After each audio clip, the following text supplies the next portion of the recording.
The world we all knew suddenly changed. People learned that they could control their own soul essence. Among themselves, they called her idea. During such manipulations, the effect was different and no one knew for sure what it was connected with. But humanity, as always, began to divide each other into classes, depending on the skills they acquired. Gradually, this policy turned into the segregation of some individuals in society. Even schools have started using talented students to promote their country's image. The school where Michael recently started studying was no exception. Borrowing behavior from their elders, teachers, and school administrators, they loved to bully the weak. All the free time during breaks and between classes turned into endless fights and confrontations. For example, right now, Michael's classmates were confronting one of the high school students. This guy single-handedly destroyed the entire collective defense of his opponents. Eventually, Michael's main bully and in part classmate turned to him for help. This did not arouse much enthusiasm from the guy. He didn't think that with his low rating, the help would be significant. Kevin, that was the name of the bully, completely lost his temper when he heard this answer. After the fight ended, of course, in their defeat, the bullies remembered Michael and his refusal. Despite the fact that the argument was strong, they still turned all their failures on the poor guy. It would seem that the boys are annoyed by the very existence of such a worthless person next to them. Michael understood that bullying would not end well and tried to turn the situation into a joke. From the very beginning of his appearance at this school, the bullying of him did not stop. They only gained momentum every day, but the boy could not do anything to counter the attacks. For example, now, instead of the usual flogging, they even wished him death. In the end, the bullies led by Kevin decided to beat the guy up for each of them. Such prospects for rest during the break did not suit Michael, and he decided to run away. But no matter what threatened him, there was no one at school who would stand up for him. Eventually, Michael was caught up and pinned against the classroom wall. The boys planned to use the good old methods because the use of idea was prohibited at school. A second later, the beating boy felt the power of the boots of some of the students in his class. The villains encouraged each other, thereby stimulating the continuation of the massacre. But despite this, Michael did not leave the desire to assure everyone of his innocence. The bullying stopped only with the arrival of the class teacher. Everyone except the boy hurried to take their places at their desks. While the students were exchanging typical teenage jokes, Michael, by sheer force of will, reached his seat. The teacher stopped the noise in the classroom and announced that from now on their school would undergo big changes. The teacher's enthusiasm was interrupted by Alan. The bully liked the current agenda and didn't want any changes. The boy even started arguing with the teacher about the fact that changes lead to deterioration. But as much as he didn't want to, now their school was recognized by the state. This meant that all students would be divided into military ranks depending on the powers they possessed. Since they were in the 10th grade, their platoon will be the 10th. The meaning of student should have changed from today to soldier. Feeling that such a policy would increase his problems in progression, Michael asked if there were other options. But the teacher's answer was shocking. There were no options other than transferring to another educational institution. The reason for such significant changes was the good achievements of the 11th grade. The state awarded them the ranks of sergeants and placed great hopes on the young men and women. 10th graders also expected promotions in rank, the highest of which was corporal. Michael tried to interject into the teacher's motivational speech, but the teacher paid him no attention. In the end, it was only at the end of the speech that his name was mentioned, as a student who was left without a title. Turning to the boy, the teacher announced that from today on, Michael would be considered a slob. So from today on, the boy became even more of a nobody thanks to the easy grace of the school management. But the bullying of the student did not stop there. The class teacher called him in after class. He reported that the boy would have to consider his future at another educational institution. The man confidently argued that Michael would not pass the test with his F rank, the lowest in the school. But really, I just didn't want to ruin my class statistics. The boy tried to convince the class teacher that under his guidance he could succeed in anything. But such a self-confident statement only provoked wild laughter in response. Of course, everyone knew that every day at school for Michael turned into continuous torture. But the management was motivated to get rid of the weak, relying on those who make the rating. The idea that there is a division into more valuable and less valuable people has taken root in the minds of those around us. But in Michael's own opinion, this distribution was wrong and unfair. The next day, the lesson began with a roll call of students according to a new scheme. The class was divided into 3 squads, each of which had a leader responsible for it. Michael watched as his classmates faithfully carried out the class teacher's requirements. Eventually, it was the turn of the squad the boy was in. The leader of the 3rd squad was Alan, who still did not like the responsibility placed upon him. He reluctantly announced those present and those absent, completely ignoring Michael. The caustic manner of the lecture caused laughter in the class. Even the presence of the teacher did not stop his classmates from mocking Michael, because deep down they knew that he had the same opinion about the boy. The headmaster announced that today the students would have a test to complete, which would be monitored by scouts. It was planned to hold fights between high school students. It was absolutely impossible to choose one's opponents. Everything had already been done for the teenagers. This announcement gave Michael hope that such a fate would bypass him, because the guy's ratings were pathetic. But this applied to everyone, and their squad had to be opposed by an S-rank team. This scared Alan incredibly, but he didn't want to show his weakness and assured him that everything was fine. 11th graders of the school turned out to be a powerful opponent. 20 minutes were left for preparation, and the first thing the leader did was talk to Michael. Of course, he immediately attacked the guy, believing that he was the main reason for the defeat and their detachment. Alan was angry about everything about the guy. He didn't know what to find fault with to compensate for his fear, but the boy understood that it was impossible to beat a weakling because he would still be useful. Ultimately, the bully decided to use Michael where he could be most productive. He made the guy responsible for his rating and appointed him as his human shield. But there was no particular approval of this decision from the weakling's side. He really didn't care who he got his money from. But any resistance from Michael always logically ended with physical intervention. And now he was literally being dragged onto the playground. Alan didn't think about how it would look from the outside. The main thing for him was not to get hurt. The entire school lined up on the field, with the participants in the fight standing in the center. Alan and Ben, the leader of the 11th grade squad, approached the teacher who called out to them.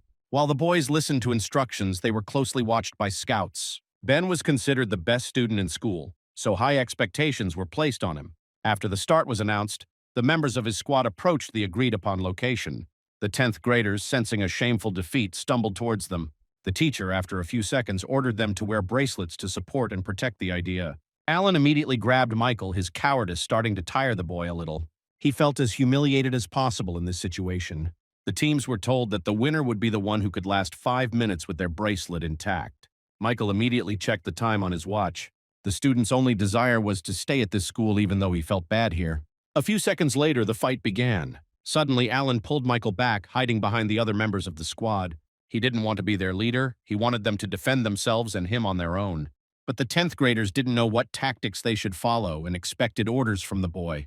The elders had already surrounded them, each choosing an opponent. Alan only shouted that they had to protect him. His tactic was to hold out for 5 minutes. The fight started quickly, with the 11th graders' squad behaving quite aggressively. One by one, they threw their opponents onto the asphalt and removed their bracelets. Finally, at some point, one of the students' eyes fell on Michael. The boy froze with fear, and Alan trembled even more with terror behind him.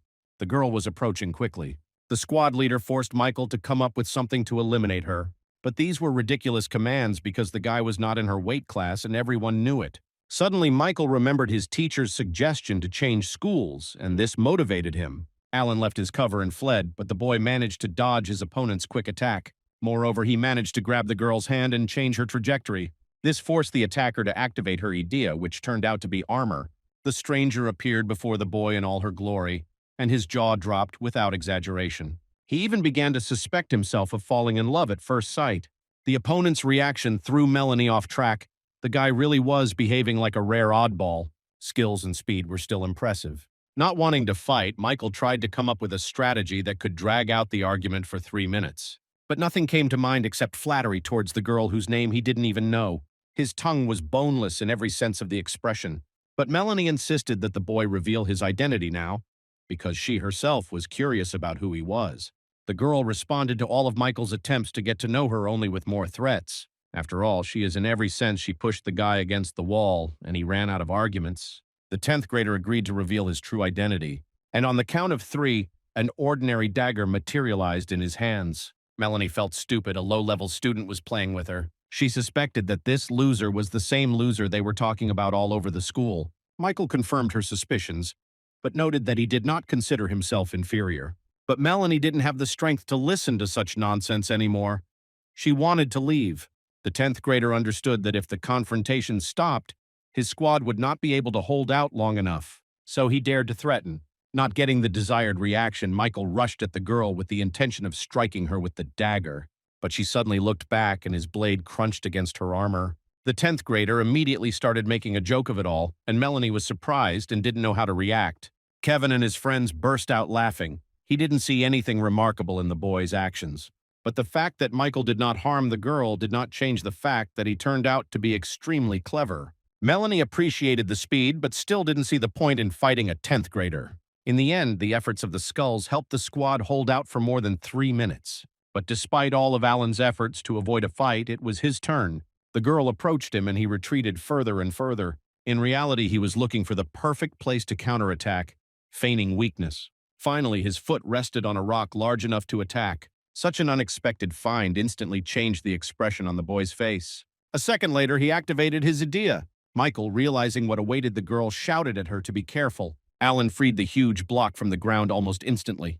Now he could use the stone as a weapon, throwing it at his opponent. What did the leader of the 10th grade squad do in front of the audience? The very fact of successfully hiding the level of his idea made the guy proud of his own strategy, but arrogance never helped anyone. Ben was behind him in a moment. He hit Alan in the back and he fell face down on the ground. Melanie, meanwhile, was trying to hold back the giant boulder that was pushing through the protective shield. The plan to show off her strength to the scouts failed because the leader of her squad came to the girl's aid.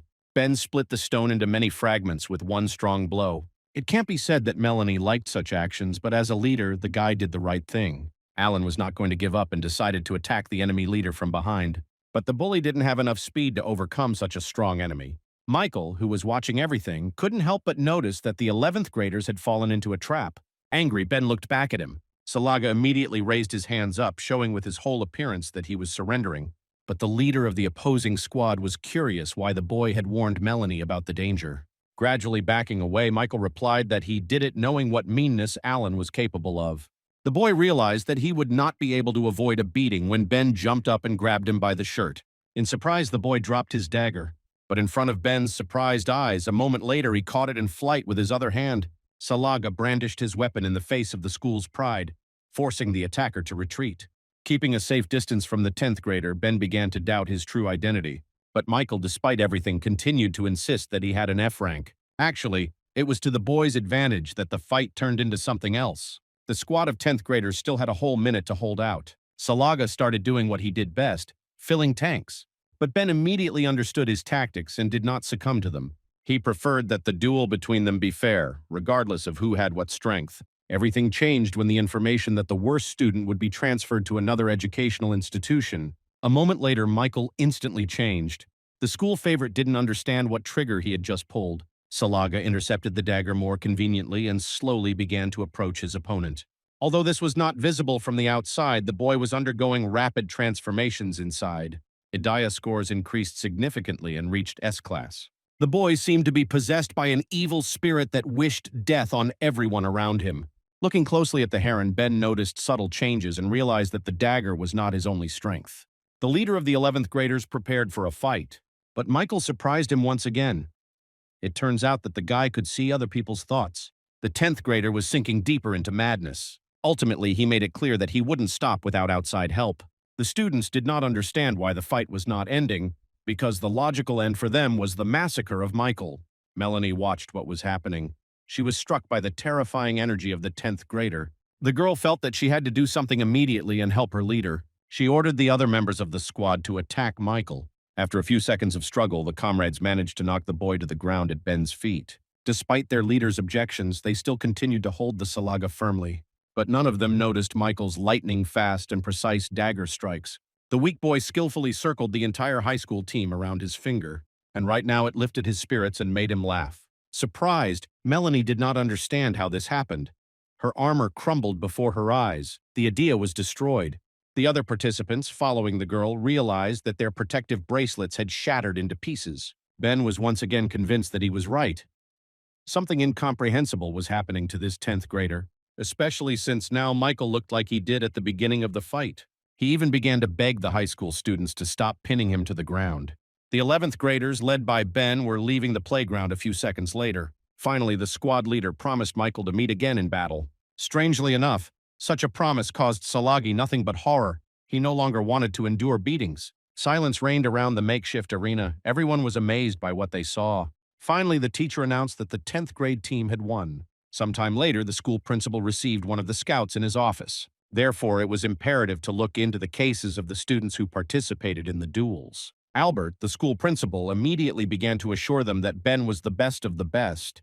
But Daniel was not satisfied with the status of a favorite of many, although he actually had good success. What interested him most was the newcomer Michael. When talking about the herring, Albert tried to choose the right words. Despite the director's explanation, Daniel decided to look into his case in its entirety. It turned out that the boy's idea manifested itself later than it should have, and although his strength had been brought out by the stress of the robbery, it still remained weak. Regardless of the case, Daniel understood perfectly well that the guy was simply hiding his true abilities.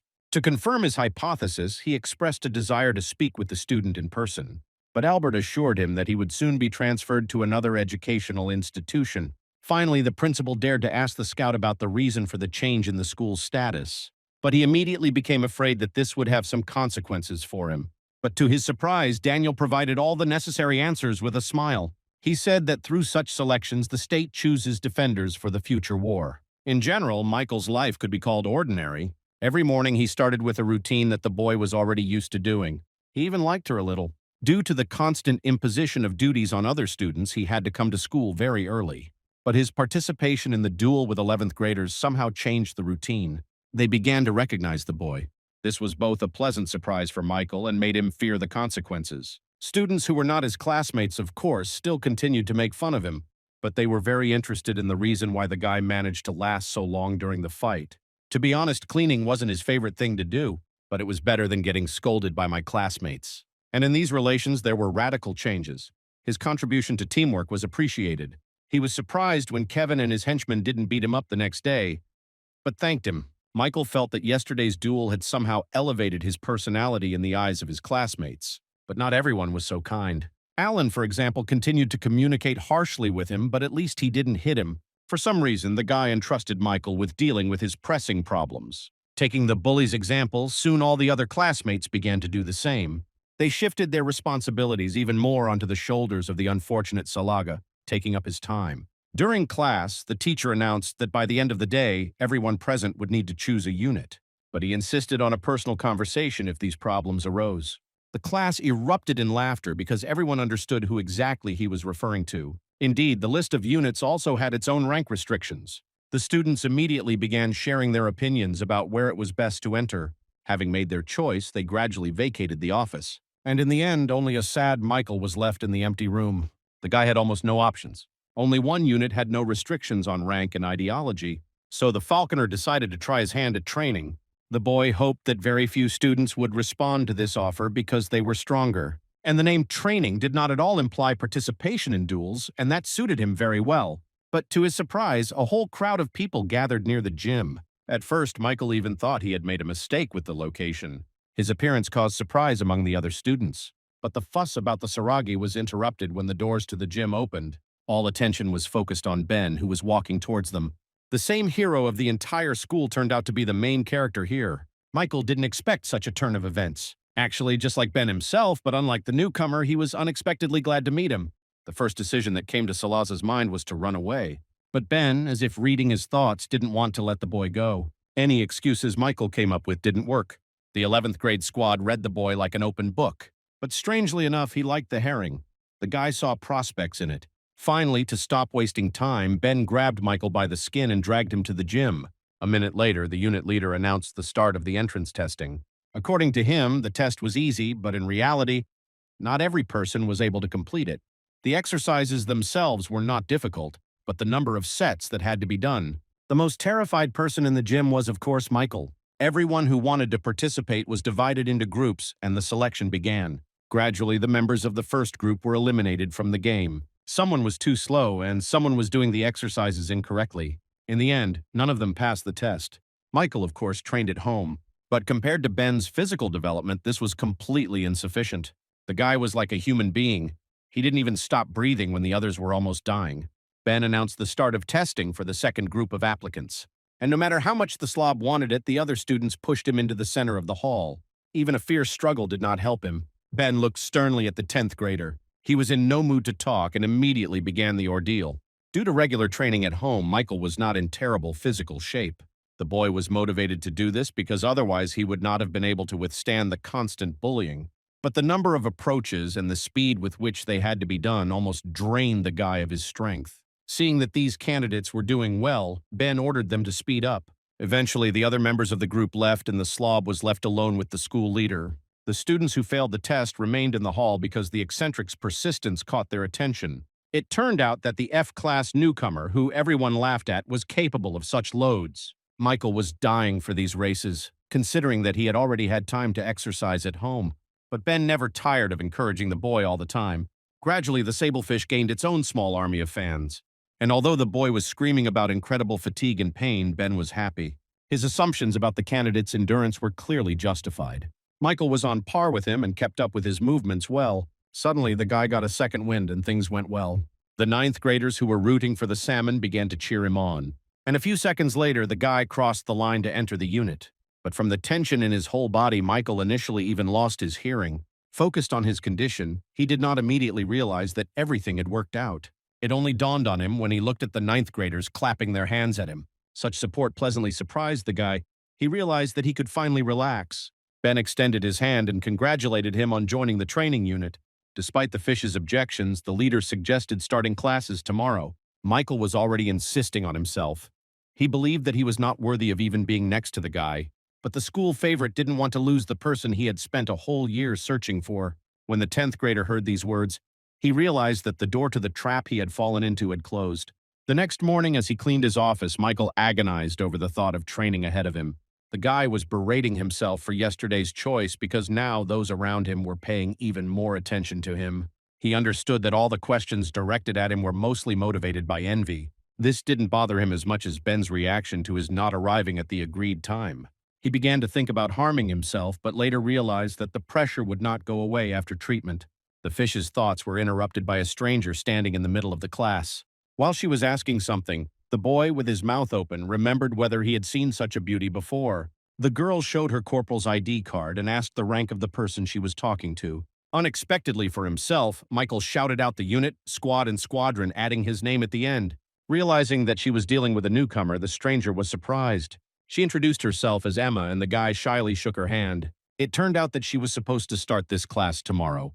Realizing that he couldn't stay any longer or there would be chaos, Michael hurried to say goodbye. But unexpectedly, he felt Emma grab his backpack and pull him back. He lost his balance a little and hit his back against the wall. The corporal blocked the exit. She was quite unpleasantly invading personal space. After a few seconds of silence, the girl announced that the boy must definitely show her the school. Michael didn't know how to react. The likely clash with Ben was making his brain boil. Citing his own affairs, he tried to refuse to fulfill the new request. But Emma was very persistent. She was not going to leave him alone. In the end, the resistance was broken, and the first point of the excursion was to meet Ben. Michael was so happy about this information that he didn't even notice the leader of his unit behind the door. Ben opened the door abruptly, and the Falcon jumped back in surprise. He immediately told Ben that he was going to go to training. He was just a little late. Their dialogue was rudely interrupted by Emma. The leader immediately made a remark to her about this, but it didn't stop the girl. Novenka boldly remarked that if we were to divide by rank, Ben's leadership would be questionable. Such impudence caused such intense tension between the competitors that Michael could not stand it. The lightning disappeared only when the girl suddenly changed the topic of conversation to her personal life. As expected, Ben was free, but the guy wasn't thrilled with Emma either. This seemed to be mutual, as the girl remarked that he needed to be more careful in the future. For some reason, she started referring to her family's rules. When Michael thought he was out of the woods, fate once again proved him wrong. Emma suggested that Salaza enter into a relationship, which completely confused the boy. He was so confused that he couldn't put two words together. Emma took it as a compliment and immediately smiled, as if the clouds had cleared from the sky. But when the conversation turned to food, the girl's enthusiasm waned a bit. She thought the guy had lied to her by saying he had an F rank. Until today, the newbie didn't even think that such people even existed. Michael and Emma's conversation was interrupted by Ben, who insisted on training. And now half an hour has passed since the unit leader tortured the slob in front of the newcomer in the gym. The girl actually thought that the guys just wanted to melt down, but the reason turned out to be true. Exhausted, Michael fell to the floor and began to beg Emma for help. But despite his tears, the girl refused. She didn't understand Ben's motivation at all to train such a weakling. He succinctly explained his position. He had found the partner he had been looking for a long time, regardless of rank. This answer interested the newcomer even more. She suspected that Michael had some kind of secret. But Ben didn't give up and insisted on his own. It seemed that the girl's charm had no effect on him. Finally, having lost her last hope, Emma decided to turn to Michael. but it was impossible to hear anything from the slob other than his assurances about his worthless abilities. Ben was tired of the newbie's pointless interrogations and dragged the newbie back to training. The next morning, the class teacher announced that starting today, a new student would be joining the students. Emma confidently entered the office a few seconds later. All the guys, except Michael, had already started drooling over the beauty. Ignoring the tradition of introducing the class first, the girl immediately asked where she was. The class teacher said that she was subordinate to the first squad, but this did not suit Emma. Despite the instructions, the new girl headed straight for the sardines. She expressed a desire to be assigned to the third squad, which included the boy. Of course, there was already a student sitting at the desk next to Michael, but it was not in the girl's nature to back down from what she had planned. Emma began to insist that he move immediately, radiating a powerful aura. The boy did not dare to argue, but quickly gave up his seat. This order of things did not suit Alan at all. He did not know who this stranger was at all, but no matter how hard the squad leader tried, Emma's behavior remained the same as it had been even with Ben.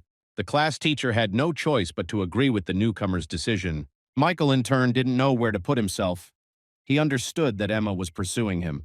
The girl really set herself this task because she didn't like it when no attention was paid to her. Once again, violating the personal space of the slob, she seemed to force him to acknowledge their friendship. The teacher interrupted the not-so-nice dialogue with a suggestion that Emma tell her classmates about herself. She decided to do it from the spot, which further angered Alan. But despite his angry cries, Emma happily greeted those present. She reported that her rank was corporal and her idea was a white jade goblin. This caused a state of shock among those present. Even the teacher did not know how to react. Everyone understood that such an idea was the only one that could be inherited. This family was well known in the country. They achieved this result through long experiments. Members of this clan have dedicated themselves entirely to self-improvement for many generations. Only girls among them could possess such a powerful idea. But due to the policy of internal marriages, the number of the clan has critically decreased. As far as was known to date, there was only one girl who had such a gift. As it turned out, Emma was her, and in addition to this manifestation of the idea, the girl also possessed a sword. After giving a brief summary of herself, the newcomer asked if she had any more questions. The teacher could barely string together 2 words in response. The man was completely shocked. Given the newcomer's abilities, he decided to immediately appoint the girl as vice leader of the third squad. This news finally made Alan explode. He felt that his authority was under threat. But the boy was powerless to resist the class teacher, who immediately put the bully in his place. Michael noticed that most likely Emma was extremely popular everywhere. But the boy was surprised that the girl thought the same about him, because his rank was quite rare. Alan watched the conversation between the boy and the girl, devising a decisive plan for revenge. The bully's determination to teach the brazen upstart a lesson grew with every conversation he overheard among his classmates. Former henchmen today openly discussed his unworthy behavior during the fight. They thought that, compared to this, Emma's arrogance seemed insignificant. The girl's exceptional skill on the battlefield also prevailed. Until lunch at school, there was only talk of the new girl becoming the leader of the third squad. After another lesson, Emma invited Michael to have a snack together. But he did not support her enthusiasm because he was overloaded with responsibilities. And no matter how the girl insisted, the answer remained the same. In the end, Michael had to list all the things that awaited him one by one. Emma's surprise knew no bounds. The girl immediately realized that he was carrying out other people's tasks. But Michael didn't even think about lying to her about this. He had already come to terms with his reality. Understanding the logic of his thinking made the girl incredibly angry. By justifying the actions of his misbehaving classmates, the boy tried to avoid worse consequences for himself. Emma urgently decided to correct this total injustice and dragged the salmon with her. The girl decided to deal with the perpetrators on the spot, despite their objections. First, unfortunately for him, Emma found Kevin in the dining room. She solved the problem of Michael cleaning his office in a matter of seconds. Despite the bully's audacity, the newcomer quickly found an approach to him. Everyone obeyed the force. Kevin and his henchmen learned the sad news. It was no longer okay to bully the weak. In the end, Michael even received an apology from them. But the quest for justice didn't end there. The next person to be targeted was the class teacher. Upon hearing about the Salaga situation, he immediately put Emma in charge of the classroom duties. A few minutes later, the girl was using her new power to its fullest potential. When she encountered resistance to her decisions or encroachment on Michael's time, she stopped doing so. She was incredibly outraged that the little boy had become the beating boy of the entire class and maybe the school. Gradually, it was Alan's turn, who turned out to be unaware of the latest news. The leader of the third squad hurried to remind him of his status. But, instead of submission, He heard an offer from her about her desire to take his position. Taking advantage of the moment of silence due to shock, the girl decided to say goodbye. Alan, no longer able to tolerate the humiliation, decided to act and invited the girl to meet after school. Quite by accident, Michael overheard their conversation and heard that Emma agreed to the proposal. So after class, the guy decided to follow the new girl. His new girlfriend quickly climbed onto the roof of the school while the slob hid behind the door. As expected, Alan did not come alone. The hooligan called his unscrupulous accomplices with him, but this only brought a smile to the girl's lips. Despite the number of people who wanted to teach her a lesson, the leader of the third squad noted that this was inappropriate. But no matter how much Alan tried, for Emma such behavior was a sign of weakness. It seems that these are exactly the words the bully was expecting from his side. The guy believed that Emma should obey his orders only because he had a higher rank, but the girl had a different opinion. For the newcomer, status did not equal authority, and the bully's behavior was a signal for action. She stood her ground, clearly arguing her position. Growing up in constant competition and improving her strength, Emma clearly knew that she was better than those present. But her haughty demeanor and calmness only irritated Alan even more. He ordered his henchmen to immediately activate their eddies and prepare for confrontation. As it turned out, the guys present on the roof only had various weapons without any additional skills. The hooligan believed that when Emma saw a crowd of armed opponents, she would be scared. But the girl seemed not to care at all. The stake was placed on the school's rules. The use of the device on its territory was prohibited. With the abilities the attackers had, they were in no danger, unlike Emma. The girl could not use her goblin or her sword, so she had virtually nothing to defend herself with. Alan had a premonition of victory even before the battle began. Suddenly, Emma turned to his henchman. She almost openly stated that she thought the guy was stupid. Advancing towards the bullies, she hinted that her fighting skills were on par with those of Idea. The confident tone of the newcomer brought confusion to the ranks of the attackers. The more she continued to talk, the more the students wondered if they should listen to Alan. Finally, Emma reminded her that with her rank, she could easily face a large number of opponents. She had an A rank, which is why the newcomer believed that she had no competitors at this school. After such a passionate speech, half of Alan's men lost their desire to participate in the fight. But they had known this bully longer than this new girl and didn't want to be the target of his bullying. The first to decide to strike was the guy with the bat. Emma didn't even move. At the last moment, the girl grabbed the attacker's weapon with her hand. A second later, he was flying in the direction of his friends. The others stared in shock at the three unconscious boys near the roof railing. Leaving no time for her opponents to change their plans, Emma decided to attack immediately. Her hands were not left idle, and eventually, the number of capable brawlers on the school roof critically decreased. The girl really didn't need a weapon to deal with them. Some of the attackers began to whine that it was because she was privileged from a young age. But as it turned out, this was radically different from the truth. At the beginning, Emma's abilities were far from A rank, but hard work and training eventually made her a strong fighter. Realizing that the newcomer was dragging his henchmen to his side, the leader began to shout that it was all a lie. In the end, the girl was tired of empty arguments. She understood that no one would ever believe her story. This had been repeated more than once. Another attack by hooligans turned fatal for them. In the end, only 2 people remained on the school roof, Alan and Emma, not counting Michael.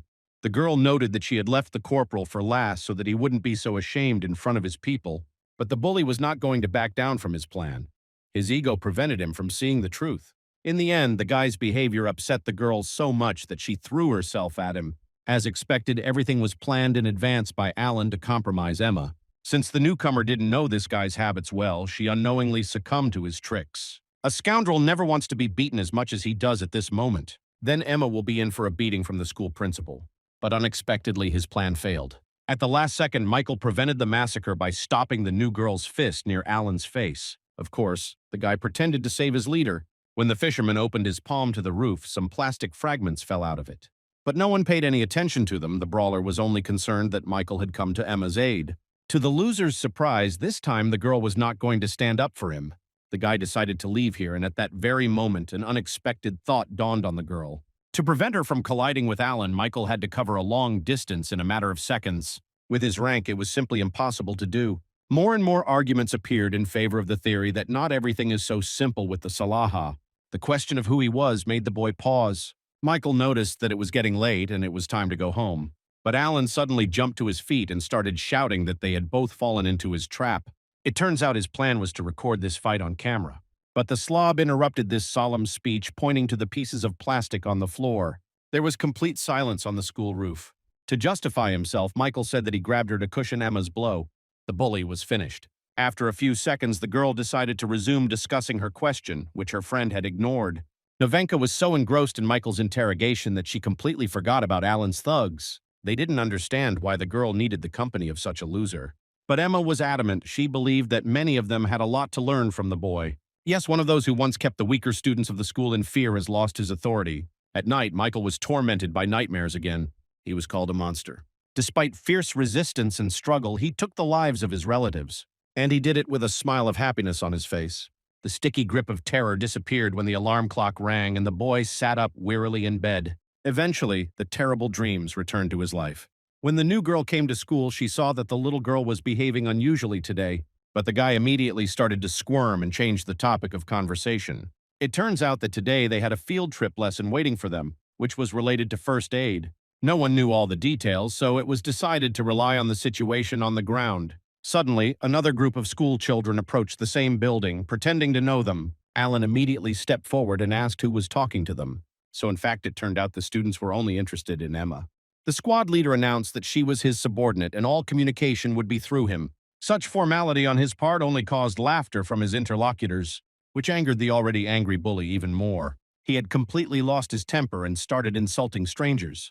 The situation was diffused by the appearance of a boy who immediately apologized for the behavior of his classmates. He introduced himself as Dan and said that they were students at another high school. But Alan was unstoppable. He demanded an explanation of what was happening. Realizing that with the leader in such a mood, they wouldn't find out anything, Emma intervened in the conversation. She politely greeted Dan by giving him her name, and his jaw immediately dropped. The girl explained that she had come here with her squad for a first aid class. The guy replied with a smile that they were precisely representatives of this class. That's why their reaction was like this. The students really wanted to get to know the girl. According to the teacher's initial data, a bank was chosen as the location. Since the schools and the bank had a good relationship, this branch even closed for them today. At the bank's doorstep, the students were immediately met by 3 security officers. Emma stepped forward and officially announced the arrival of the students for the task. This behavior brought smiles to the faces of the stern men. Michael watched the conversation unfold and realized that they were not being taken seriously. The newcomer noticed this too. Although she didn't quite understand what exactly they were supposed to be doing here, she called Dan and suggested that he divide the students into 4 groups. This would make a good impression on them because most likely they are being watched. A little more time passed and the workers began to gather for lunch, inviting their students with them. Emma realized that she was very hungry and would not refuse something tasty. So one by one, the boys and girls left the bank branch. Michael felt that there was something strange about this case, and those around him seemed not to notice it. Dan interrupted his thoughts. Salaga automatically began offering his services, but the guy didn't need it. In fact, he approached Michael because he was interested in his personality. The strange curiosity of a boy from a neighboring school aroused suspicion. Salaga was really confused and didn't know what to do. But in the end, I decided not to make a fuss prematurely. During a casual conversation, Dan suddenly asked if Michael was hiding his abilities. Salaga even choked on the drink he had been trying to swallow. But a second later, the guy regained control of his emotions and replied that being relaxed was his credo. To the expected question about rank, Michael answered truthfully. He emphasized that in fact, officially, he is the biggest loser in his school, and maybe not only that. Dan, looking at his interlocutor, began to suspect that some strange test had been arranged for him, especially when Michael aptly threw his empty can into a trash can a long distance away. The guy immediately decided to try to do the same, but the throw was unsuccessful. The can flew past the trash can. Dan explained that it was because he had poor fighting skills that he was transferred to this department. But looking at Michael, I realized that even with a very low rank, you can survive in the combat class. Salaga, without hiding anything, replied that Emma helps him a lot. In the end, the topic came up with Dan's own idea, and he immediately showed it. His ability was to transform one of his hands into a combat blade. Michael was impressed. He thought it was a very worthy feature. Finally, it dawned on the slob that this whole conversation was for the boy to decide his fate. Dan had a great desire to transfer to the combat class, but was afraid he wouldn't be able to handle the pressure. Michael noted that in his opinion, providing assistance is more important than any battles. The interlocutor did not understand the boy's longing for his abilities. Salaga would give anything in the world to have the same strength as Dan. Meanwhile, teachers from 2 schools were gradually gathering under the walls of the bank. They were not going to be with the students all day to monitor them. In their opinion, it was possible to evaluate tasks according to their rank and not worry about it. After a few seconds, the matter was resolved and you could continue with your business. The teachers unanimously decided to have lunch together after a hard day. Two students from Alan's squad were on duty at the entrance to the bank.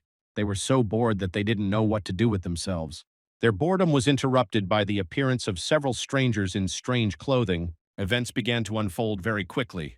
One of the bank security representatives immediately rushed to the defense. Another shouted for the students to immediately run away. Within a second, the institution had one less guard. A battle was taking place between the workers and the strangers, not for life but for death. The students didn't understand what was happening. They couldn't realize that this was a real danger. When everything was over, the leader among the strangers, smiling, greeted those present. Members of the bank's security service, who ran into the lobby after his words, asked who the attackers were, but the bandit leader was in no hurry to answer. Judging by the strange accent, one could immediately guess that the strangers were from North Korea. But they weren't spies. The bandits needed money. The guards prepared for a fierce battle. Watching the attacker handle the weapon, Emma realized that he was incredibly strong. But despite the danger, the guards planned to protect not only the money until the last moment. They felt responsible for the children who were at the bank branch. But the stranger was relentless. A few minutes later, the lobby floor was covered in blood. Realizing that there would soon be nothing left of the security service, Emma ordered everyone to group up. The students reluctantly took their positions. The girl took full command and ordered the eddies to be activated. The North Korean butcher gradually approached the school children. Emma understood that they needed to hold out until the police or someone older arrived. The girl tried to come up with some tactics for fighting while the attacker had fun. Considering herself the strongest, she thought she couldn't get any help from her classmates. And it was beyond Emma's strength to cope alone against such a crowd of strong fighters. The leader of the bandits approached the girl about cooperation, about receiving money, but instead of having a constructive dialogue, the student decided to ask who they were. But unexpectedly for Emma, the criminal decided to reveal his name. He called his detachment the Consortium of the Majestic Sea. This name was probably familiar to everyone. It was an armed formation of people from completely different strata of the population. They were terrorists who left behind only the mutilated bodies of their victims. The people called this organization of criminals the Plague. Seeing that his words had an effect, the terrorist leader again reminded him of the money. Some students thought it was better to give the criminals what they wanted, but Emma had a different opinion about this situation. She ordered everyone present to calm down. She challenged the leader of the attackers to a duel, understanding that those present would be killed if the demands were met. If the bandit agreed to her conditions, the girl still had a chance to win. The leader of the Plague knew perfectly well which family Emma was a representative of, it was obvious. And he also understood very well that the girl was deliberately provoking him. But still, he couldn't resist the desire to compete with a powerful opponent in strength. The villain ordered Emma to attack. The opponent was pleased that she had managed to bring her idea to life. The 10th grader wanted to try to somehow isolate him from his accomplices. But all of Emma's optimism vanished when she realized there was no sword behind her shoulders. A few seconds later, the girl remembered that she had forgotten it near him in the department when she hurried outside. While Emma was distracted by her internal dialogue, the enemy immediately took advantage of this and attacked her, and only the reaction developed by her hands saved her life. To top it all off, the ceiling of the room began to collapse from the criminal's blow. This came as an unexpected help to her. Fragments of floor slabs were a good option for weapons. But here, too, the plan failed, because the North Korean had a good reaction and anticipated her attack. The other students watched the fierce fight, and it seemed to them that Emma might even win. Most people didn't understand that these weren't school fights, but real danger. Meanwhile, Michael pondered his next strategy. Salaga understood well that the girl would not be able to hold out for long. He convinced Dan, who was standing nearby, that everyone needed to run and hide as quickly as possible. The students had to make the robber's job as difficult as possible to buy time for Emma. The situation was further complicated by the fact that the 10th grader seemed to have fallen into a trap. The opponent's unexpected blow threw the girl to the opposite wall of the room. The leader of the criminals, taking his time, began to approach her to finish the job. But despite the situation, Emma continued to defiantly respond to her opponent. Realizing that the situation was escalating, Michael shouted for everyone to run. And he himself, grabbing Dan by the skin, dragged him to the upper floors. The students didn't need to be asked twice. They ran off in different directions as fast as they could. It even seemed to upset the leader of the attackers a little. He didn't expect the girl to be left alone. He immediately ordered his men to find everyone and bring them to the lobby. The henchmen immediately rushed after the students. They didn't ask any unnecessary questions. They were sure that the young squirrels were weaker than them and did not pose a danger. Observing the actions of the bandits, Emma became convinced that they were not going to kill anyone. She prepared for the second round. The North Korean, strangely enough, liked the girl. He even suggested that she join the plague. To pass the time, the 10th grader decided to extract more information from her opponent. What Emma was most curious about was who he was. As it turned out, it was Donald, the son of North Korea in person. He was a prominent member of the party and was considered the best commander and politician of his time. According to unconfirmed information, this man had the strongest ideology in his country. After hearing this, Emma involuntarily began to back away. The enemy perceived this as a sign of weakness. During her retreat, the 10th grader continued to talk nonsense in his direction. In the end, distracting the bandit, Emma did reach the place where she left her sword. While Donald was boasting about his achievements, she lifted him off the floor with a lightning-fast movement. Now, the girl felt much more confident, because only the absence of a sword limited the activation of her idea. Very quickly, Donald's henchmen on the upper surfaces caught almost all the escapees. Michael and Dan don't have much time left. Salaga tried to calm his comrade as best he could, but he held on to the idea that further escape would save their lives. Michael replied that there was no point in this tactic because they would be found one day anyway, and we had to fight back. As expected, Dan was not thrilled with the idea. The guy considered himself much weaker than Emma. Salaga, in turn, told him his theory that souls cannot be divided by rank. As an example, he cited the same Emma, whose abilities were initially D rank. According to Michael, all people from the beginning had the same idea, only their fighting abilities differed. But Dan was hardly listening to him. The boy heard someone's footsteps approaching. Salaga persuaded his friend to focus on his abilities. But realizing that nothing would come of it, he finally ordered the boy to follow the instructions. A minute later, one of the bandits entered the men's restroom. He ordered the boys to leave, and Michael immediately looked out of the booth, cracking another joke. Despite the threats directed at him, the guy didn't stop talking. A second later, he activated his idea and released the beast. Upon seeing the dagger as expected, the attacker was not at all frightened, but began to mock. Thanks to his imagination, he found himself next to the boy in a moment. For the last time, the falconer ordered Dan to stick to the plan. But the guy didn't understand how this could be done if they had such a strong opponent against them. In a moment, he was already doubting his premature conclusions. As before, Michael's performance instantly increased several times. The attacker didn't even realize he was being tricked. The guy stabbed him in the body several times in a matter of seconds with a dagger. But he didn't even think about stopping because the thirst for blood had already taken possession of him. The robber was completely weakened and could not effectively fight off the monster's ferocious attack. On top of everything, it turned out that the guy could see the enemy's vision. And starting from the fact that the bandit's advantage was in his legs, he decided to experiment. Michael was interested in what would happen to his strength if he cut off the bandit's legs. Dan froze in place, terror beginning to overwhelm him just as his comrade's thirst for murder had. Suddenly, Michael looked back at him and the boy's breath caught. He involuntarily began to walk back to the toilet stall. Sitting on the floor, covered in blood, the slob reminded the boy that, according to the plan, he needed to escape. Dan's legs completely stopped obeying. He just wanted it all to stop immediately. Suddenly, looking into his friend's eyes, Michael came to his senses for a few seconds. Realizing that he was holding his attacker in his hands, he quickly ran to the wall opposite Dan, but he shouted to the student to run away immediately. This time, Dan didn't need to be persuaded several times. The boy ran out of the room as fast as he could. As soon as the door closed behind him, the boy's madness returned. In a few seconds, he finished off his opponent.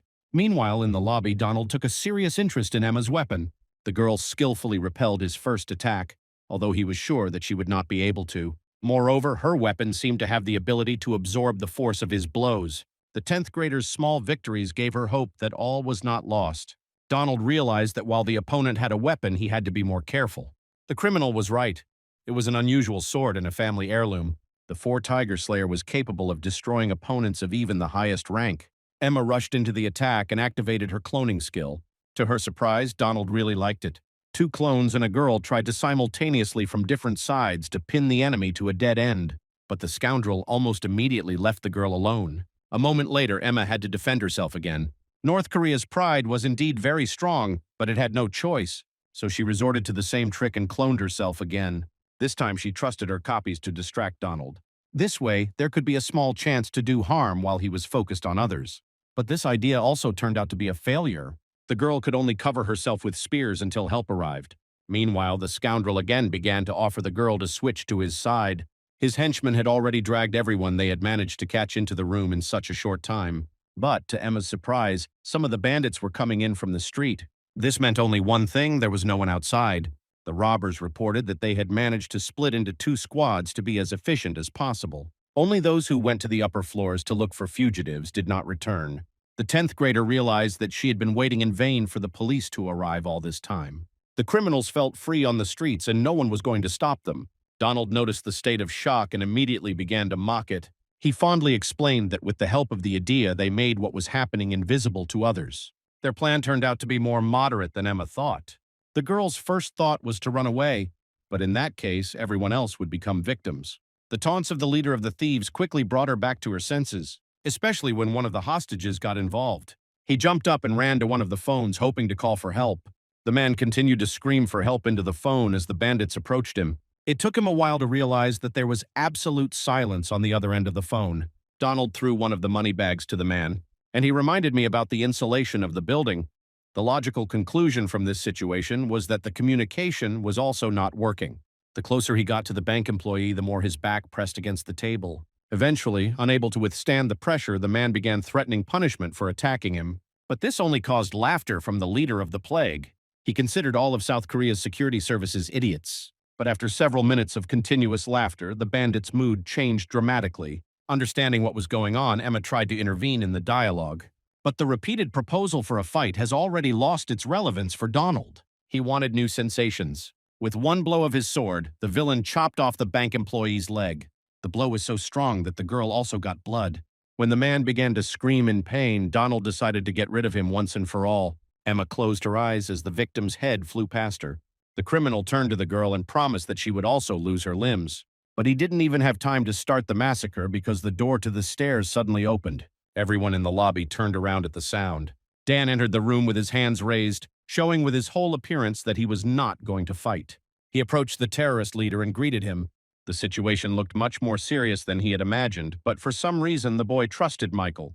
Salaga ordered him to run here while he dealt with the robbers upstairs.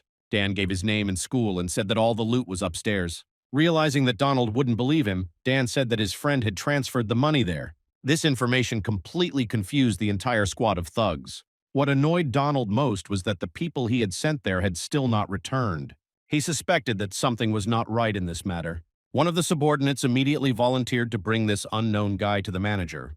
The chief, of course, agreed, but he also ordered the other henchmen present to join in the affair. He did this with caution because he suspected that the previous group was already dead.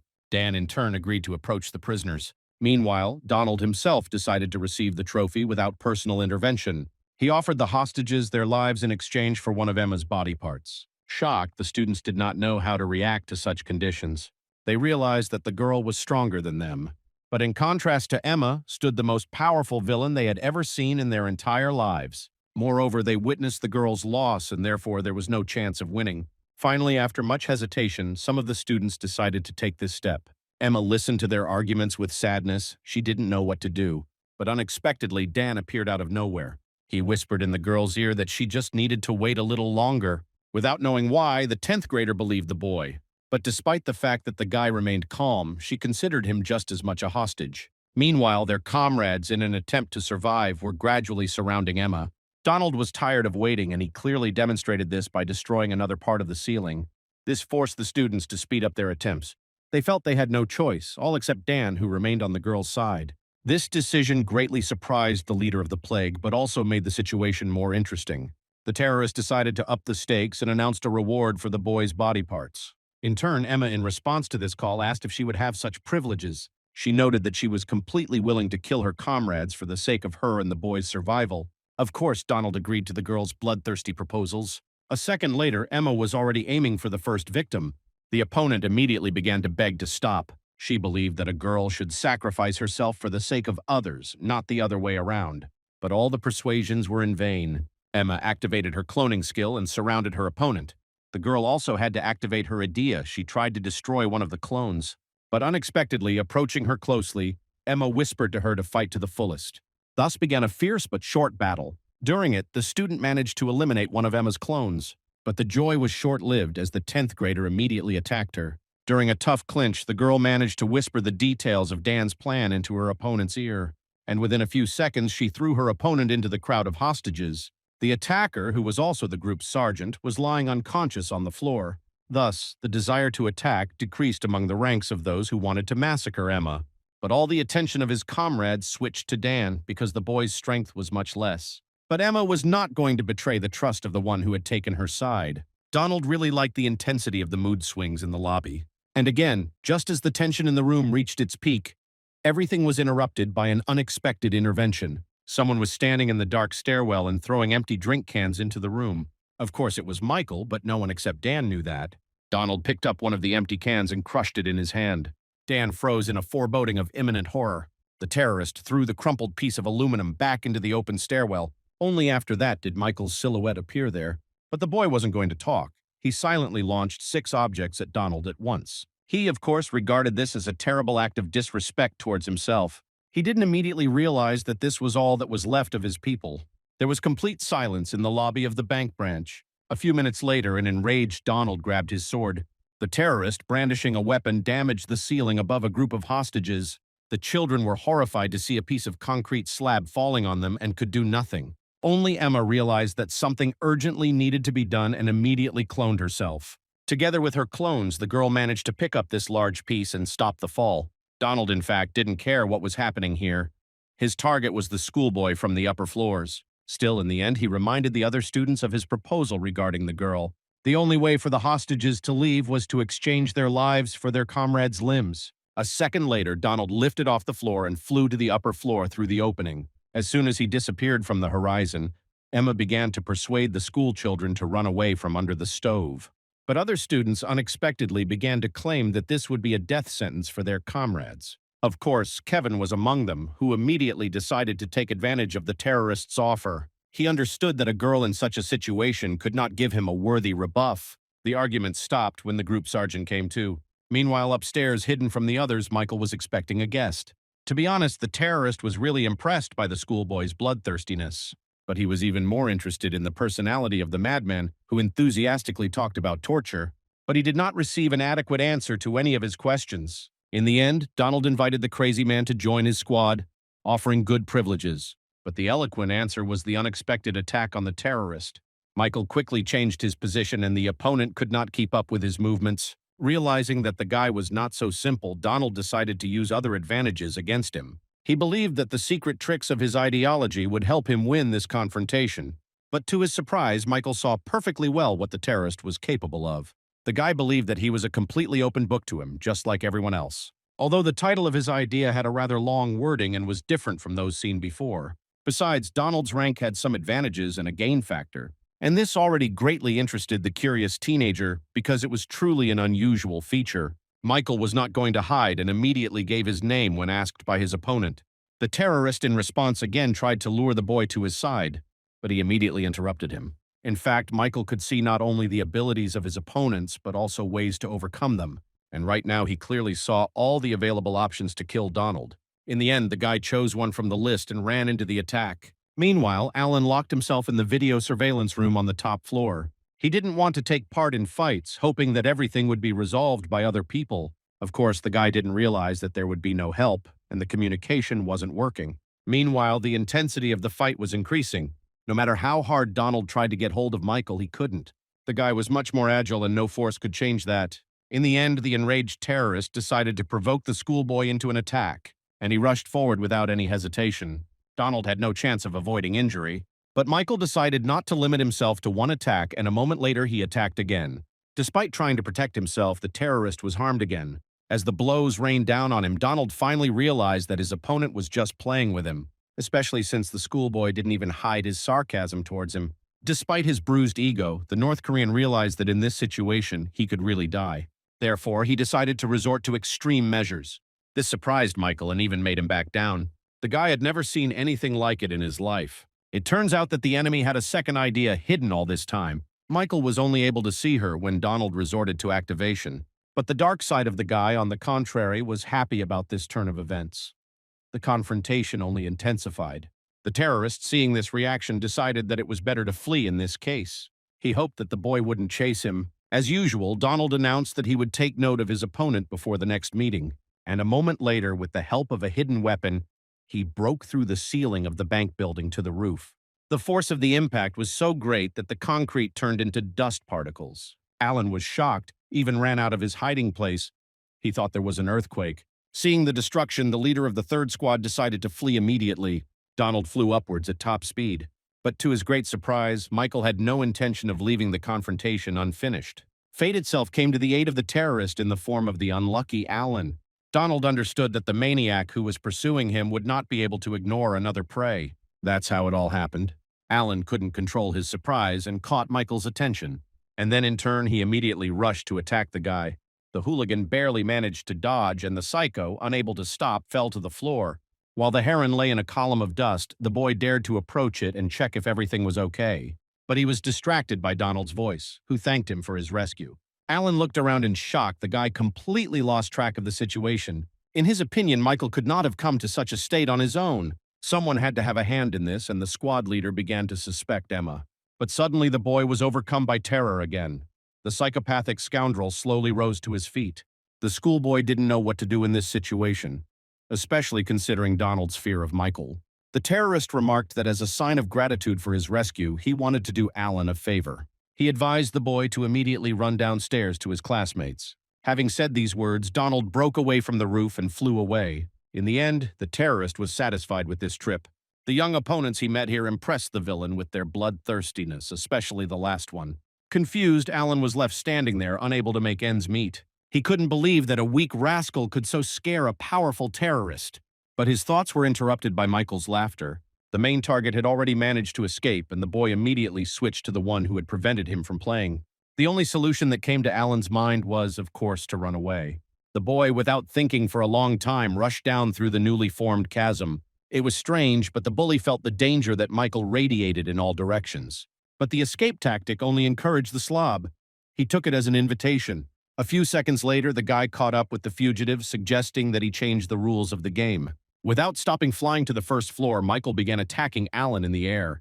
The leader of the third squad had to defend himself, but all his blows passed by the enemy. In the end, Michael waited for a pause between counterattacks and approached the enemy for the final attack. With one hand, he grabbed Alan by the neck. But he was in no hurry to attack. He liked to see the horror on the faces of his opponents. The frightened hooligan quickly got his bearings. He picked up one of the large pieces of concrete and threw it into the pond. This really did, albeit briefly, stop the madman. But a moment later, the chase began again. Michael grabbed his victim from behind and, despite all his attempts, did not loosen his grip. Alan was terrified that this would break them both up. But Michael didn't listen to him at all. Suddenly, the leader of the third squad heard Emma's familiar voice coming from below. Pride was completely useless now, so the boy wasn't opposed to helping. Somehow, the bully managed to turn around to face the attacker and push him away. And at that very moment, the girl's sword flew past Michael's head. Of course, his speed was enough to prevent him from hitting his target. Realizing that help from below was ineffective, Alan decided to act. He grabbed another block of concrete and threw it at his opponent in midair. This again helped the bully buy himself some time. Michael landed on another floor. He looked around and saw a familiar sword next to him. Emma, a little earlier in the foyer, was still holding up part of the ceiling above the school children. The girl's strength was rapidly leaving her, although she tried not to show it to others. Her former opponent, however, began to activate her idea. Dan was scared, but that didn't stop him from standing between the girl and his idol. He insisted that Emma was saving her classmates, and not just them. The boy resolutely refused to move, despite the aggressive demands of other students. Panic gradually rose in the lobby. Suddenly, the sergeant, who had been silent all this time, said that Emma was running out of strength. Dan, believing that the girl was in cahoots with others, refused to back down. He even risked activating his idea, warning that he was willing to fight. Realizing that things wouldn't move forward like this, the girl decided to change tactics. She ordered all members of her squad to immediately begin rescuing people under the concrete block. The girl's unexpected statement threw some of those who wanted to cause trouble off track. Dan, realizing that the sergeant was on the side of good, was finally able to relax. The squad members gradually sided with their commander, covering for Emma and the boy. Kevin, along with his henchmen, still wanted to comply with Donald's demands. But the sergeant stopped their attack. She didn't want to fight and was ready for it. In the end, the opposition decided to retreat and submit. A few minutes later, the students announced that they had gotten everyone out of the concrete. And a moment later, the slab above Emma's head shattered into hundreds of small fragments. The sergeant and Dan freed the girl, and she was finally able to catch her breath. She stretched her stiff shoulders, thanking him for the help. Emma told a surprised Dan that she had managed to warn the sergeant during the fight. The girl had to look very scared. And tell your friends about Emma's plan. Since the terrorist organization called the Plague left no witnesses behind, it would be foolish to continue playing by their rules. So the sergeant gladly listened to the arguments of the newcomer. Their conversation was interrupted by the sound of a large explosion. Dan was sure that Michael was involved.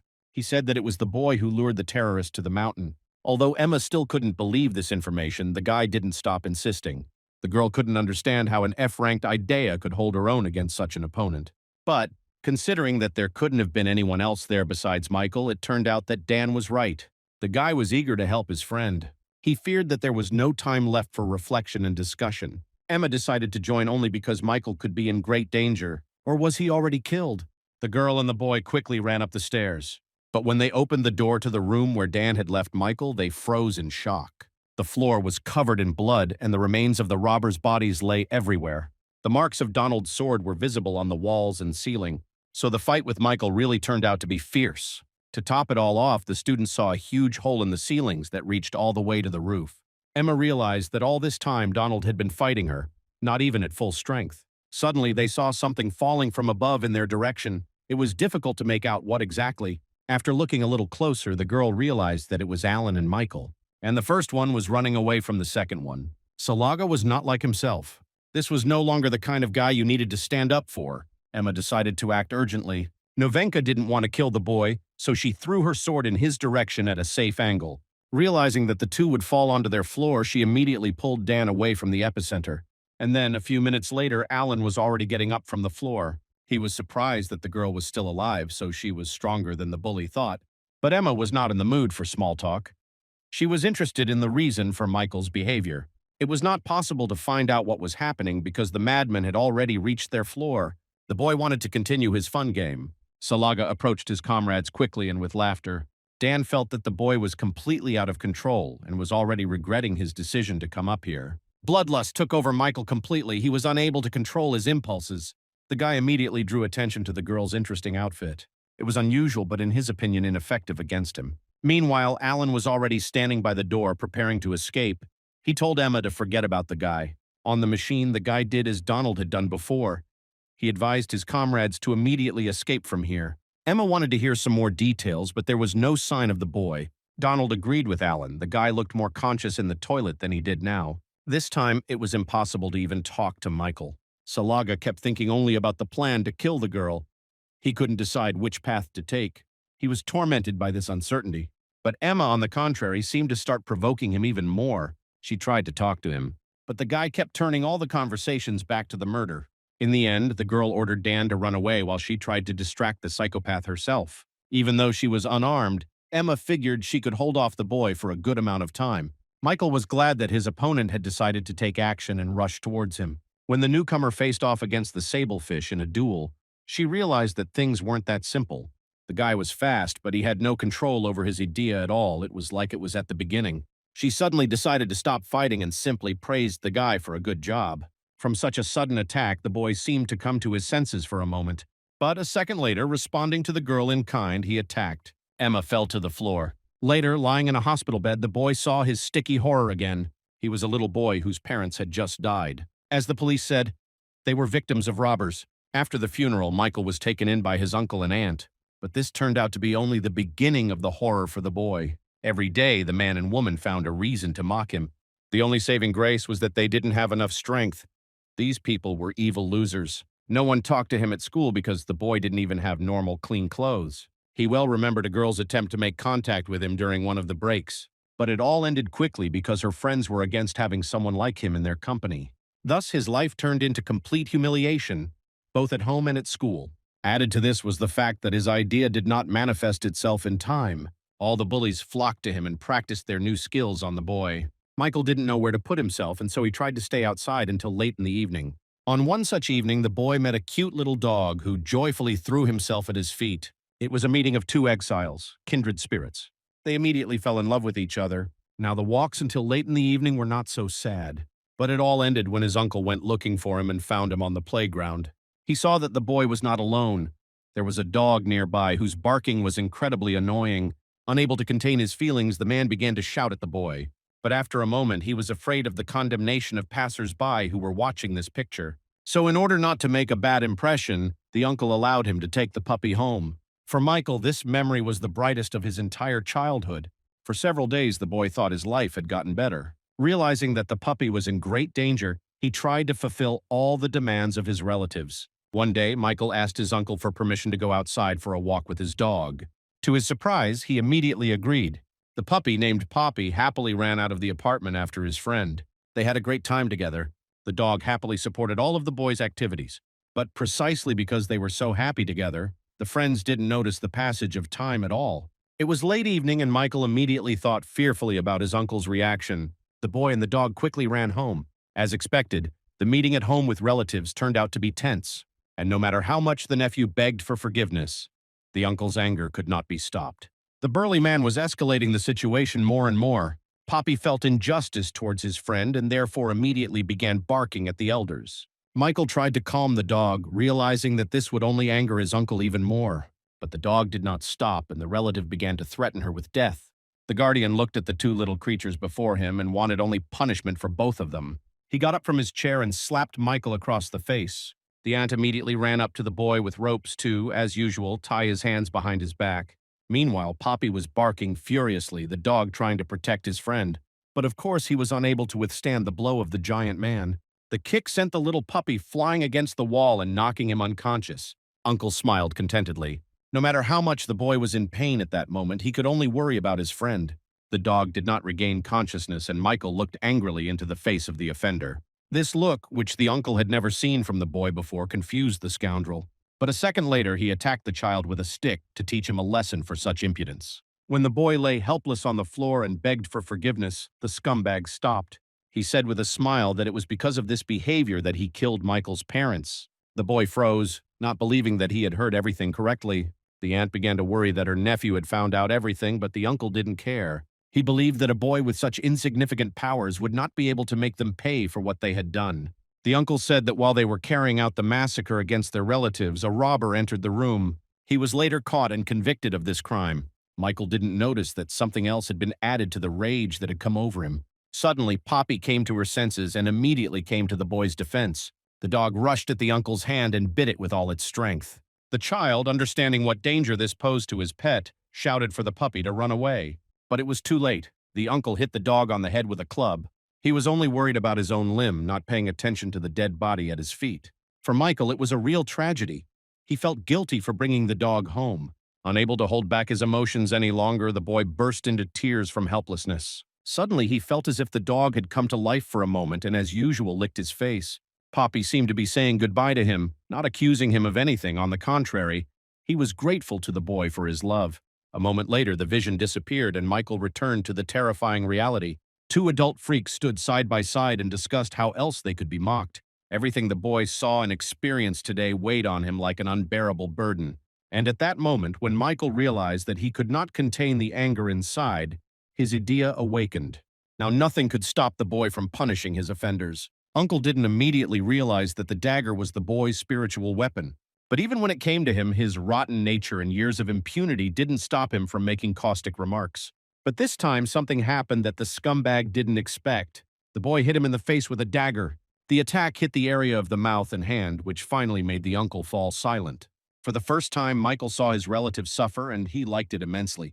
Despite the uncle and aunt's apologies, the nephew did not give up the massacre. The boy decided to leave the woman alive because a quick death seemed like the easy way out. At that moment, Michael felt freer than ever before. It was with this feeling that the guy woke up in the hospital bed. Soon a doctor approached him and asked how he was feeling. The guy wanted to leave immediately, but the woman insisted that he stay at the hospital. She almost forcefully laid him down on the pillow. Suddenly, Michael remembered what had happened the day before. He tried to find out what happened to the other students who were at the bank branch, but the doctor remained adamant. It even got to the point where the guy started demanding. The last thing he remembered was their fight with Emma. The guy was worried that he had caused irreparable harm to the girl. Despite Michael's panic, the doctor tried to convince him that everything was fine. But in his opinion, this was impossible because he clearly remembered his blow. The woman assured him that the girl would soon visit him. But Michael couldn't just wait any longer. He jumped up and ran out of the hospital. The guy was very angry, especially because he couldn't control himself. He and Emma saw each other at the same time. All the adrenaline that had been coursing through Michael's blood suddenly disappeared. He fell to his knees in front of the girl, completely exhausted. A moment later, Michael sobbed loudly, attracting the attention of those around him. Emma didn't know how to calm her classmate down. At first, she thought he was in pain, but he didn't stop crying and didn't get up. He was glad that everything ended without casualties. In light of recent events, the school decided to make Sunday a weekend. During this time, Alan managed to spread a bunch of gossip about Donald's escape. Although none of the students were injured, many bank workers and security guards were victims. The newspapers did not ignore Emma, and all the achievements were attributed to the girl. She was so fed up with it that she even thought about telling Michael. But the boy had been unconscious for several days by that time. But even if she had told those events, it's unlikely anyone would have believed in the guy's role. Emma herself got a little scared when Michael simply cut off her horns, turning off the idea. This finally allowed his evil essence to shut down and saved many lives. The boy lost consciousness and has not regained consciousness since then, to this day. Emma managed to get her classmate back on his feet. But no matter what she told him, no matter how much she reassured him, the boy still continued to cry. A few minutes later, Michael finally agreed to return to the hospital. After a Sunday of fruitful treatment, the boy returned to school. Everyone around them was discussing what had happened to their unit. But no one understood the seriousness of the situation. The boy still couldn't understand the senseless cruelty of the criminals. In his opinion, this was the main factor that caused him to lose control of his idea. More than anything, the student wanted to prevent such a situation from happening again. That's why he decided to tell Ben about his problems, because he had already seen the guy's dark essence in action. He began with an important question for him about the division of souls by rank. He was interested in whether the interlocutor believed that everything depended on this. Suddenly, Michael received an answer he didn't expect. Ben shared his point of view. The 11th grade squad believed that the letter of rank did not affect the idea in any way. These are completely different categories that are not subordinate to each other. Ben agreed that a person's powers were directly dependent on the letter of rank, but this did not apply to the soul at all. He understood that Michael seemed to need proof of the truthfulness of his own beliefs. And this was indeed the case because, judging by the desires of the boy's soul, she should have the highest rank. At the same time, everything he went through made him think about his main calling. He wouldn't want to believe that this calling was only murder. Ben noticed that at the beginning of their conversation, he was also mistaken about the guy. But despite constant complaints, Michael never gave up on hard work. No matter how tired he was in class, he still came the next day. And what's more, the 10th grader was making progress. Ben, in turn, also did the seemingly impossible. Having a lower education, the boy developed his abilities to a higher rank. That's why he was sure that Michael came to train because of the same beliefs. The 10th grader just kept giving up on his idea and ignoring it. But at the same time, the guy didn't want to believe that she was capable of completely controlling him. Before Michael stood a true example of what his life could become. That is why the monk decided to trust his mentor. But there was no need to explain anything because Ben understood everything about the boy's idea himself. Besides, it wasn't news to him that Michael had dealt with the criminals on his own. The main problem with the Sable was the lack of control over these abilities, and he honestly admitted this. The guy needed help because he didn't want something like this to happen again, or worse. Ben advised, in that case, to diligently engage your body and mind. Michael immediately started arguing. He believed that he had been devoting his whole life to sports anyway. But the mentor interrupted him, noting that if he didn't love himself, progress would never come. This is what prevented the guy from recognizing his successes and seeing the world from a different perspective. This remark drove Michael into a dead end. He really never liked himself. On the contrary, he considered himself a freak. Ben believed that the Slayer was not putting in so much effort to become the best killer. He could clearly see that the boy was doing this to confront his dark side. The only thing that prevented him was accepting his shortcomings. When he does this, when he loves himself as he is, his life will immediately change. Ben told his story. He made great efforts to surpass the rank of his idea, but all attempts were unsuccessful, which made the guy hate himself. Constant failures prompted him to explore his own self, and from then on, dramatic changes began. He accepted both his weaknesses and his strengths. I started acting on this initial data and finally made progress, but the first victories did not stop the process of self-improvement. It continues to this day. The mentor's passionate speech gave the young man hope that all was not lost. Michael realized that he was no worse than his interlocutor, so he had to do his best. Starting from that day, the boy passed all the tests, showing himself at full strength. While other students panicked during the chemical attack tests, of course, Alan stood out among them. Michael fulfilled all the teacher's current demands without losing control. The gas chamber was the first test in which the boy showed himself. He was the only one who came out of there conscious. And I even had the strength to make a report to the class teacher. Gradually, Salaga's other achievements began to amaze everyone around her. He took first place in every test, constantly ahead of Emma. Michael's goal was to get a rank badge. He considered himself worthy of a promotion. Novenka watched in amazement as the boy overcame all the obstacles in front of her. And so it came to the class teacher's report in the principal's office. Albert couldn't believe what he was seeing. He always despised the new weakling, and it was impossible for him to break out into the leaders on all counts. On top of everything, a gang was about to visit the school, which could destroy their reputation. Albert saw the problem only in the performance of 10th graders, and therefore he emphasized conducting short-term training to increase combat power. He secretly hoped that this time the slob wouldn't make it, began participating in physical activity during the first lesson. Instead of carrying one box, Michael grabbed two at once.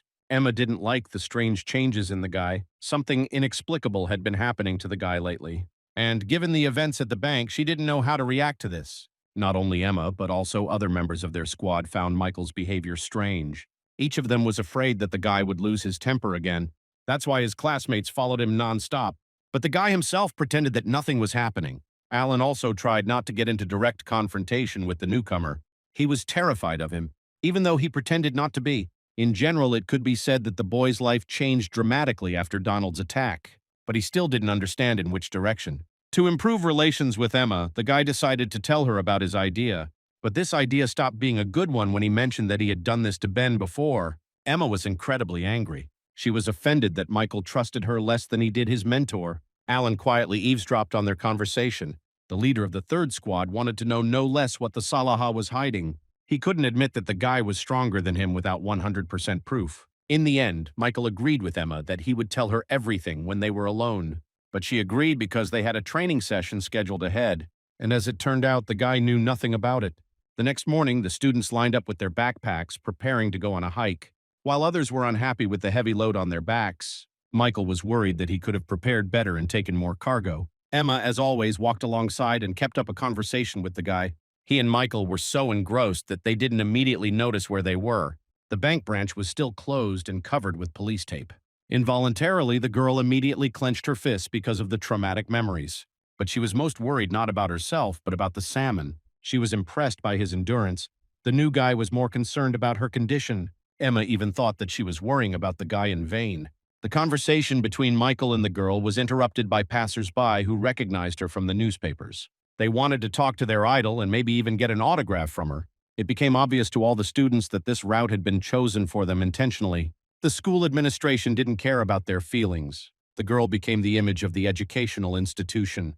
Emma was their trump card now, and they wanted to use it to boost their ratings. Even Alan understood that such behavior was completely unacceptable. At some point, the teacher interrupted any conversation, insisting on continuing the hike. And although everyone else thought Michael was a guy who wasn't at all bothered by his past, in fact, he was overcome by the same feelings, he just controlled them well. Meanwhile, the director had time to be informed about what had happened near the bank branch. He was pleased with the idea itself and how everything went. The man decided to urgently make his contribution to this event. He believed that, as a battalion commander, he had a duty to inspire the students. Albert got into his car and drove to the deployment site. At this time, the class teacher announced to the 10th grade that they urgently needed to take a break. The students sat comfortably next to their backpacks and shared healthy snacks with each other. The idyll was interrupted by the appearance of the director, who drove into the clearing at high speed. The class teacher immediately rushed to meet the man, but Albert's attention was focused only on Emma. He praised the girl without even expecting any reaction from her. Suddenly, Michael intervened in the conversation, and Albert's tone immediately changed. The naked eye could see his audacity towards the guy. He did not consider the slob worthy of his precious attention. Suddenly, dissatisfied with Michael's good mood, he ordered him to open his backpack. It occurred to the director that the boy simply hadn't brought all the things he needed on the list.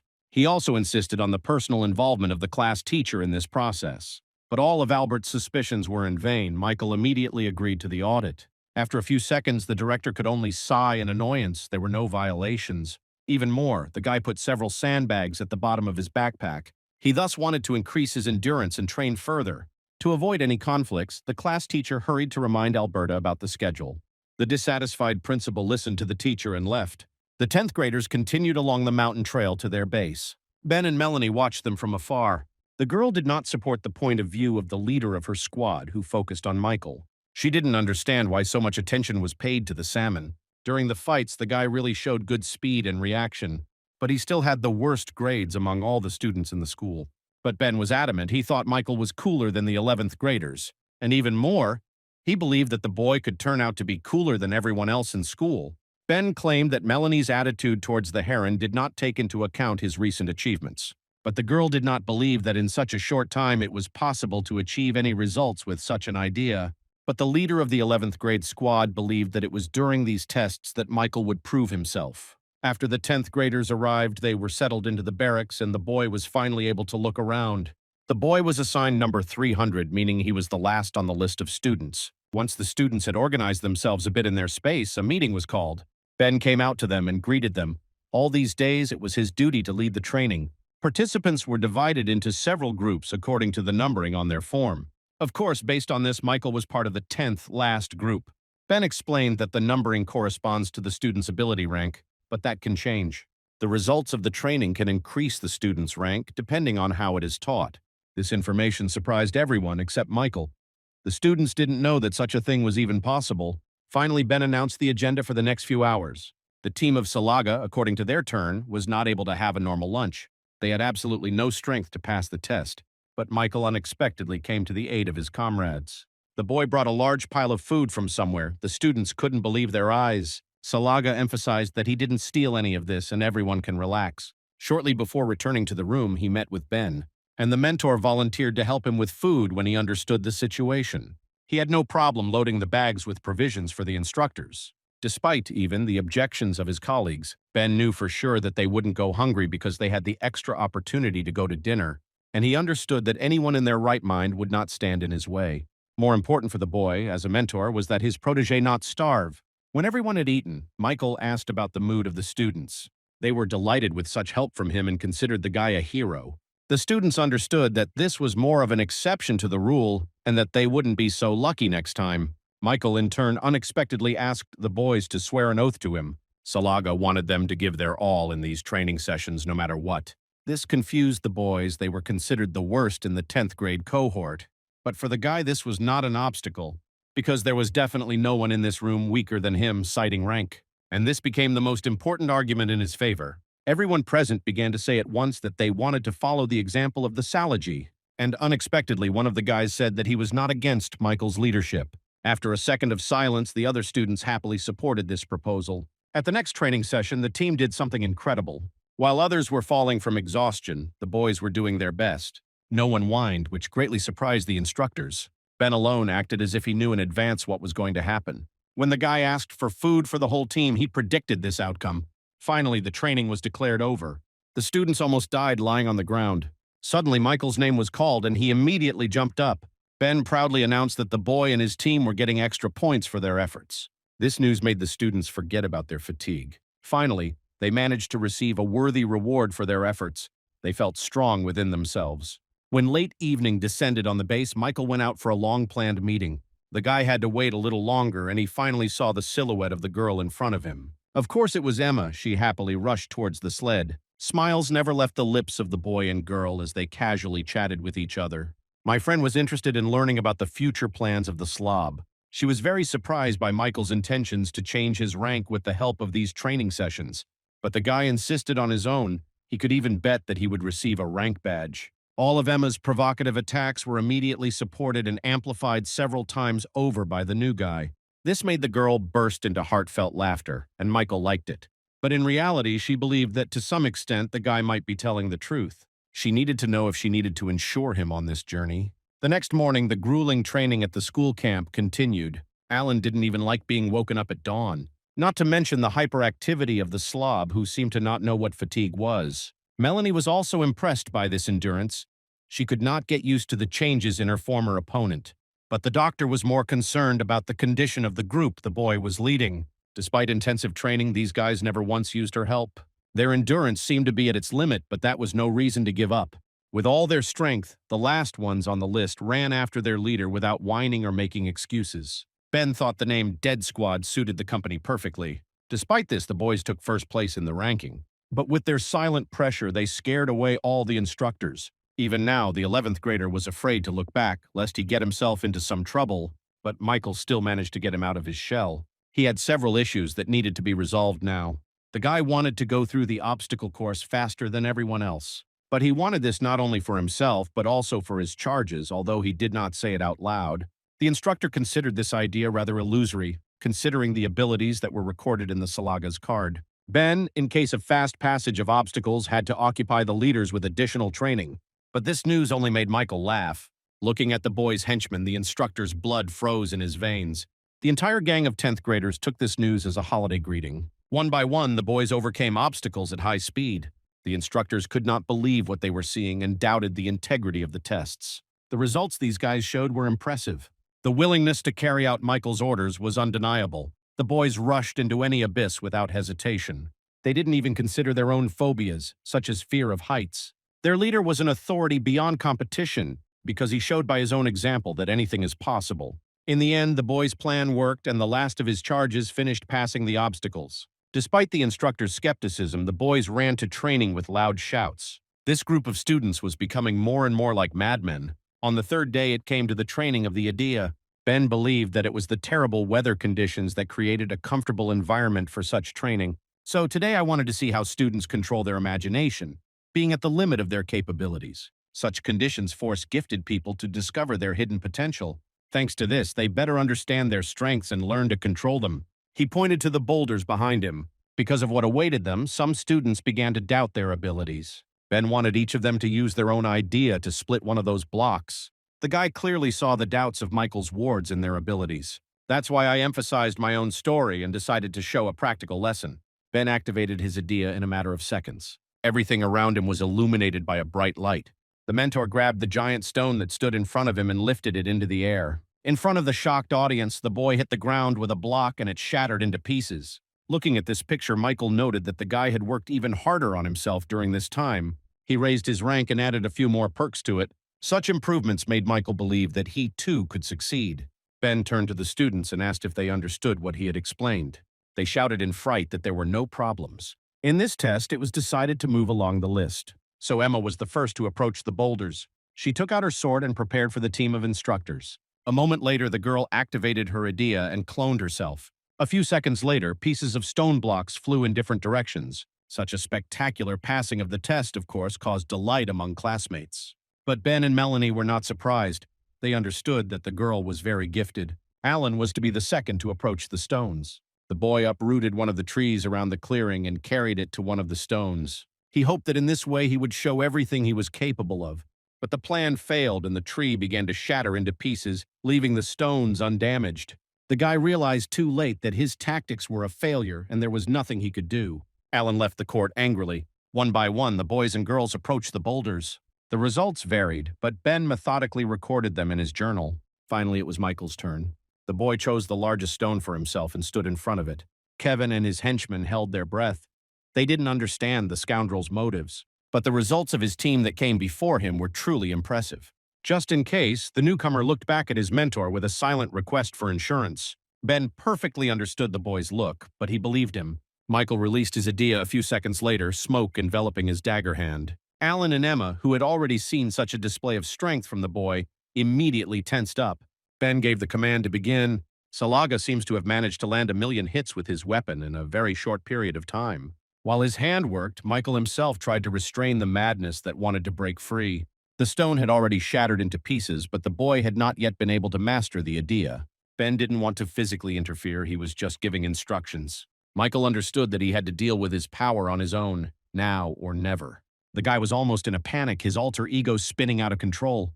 To complete this task, Michael only partially activated his abilities. And so he had hoped that after all, he could master the desire to kill on his own. And now the hope that flickered in his soul like a thin ray became a reality. Ben was very proud of his ward. The boy managed to complete the task. And what's more, he managed to master himself and discover new possibilities for his own ideas. Michael was very pleased with himself. Few of those present understood that he was in great danger. The boy happily ran up to Emma, who was scratching the back of her head in confusion. But he didn't have time to say anything because his comrades immediately picked him up. The guys were cheering for their leader. They were incredibly proud to be under his leadership. Emma, looking at this cacophony, decided to leave the boy alone for today.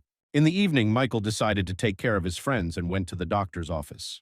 But it was closed there. Suddenly, a class teacher came out of the darkness to the boy with packages. He wondered what the guy was doing here at night, considering that this wing was used for calls. An awkward pause formed between the boy and the teacher. after which the class teacher started coming forward with his questions again.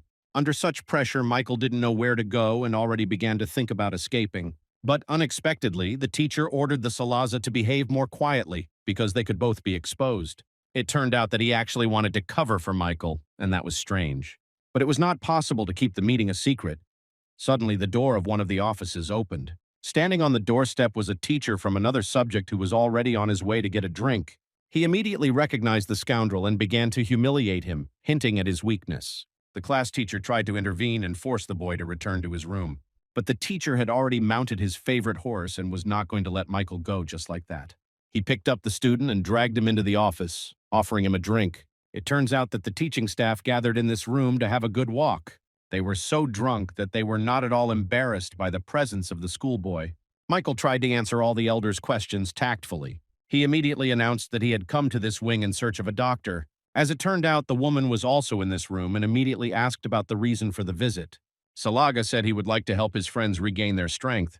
Meanwhile, the obsessive teacher looked at the training ratings and was surprised by what he saw. Others joined his cries, and it turned out that the loser Michael was in first place. Finally, the student realized that in all these days, no one in this room had looked at the grade lists. After the initial surprise wore off, teachers began to suspect that the results were fake. Such words greatly angered Michael, and he immediately came to Ben's defense. The idea caused great doubts among everyone. The results were incredible. Salaga could barely contain himself. Even the class teacher rushed to take him out of the office. But even reproaches and accusations of corruption were flying at both of them. Suddenly, Michael stopped at the door and proposed a bet. He announced that his entire team would definitely make the top 30 list, and he asked the teachers what they would get out of it. In response, the boy heard only loud laughter, but the guy didn't give up and continued to insist. Because of this, the main adult bully had to promise that he would promote him to corporal. Having heard what he wanted, Michael left the room happily. A doctor caught up with him on the street. She was ashamed of the scene she had witnessed, but the guy interrupted the woman because he really needed help. After listening to all the explanations of the schoolboy, the medical worker, of course, agreed to help him. Meanwhile, while Michael was away from the Corps, his comrades were forced to defend themselves. The hooligans from another room suspected the boys of falsifying the training results, and no matter how they denied this fact, the fight did not stop.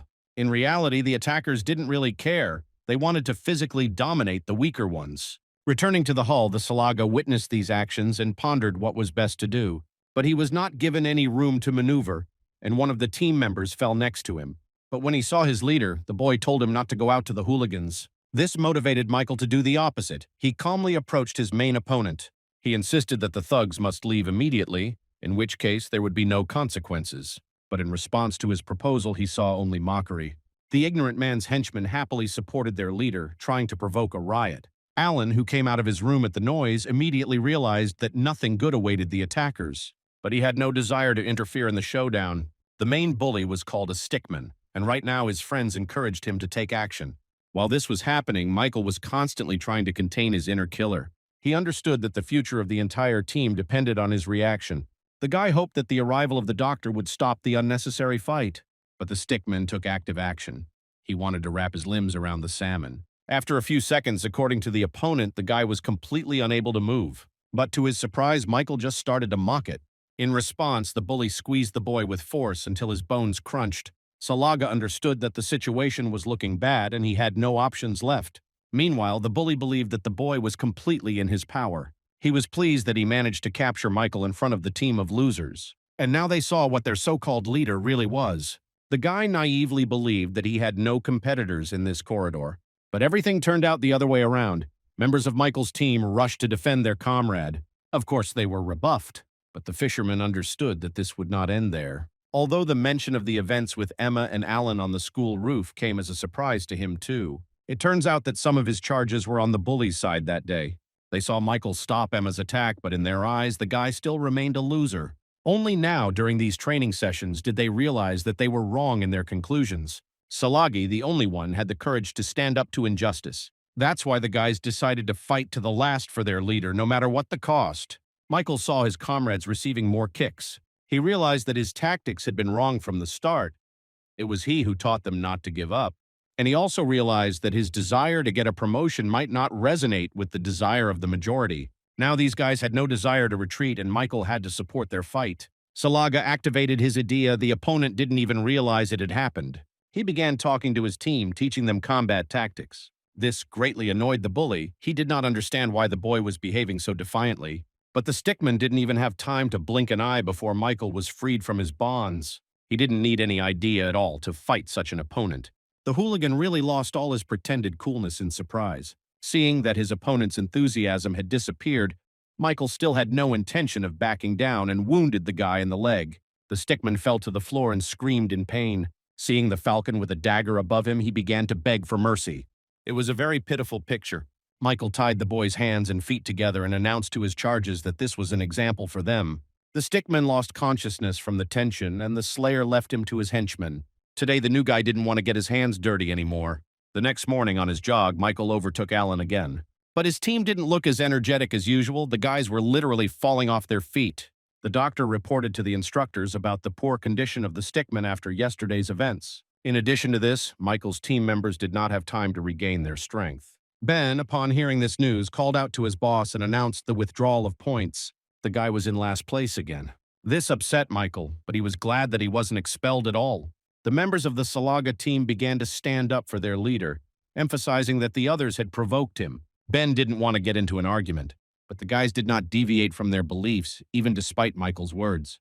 Therefore, the mentor decided to fine them for disobedience. In order not to escalate the conflict further, the Salaga stepped forward and covered his charges with him. Everything was quiet in the clearing. Michael fell to the ground and began doing push-ups, saying he was ready for punishment. The guys immediately followed his example, realizing that they had framed the person they were following. Ben announced that in a few days they could show what they were capable of together with the best fighters. That's when they will get their last chance to prove what they're made of. The instructor understood perfectly well that the strength of the 10th team was almost exhausted. So he ordered the boys to immediately get up and go to the dining room. This was supposed to somehow bring the students to their senses and support them in the fight. The 10th graders followed their leader to the cafeteria, but they didn't believe they had anything left. Suddenly, a teacher he had known since yesterday came out to meet Michael. Salaga felt uncomfortable in his presence given recent events, but he didn't seem to notice anything. He happily noted that the guy must have been cheating based on today's results. But Michael rightly noted that this could have happened due to the team's malnutrition. But the bully teacher suddenly turned the conversation to the stickman and his injury, hinting that this is the work of the Salaji. And when the boy was almost afraid of the consequences, the teacher suddenly laughed. Of course, because of his narrow-mindedness, the man could not believe that this was possible. Michael smiled, these convictions coming in handy now. Finally, the teacher announced that from now on, the teaching staff will train together with the students in the morning. The doctor hurried to free the 10th graders from the intrusive conversation. The guys immediately rushed to the dining room, hoping that there was still some food left. But Michael felt that they had a lot more trouble ahead.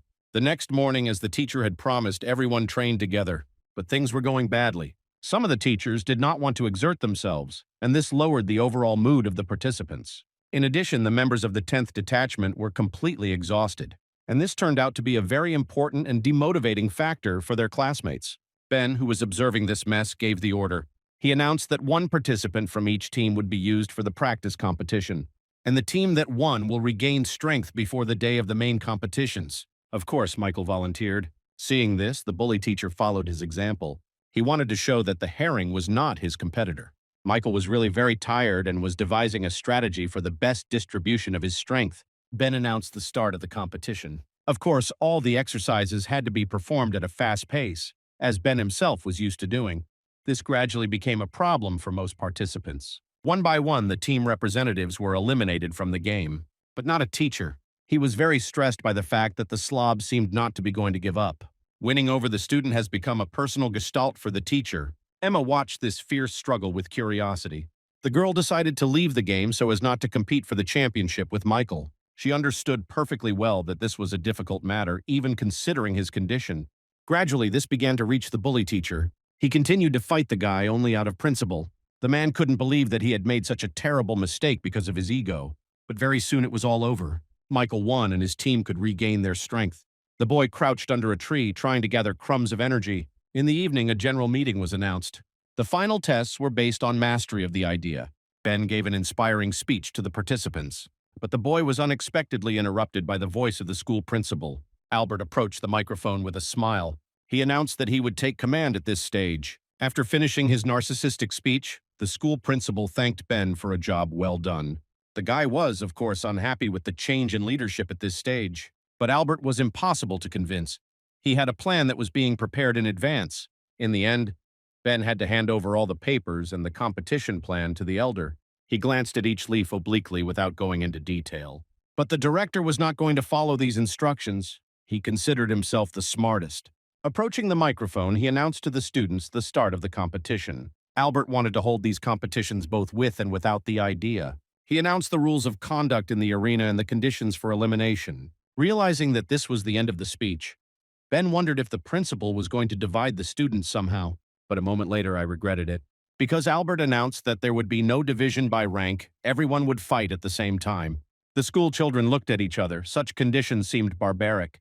It was necessary to survive in the arena as long as possible, and it was also not forbidden to eliminate opponents. To somehow alleviate the conditions for 10th graders, the doctor reminded them about safety bracelets. The director didn't mind, but emphasized that, if desired, you can ignore the broken accessory. Michael understood that there were no options left for a good ending, but he had no choice. He was most worried about his condition during the activation of the idea. Albert announced that it was time to start fighting, but he emphasized that for now it was necessary to do this with the help of an idea. Listening to his comrades' complaints, the boy tried to assess the amount of energy he still had left. Finally, he looked at Ben, who was his last hope if anything went wrong. After the signal, Kevin and his henchmen immediately rushed at Alan. They considered him one of their main competitors. The leader of Michael's squad rushed to flee towards the nearest wall. In the pursuit, the attackers did not notice at all that the boy was not running away out of fear. He had a plan. Only from the wall could he tear out materials for his defense with the help of the idea. This came as an unpleasant surprise to Kevin, who immediately left his comrades. Alan was furious at such underhanded tactics and wanted to deal with all the bullies. Meanwhile, a full house of weaker students was also forming around Emma. They understood well that they could only try to compete with the girl in numbers. But the newcomer wasn't going to give up so easily and decided to chase her competitors around the arena. Michael watched what was happening, taking advantage of the fact that they were not in the spotlight for the time being. He understood well the tactics that Ben would propose and used them as a starting point in building a strategy. But Albert broke everything and the situation changed dramatically. Finally, the opposing team noticed his squad and prepared for a duel. There was no choice, so the boy ordered his comrades to get ready. The rivals rushed at each other. Under any circumstances, the guys had to hold out until the team turned off the lights. Meanwhile, the bloodthirsty Albert was quite pleased with his ingenuity. He was not even shaken by Ben's rage, who tried to stand up for his charges. The same bully teacher even tried to calm the boy down, hinting that he was crossing the line. But Albert didn't care about the emotions of others. He was sure that he was doing the right thing. He also noted that Ben performed many of the tasks originally assigned to the teacher himself. To make the performance a little more interesting, the principal decided to give the students a little extra time. 10th graders had about 30 seconds left to use the idea. Michael took this news with relief. They only had a little more time to hold out. Meanwhile, more than 30 people were already chasing Emma, and they did not give up their attempts. The girl was already tired of avoiding a fight, so she activated her idea and ran towards her opponents. Alan was also surrounded on all sides. But the fact that the director had given him extra time was to the boy's advantage. Now he considered himself victorious. One by one, his opponents left the competition. Albert was delighted with the actions of his favorites. In the end, he gave the order to continue the competition using physical force. This slightly changed the mood of the participants and made them stop. Michael's squad managed to withstand the pressure. No one was eliminated from the game. The main problem now was just to maintain my endurance at the limit of my capabilities, especially considering that the opponents were not going to back down from their goal. There was a significant castling in the arena. Some participants suddenly began attacking their former allies. This is what happened to Kevin. The guy was unpleasantly surprised by such insidious betrayal.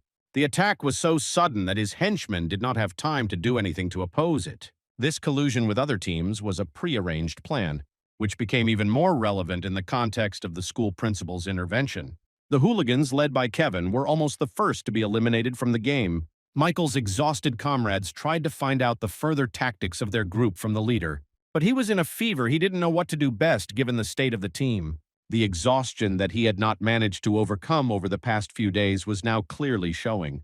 Realizing that the leader had no answers to their questions, the guys decided to make a decision on their own.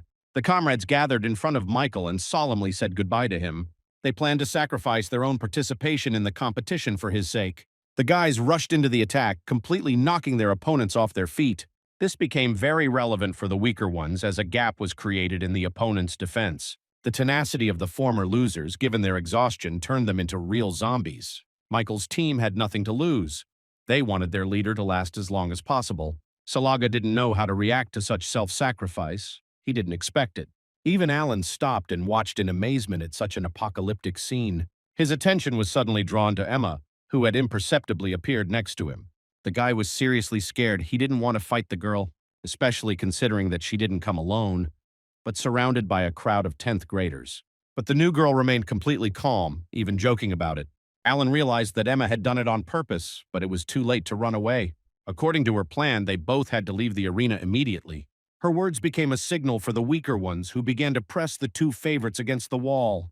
They understood very well that their chance only appeared now before the idea turned on. At this time, the principal did not even look at the students, but he heard the surprise in the teachers' voices. When he looked back, he saw that Alan and Emma had already been eliminated from the competition. Albert could not believe his eyes. Ben appreciated the tactics of the weaker students. They were perfectly oriented in the new conditions. These two were leaders when it came to using the idea, but without it, they could have easily been defeated. The fact that the students decided to unite against the favorites played into their hands. Now it was interesting who would be left behind. The director continued to keep his face, although he chastised himself for calling out the press.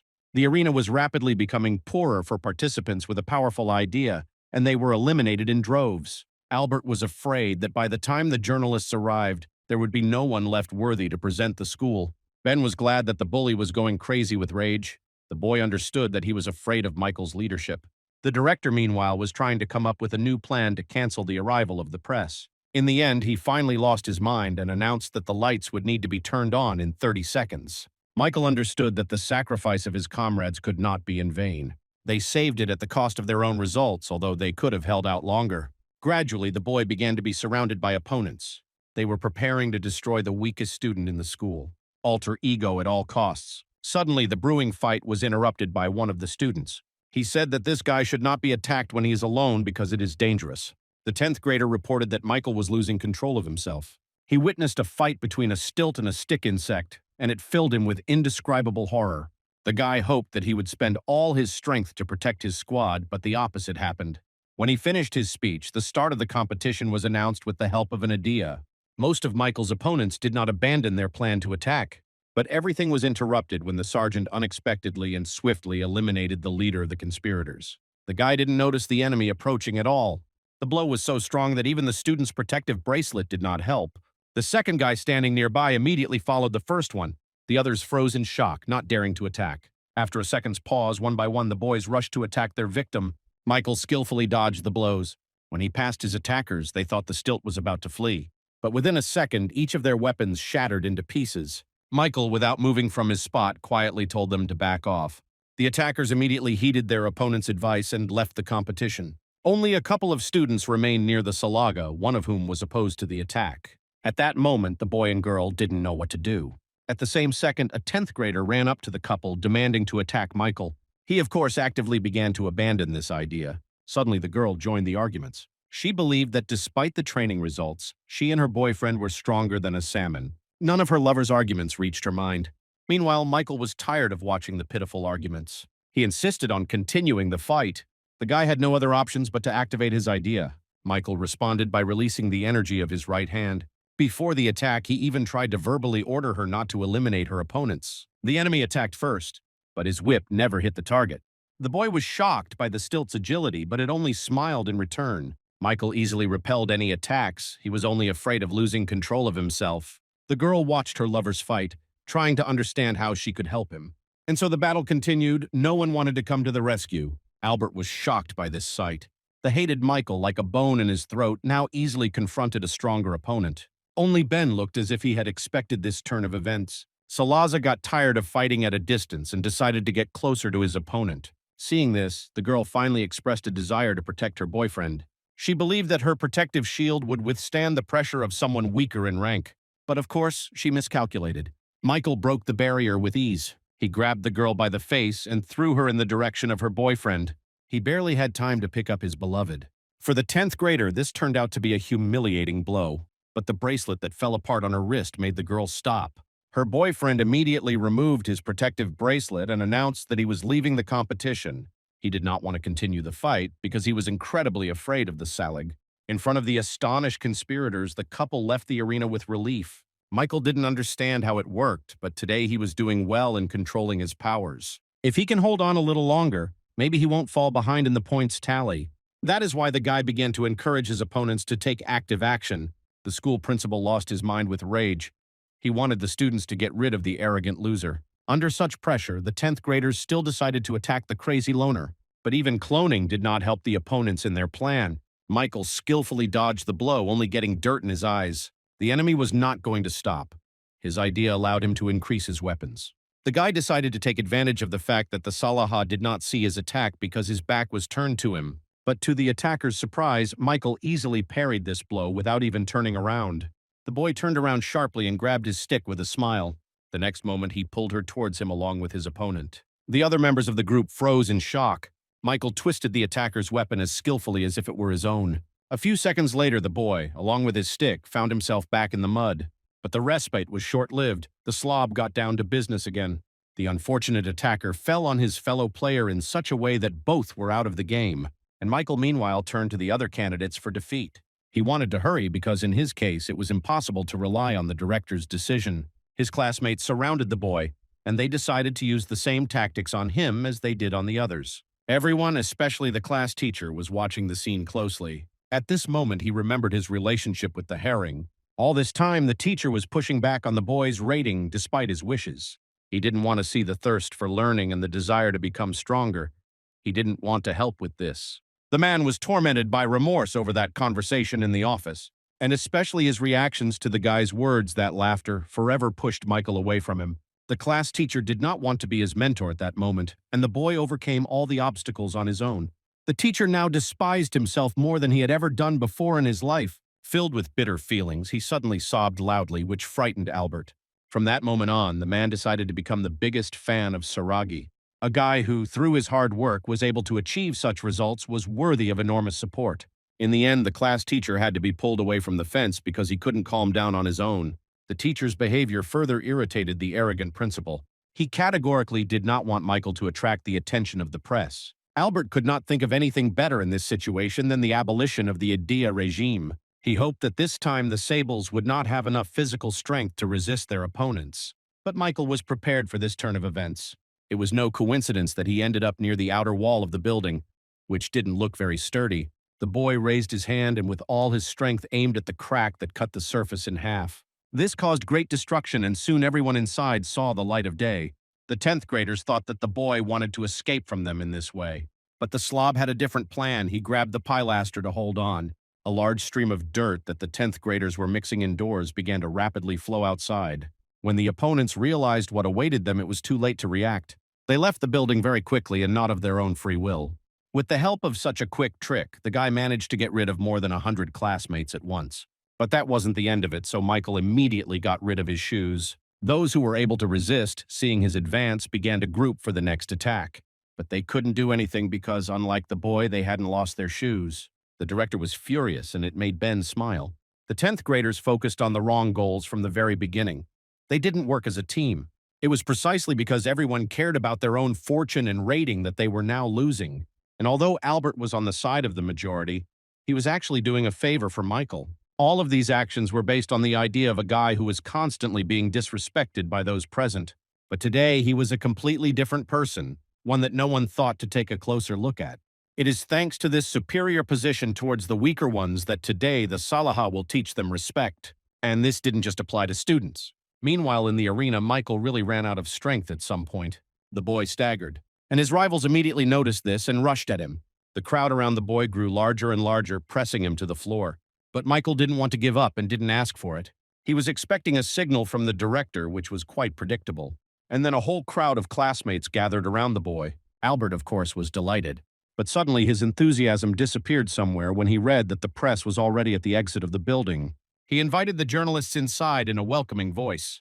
But a second later, to speed up the situation with the salmon, he announced the activation of the idea. The elder's cunning was truly impressive, especially in the context of today's competition. But something happened that no one expected, especially the students. Michael began to resist, and they realized that he had been waiting for this very moment. The boy slowly began to get up from the floor. Considering the number of people above him, he realized that activating one of his hands wasn't enough. Therefore, the fisherman let go of the situation, and in a moment he was free. With incredible willpower, the boy tamed his dark essence. The idea was again active only in the area of his right hand. No matter how much it bothered Albert, he could no longer do anything about it. Reporters with cameras entered the room. Now the director's main task was to distract them until Michael was neutralized. Albert immediately suggested that the reporter leave the competition hall to get some rest. But the man didn't listen to him anymore. The man rushed to the fence to watch the fights. The journalist ordered the cameramen to turn on the cameras and monitor all the events below. At that moment, the director realized that his plan had failed. The reporter saw Ben and rushed to greet him. They had met before. To Albert's surprise, the man took out a notebook and began interviewing the boy about the participants. The director couldn't let Ben tell everyone about Michael's achievements, and so he shut him up. And he also told the press that worthy students had long since left the competition. He noted that he does not consider this a problem, but only a path to more persistent self-improvement. Such a speech, of course, earned the respect of the interlocutor. Suddenly, they were interrupted by one of the cameramen, who had been watching the fish's actions all this time. The reporter hurried over to him, forgetting about the interview.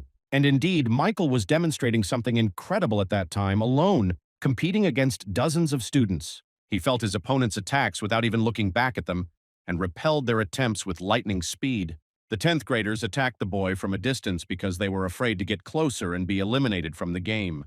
The press began to speculate about the rank of this distinguished student. Suddenly, the homeroom teacher intervened in the conversation and said that Michael had an F rank. Of course, the journalist didn't believe him, but the teacher insisted. He shouted that the guy was only able to achieve such results through hard work. Albert rushed to the teacher, trying to cover his mouth, but it was all in vain. Even when the man was dragged to the farthest corner of the room, he continued to scream the truth. Ultimately, his efforts resulted in the reporter's great interest in Michael's personality. The only thing going through the director's mind at that moment was a rant about this shameful situation. Salaga fought with all his strength. He felt exhausted both physically and morally. But despite this, his idea remained completely under the control of the mind. Other participants in the competition also noticed unexpected and strange changes in the boy. It felt like they were in a cage with a tiger, the standard predator. In an instant, the weapon in Michael's hand took on a different appearance, and the system notified him of his elevation. Now the guy could use his skills indefinitely, and it was very satisfying. Finally, by pushing himself beyond his capabilities, he managed to improve his performance. Everyone was amazed, even his opponents. Ben was happy for his friend with a barely perceptible smile. Only Alan, standing next to Emma, gnashed his teeth with envy. The girl encouraged Michael and encouraged him to finish the fights. He joyfully rushed to attack his opponents. The boys and girls couldn't keep up with the speed and one by one lost their protective bracelets. Due to the powerful force of the enemy, some of them even had wounds on their skin. In his entire life, the slob had never been as happy as he was now. Albert considered this his personal disaster as a director. For the first time, journalists had no words to comment, especially when Ben noticed that the guy had beaten about 200 people in these competitions. But as you can see, these numbers won't end there, because there were still those who wanted to fight. Meanwhile, on the other side of the country, Daniel was walking into his office. There, a surprise awaited the man in the form of Donald. The terrorist smiled predatorily. He had been waiting for a meeting for a long time. The spy didn't want to talk, but still allowed the North Korean to tell the reason for the visit. Donald's brash behavior was driving the man crazy. The terrorist hinted that with his actions he only wanted to bring their meeting closer, considering such an emotionally charged shared past. Eventually, Donald told the story of what happened at the bank. He admitted that the school children Daniel was studying with pressure forced him to run away, but the scout had no idea who his opponent was talking about. It turns out that the terrorist was running away from some 10th grader and wasn't shy about talking about it. Daniel tried to gather the facts he already knew. The interlocutor had no reason to lie. From the scout's reaction, Donald realized that he was unaware of what was happening. He came here to find out what to build on for his next actions, and now he knew that he could safely try to win the boy over to his side. The unknown psychopath was not yet a state intelligence agent. The first thing Michael saw when he opened his eyes was Emma's face. It turns out he had been asleep for quite a long time and didn't know how it happened. At first, the guy even thought he was dreaming, but when he was hit on the head for his impudence, he immediately came to his senses. The last thing the slob remembered was the competition. According to Emma, he finished off all his opponents and was very happy about it. And when his violent delight ended, the boy immediately lost consciousness. Watching Michael's funny reaction, the girl began to mock him. She couldn't let the moment pass and make the guy disappear. The confused face of the heron made her happy. Unexpectedly, Emma gave the guy a new rank. Michael was promoted. This was logical after the boy won the guerrilla training. The only thing that didn't fit the context was the rank of private. The boy told about the dispute with the bully teacher and the rank of corporal, for which I immediately got screwed. After the beating, the girl said that all the members of his squad became corporals, except for Michael himself. On top of everything, the doctor received hundreds of injured schoolchildren and had to apologize for that. The private expressed a desire to do this on his own, without Emma's involvement. He insisted on this, despite the pressure from his interlocutor. But the girl was not going to back down. Meanwhile, something strange was happening in the principal's office. The visitor insisted on a personal meeting with the battalion commander, but only the teacher was present. It was the principal of a competing school, and by all accounts, he was the one who was still a thorn in the side. The class teacher of the 10th graders announced that one person was on duty today. This prompted the visitor to even greater mockery about the fairness of the competitors' rankings. Eventually, the teacher announced that Principal Albert would be joining them soon. The man also noticed that the interlocutor behaved disrespectfully while visiting. This forced the commander of the rival battalion to apologize. He assured that he behaved like this because he had gone to challenge his rivals. Despite the names of Ben and Emma, whose talents were talked about at every turn, the man was provoked by an article about Michael and his achievements in competitions. He believed that the rival school had brazenly lied about the boy's true rank. That's why I wanted to expose their unfair play. At this moment, Albert himself entered the office. Both directors greeted each other politely, and the 10th grade homeroom teacher could finally relax after a busy day. No one knew that Ben was making selections for his team tonight. The members of Michael's squad were waiting for a verdict on their abilities. But the guys were worried in vain. The mentor was incredibly happy for their new comrades. Thanks to intense training before the competition, the boys successfully met all the standards. Suddenly, the school shook with their joyful cries. Albert was in his office carefully reading the clauses of the contract for the upcoming competition. Although it was disadvantageous to them at school, he understood that he had no right to refuse. So he signed the papers. The impudent interlocutor left immediately after getting what he needed. The director could only grit his teeth in humiliation. While the school was undergoing changes that were the result of partisan competition, something interesting was happening. The reporter, whose name, by the way, was Bruce, was carefully reviewing the recordings of Michael's fight. Next to it lay a copy of his article about the boy's school and his abilities. He wanted to make a full report on this case, but the video of the fights was rejected. Someone in the higher echelons of power was against disclosing this information. But the journalist didn't want to give up so easily. He felt a gold mine. He understood that a possible reason for the refusal was the absolute unreality of the situation. But he saw the strength of the lowest-ranked boy with his own eyes. Bruce sensed a certain mystery surrounding this story, especially considering Emma's media exposure as the main star of this institution. It was called the main weapon against the plague, and this is what now raised questions in the journalist. He picked up the archives and saw Michael's name among the list of schoolchildren who were present at the time. It was a really good hook with which to untangle the tight web of lies. Bruce's thoughts were interrupted by his subordinate, who informed him about the upcoming competition between schools. The man was not inclined to miss opportunities, especially those that came his way. After another training session, Michael left school with his new friends. They were sincerely delighted with the guy and still considered him their leader. The boys were worried that by Ben and Michael's standards, they still had to train. Suddenly, the conversation turned to the mention of Emma. Her teammates noticed that she always came to their training and stayed with the leader. This, in their opinion, indicated sincere feelings between the boy and the girl. But Michael couldn't talk to anyone about his love. Shame prevented him from saying it out loud. The impromptu interrogation was interrupted by the appearance of Daniel. The guys froze in surprise, especially when he asked which of them was a private. The scout apologized for his unexpected appearance, and this diffused the situation a bit. Michael replied that he immediately recognized the man. He asked if the guys nearby were really the private's comrades, and the boys immediately proudly said that he was their respected leader. Michael didn't know what to do with all the flattering words. Everything stopped when Daniel announced that he would like to speak with their leader one-on-one. The students didn't need to be reminded that this meeting was supposed to remain a secret. When the last of them disappeared over the horizon, Michael asked the reason for the visit. He did not understand what business such a prominent person could have with him.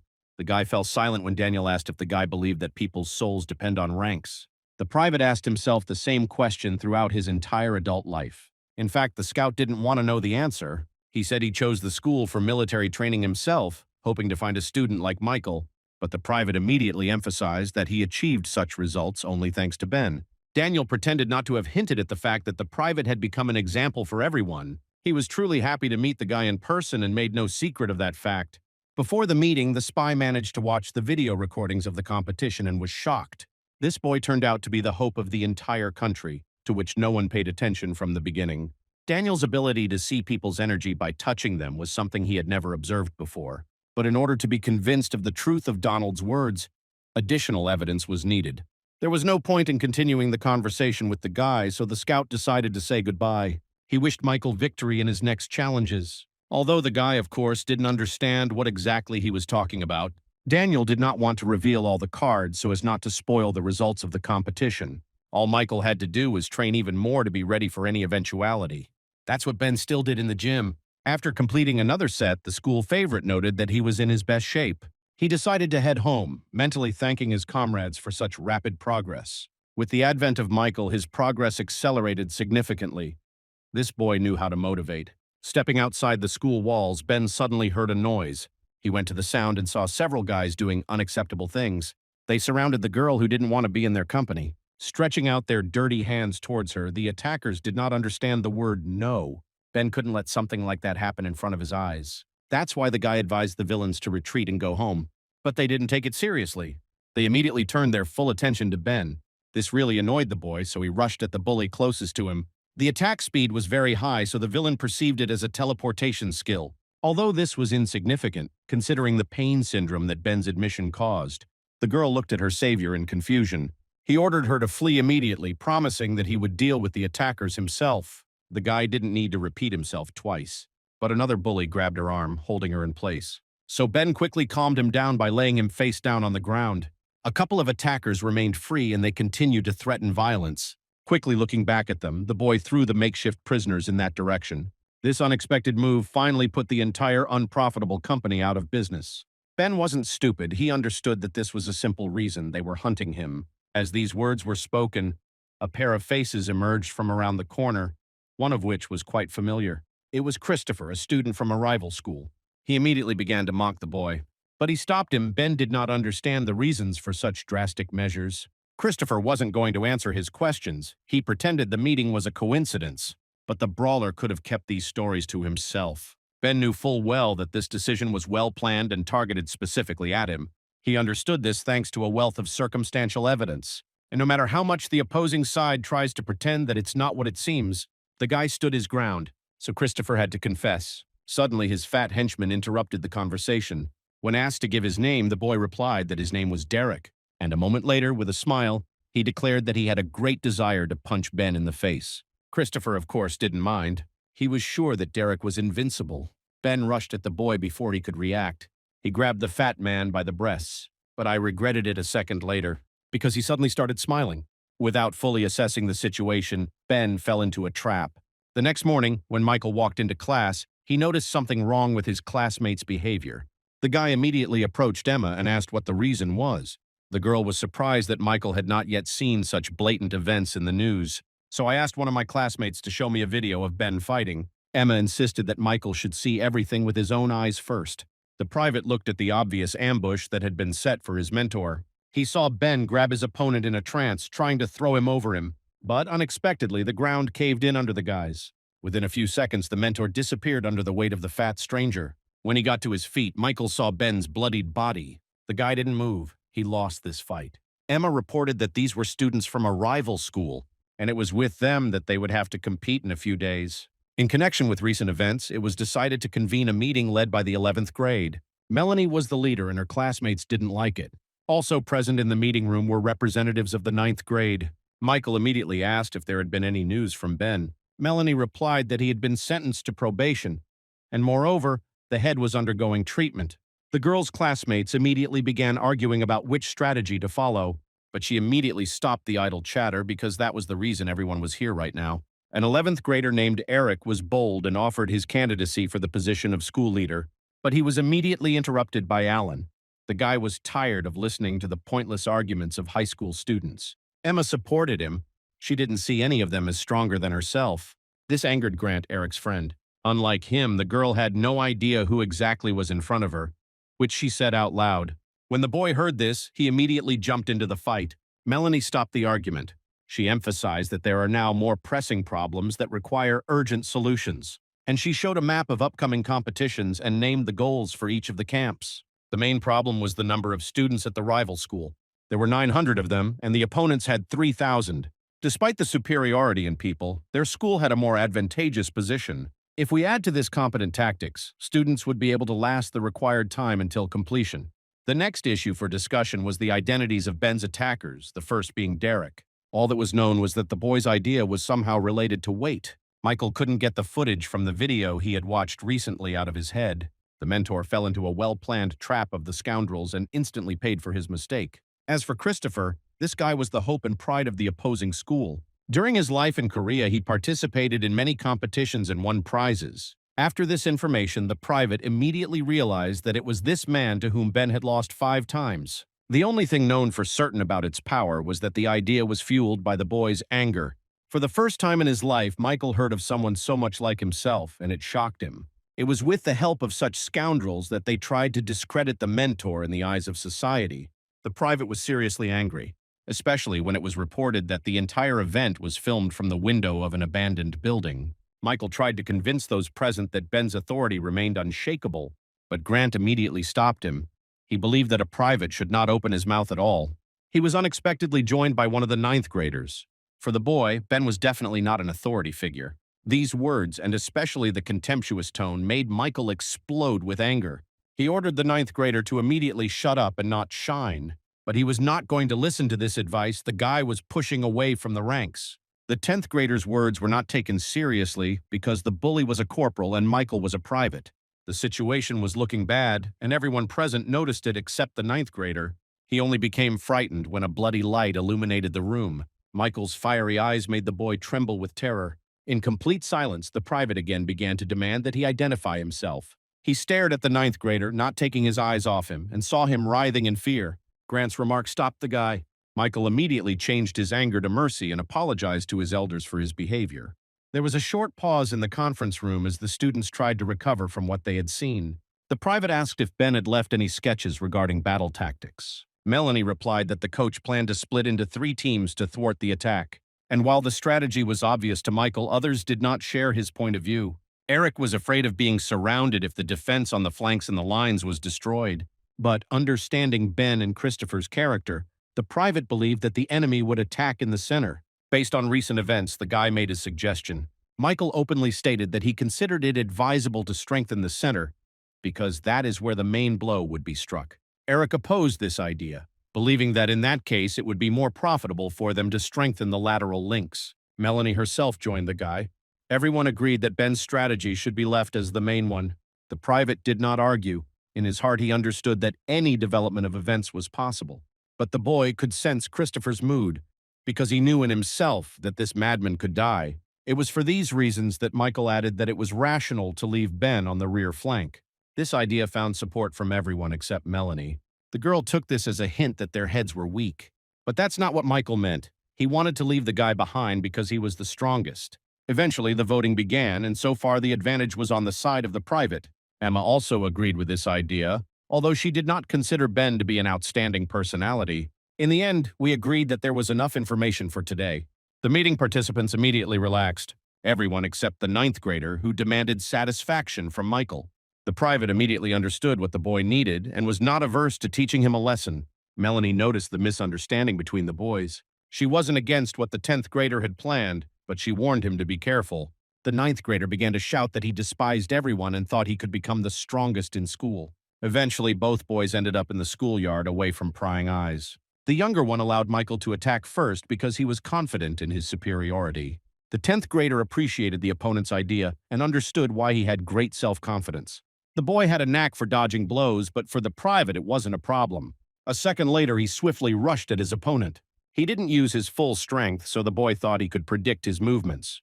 But this thought was wrong because suddenly Michael changed the trajectory of his body. It happened in a split second, and the 9th grader miraculously managed to avoid injury.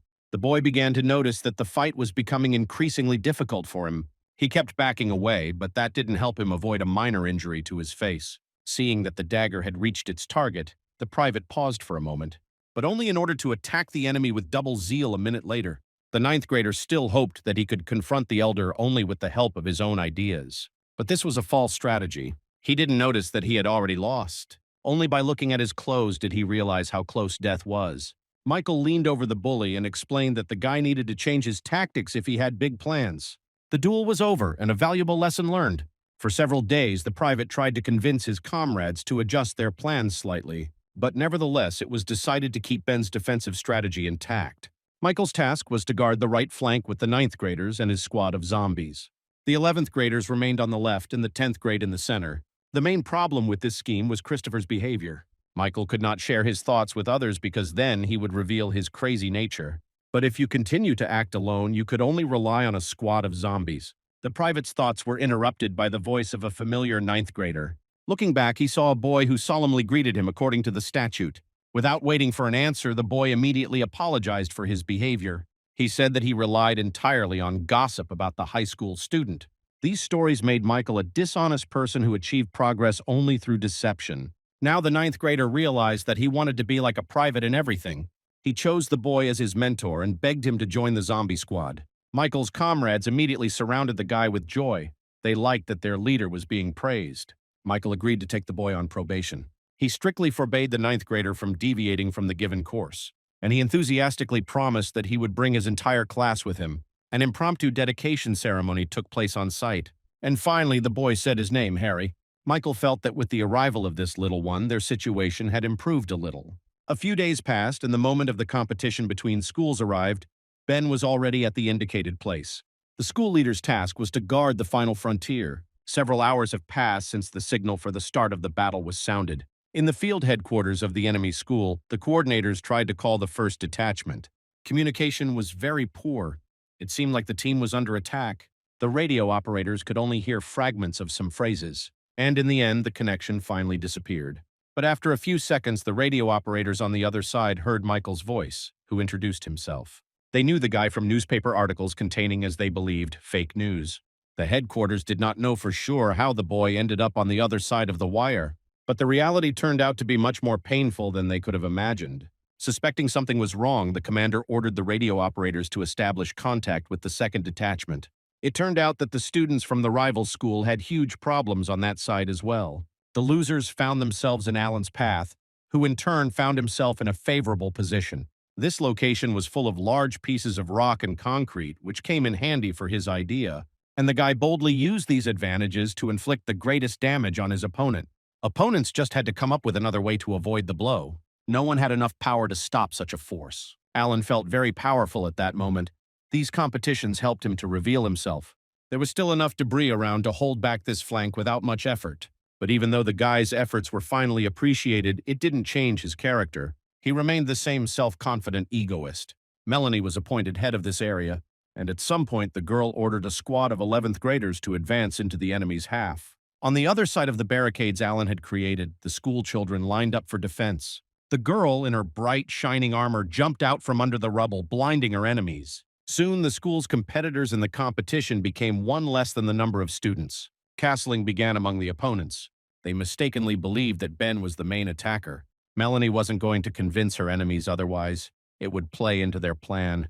The press monitored all the events from the air using drones. It was the journalists who were the first to record Christopher's appearance behind the girl's back. Melanie only looked back when she heard his voice behind her. The giant's target was, of course, Ben, and he made no secret of it.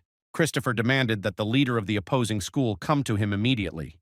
With one sharp blow of his fist, he sent Melanie flying a long distance. The girl fell next to Alan, who asked with concern how she was feeling. But her opponent's skill saved her from injury, which attracted Christopher's attention. A few seconds later, Melanie found herself back in line with him. She was not going to back down from her position. Therefore, she ordered the squad of 11th graders to prepare for a fierce battle. Christopher again announced that he did not want to fight them. His only goal was Ben, but since his opponents were not going to give up their plans, rage began to overwhelm the boy. This feeling accumulated the energy of the giant's idea and a flame formed around him. Obviously, this turn of events delayed the enemy's attack. And after a few seconds, Christopher completely calmed down. At least that's what it seemed like. Several 11th graders, despite Melanie's orders, decided to attack the boy. They flew as close as possible to their victim, who didn't even think of moving. But at the last moment, Christopher attacked his opponents with his idea. When the fire dissipated, the boys lay on the ground, clutching their injured limbs. Not only were they eliminated from the game in a flash, but they were also defeated despite their protective bracelets. Melanie realized that the villain was going to finish off the victims. Therefore, without thinking about her life at all, the girl rushed to save her friends. Seeing the leader of the opposing squad running towards him, Christopher released flames towards him. Melanie maneuvered delicately, avoiding damage, and in the end got to her opponent. This angered the giant, and he decided to move on to the next stage. Only the shine of her shining armor saved the girl and the injured. The brightness was so intense that Christopher covered his eyes with his hands and lost control. Melanie managed to get to an advantageous position at a safe distance when her opponent came to. But a few seconds passed, and the giant reached her. She had to hide behind a shield. No matter how hard Christopher hit, the shell wouldn't budge. The girl had one goal. She had to detain the enemy until the evacuation of the wounded was completed. The inviolability of the opponent increasingly aroused the anger of the cruel scoundrel, especially since the girl called him unworthy of Ben. Finally, the end of the transfer of the wounded was announced. This was the signal for Melanie to retreat. But suddenly, the squad leader felt that she couldn't move because her feet had sunk into the ground. Taking advantage of his opponent's disorientation, Christopher began to strike with renewed vigor. And this time his tactics proved effective. The protective shield cracked. When the giant realized that he was one blow away from victory, he stopped. He enjoyed torturing his victims and seeing the horror in their eyes. But the villain's plans were not destined to come true. A huge boulder made him jump back. The first one was followed by other pieces of debris, allowing Melanie to escape. Christopher found himself on the other side of the embankment and could do nothing. The squad leader sincerely thanked the 10th grader for saving her. Alan used up all his energy and broke his protective bracelet from such overwhelming efforts. Realizing that the girl was safe, the boy was finally able to relax and lost consciousness. Despite the newly formed blockage, they were unable to leave their location. The enemies could overcome the barricade. Melanie was sure that Christopher had seized the opportunity and taken a different path to his goal. Now the center of their defense was in danger. Michael, meanwhile, was pondering with Harry the tactics of the mad giant. The 9th grader was interested in further strategies in the event of an attack on their unit. Michael proposed to strengthen the central part with his own forces. But in that case, Harry and his men will have to hold off the enemies on this section of the path. The private thought he would have to persuade the boy, but he unexpectedly agreed to the senior's conditions. Such devotion impressed and inspired the boy. In the center was Emma, leading her own squad. Realizing that Christopher had already done damage from the flank, she decided to break through the enemy defenses. Derek and his henchmen stood against the group of 10th graders. They didn't really care for each other, so they decided to pit him against Emma. But the boy, having heard the legends about this girl, was terrified of a duel. He considered this a death sentence for himself, because according to their school, it was Emma who neutralized more than 200 opponents. The Jade Goblin also did not want to debunk myths about herself because it gave her an advantage. Derek's hesitation reached its peak. He couldn't dare to step forward. The situation became even more complicated when Christopher appeared behind him. The guy immediately drew attention to the beautiful blonde opposite. The status of the strongest student added even more points to this girl in his rating. The giant believed so much in his invincibility that he immediately rushed to meet her. The guy's shot hit the target. But instead of fighting him off, Emma was blown away by the shockwave. The opponent turned out to be stronger than she had previously anticipated. That's why the girl decided to change tactics and put on armor. Christopher was amazed that the second girl he met in a row wore armor. He lied that he had destroyed Emma's predecessor, but that didn't impress the girl. She knew perfectly well that she had much higher abilities than an 11th grader. The opponent thrust his fist forward, believing he could repeat the previous attack. But disappointment awaited him. The girl's cloak served as her shield. Having thus diverted attention, Emma managed to strike Christopher, causing him to lose his balance. This unpleasantly struck the boy. His reaction made Emma laugh. She knew that this skill had a very effective effect on opponents. Chris took this as a mockery of himself, and because of this, everything around him exploded into flames. The boy formed pillars of flame around himself and maneuvered through them, trying to reach the girl. Emma understood that such a large firepower could affect the students who were behind her. Therefore, she decided to protect them with her armor. The cloak effectively dealt with Christopher's attack, pushing the flames back towards its owner. Finally, the scoundrel realized that the techniques he was used to did not work against this girl. Forgetting everything, he rushed at his opponent with his bare hands. Realizing that victory must be quick, Emma decided to attack her opponent with cloning. Christopher was confused by the unexpected change in tactics. His anger subsided a little. There were 3 girls instead of 1. The Jade Goblin mistress was pleased with her opponent's reaction. Even Derek noticed his leader's confusion and came over to ask how things were going. But of course, he angrily told the guy not to meddle in his own business. Realizing that this fight would not be easy, Christopher ordered the team to be involved in an ambush. Emma frankly did not expect such a turn of events. These were students who knew how to control nature and act from afar. Suddenly, the landscape of the clearing they were in began to change. The enemy school had a chance to bypass the girls' squad's defenses. Therefore, some 10th graders immediately rushed to stop the attackers. Christopher's team was advancing very quickly, and Emma understood that she could not oppose them, especially since the scoundrel personally distracted her from this task. The girl had to activate her clones again to repel his next attack. After another blow, the giant noticed that Emma began to weaken. The girl's armor really took a lot of energy. The Jade Goblin mistress held on with all her strength. But she understood that the issues with her surroundings needed to be urgently resolved. Suddenly, screams of pain began to be heard from behind. Michael's zombie squad arrived in time and helped eliminate the enemy team. Emma was very happy about this help. She suspected that the private himself was somewhere nearby with his comrades. Christopher only got angrier. The guy decided to change tactics. Suddenly, the flame changed to ice. In a few seconds, the attacker was next to the girl. He launched an attack with his feet, but Emma managed to repel it using her cloak. In addition to the visual changes, there was an obvious increase in the power of the blows. Christopher believed that with this reinforcement, he would be able to deal with the enemy. But no matter how hard he tried, his blows missed the target. Realizing that he needed to change his approach, the boy decided to block the girl's sword. But Emma unexpectedly regrouped. The villain took this as a signal for her to escape. But the plan was not like that at all. The girl activated her main trump card, an energy sword. Christopher believed that if she rushed at him so armed, she would do no harm. But unexpectedly, in addition to the energy sword, Emma also cloned herself. This seriously frightened the impudent giant. A moment later, a powerful attack flew towards the boy. Everything around was illuminated by light, which shone through large clouds of smoke. The members of the zombie squad joyfully ran up to their friend, congratulating her on her victory. But Emma understood that the opponent was not hurt. If this happened, those behind her would be hurt by the shockwave. The guy just ran away, saving his miserable life. This behavior, of course, did not please the boys. Meanwhile, Christopher landed at the bottom of the cliff. He did not suffer any injuries. He was worried about having to run away, but the main thing was to win the competition. Not far from him, the giant saw Derek, who was staggering in place, confused. But the conversation couldn't be completed because Michael intervened in the argument. He had been waiting for the appearance of the leader of the rival school for a long time, having calculated his actions. The fight began fiercely. After a couple of attacks, Christopher realized that he was facing the lowest-ranking disciple everyone had been talking about. The guy was also impressed by the opponent's foresight, considering his tactics brilliant. And their place was hidden from others, so you wouldn't have to worry if someone died. But the threats the giant was making were unable to intimidate Michael.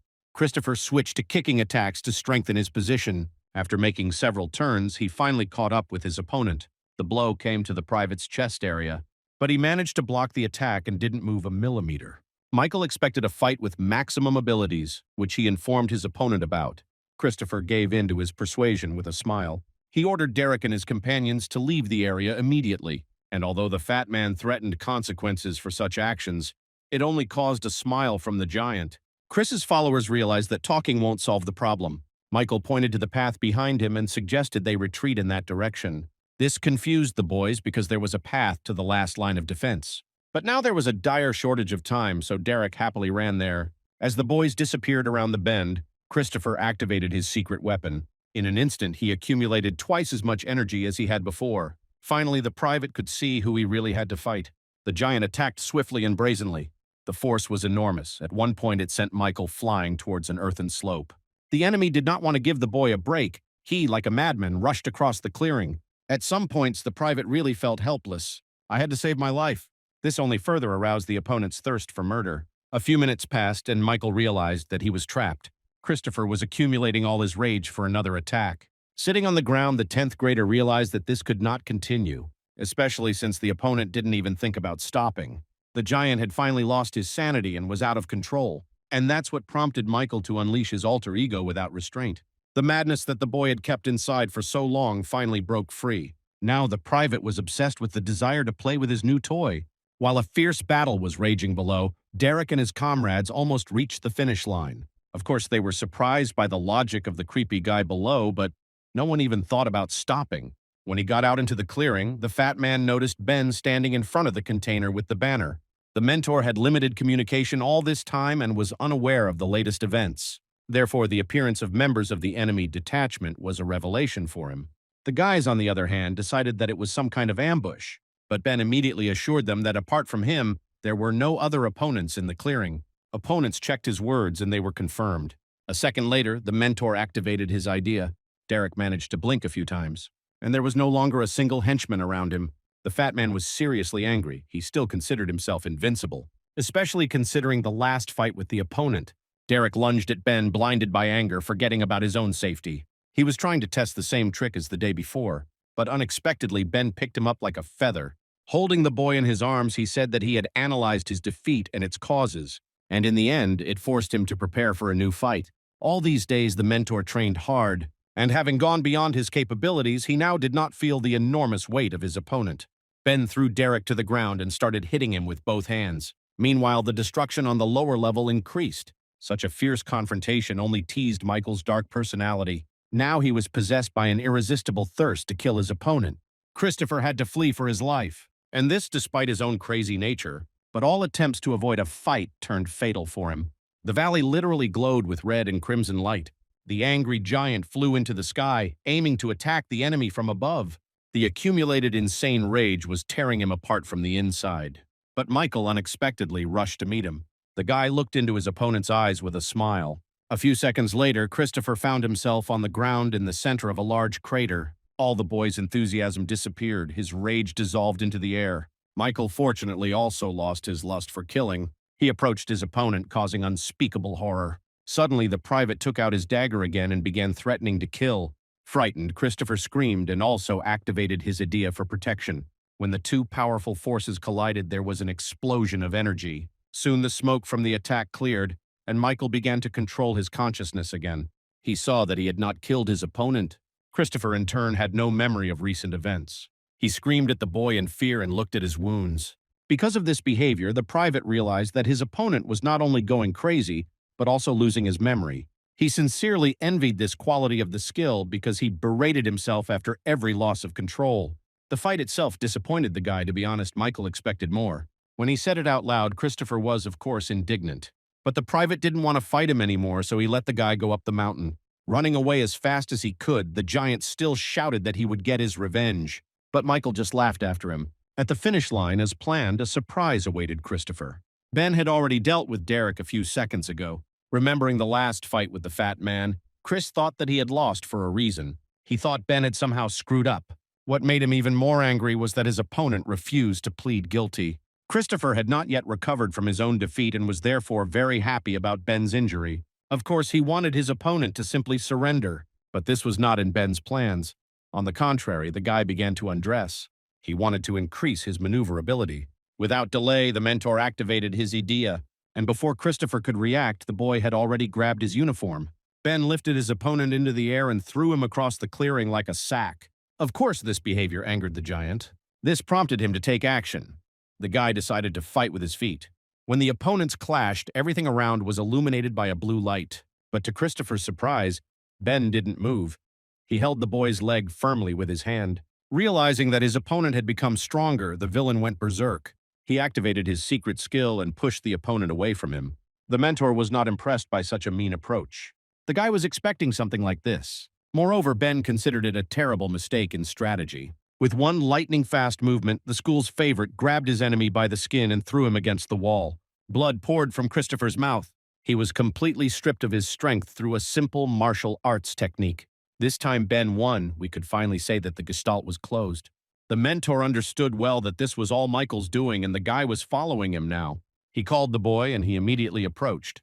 Now that the main obstacles were over, all that remained was to take the opponent's banner. Ben thought he had done everything he needed to. Therefore, he left the main task to Michael himself, who happily agreed. While their leader was defeated, Christopher's henchmen pressed the zombie squad, but they didn't even think about retreating from their positions. The commander of the enemy detachment ordered another attack, but the attack failed with the appearance of Michael, who destroyed his competitors with lightning speed.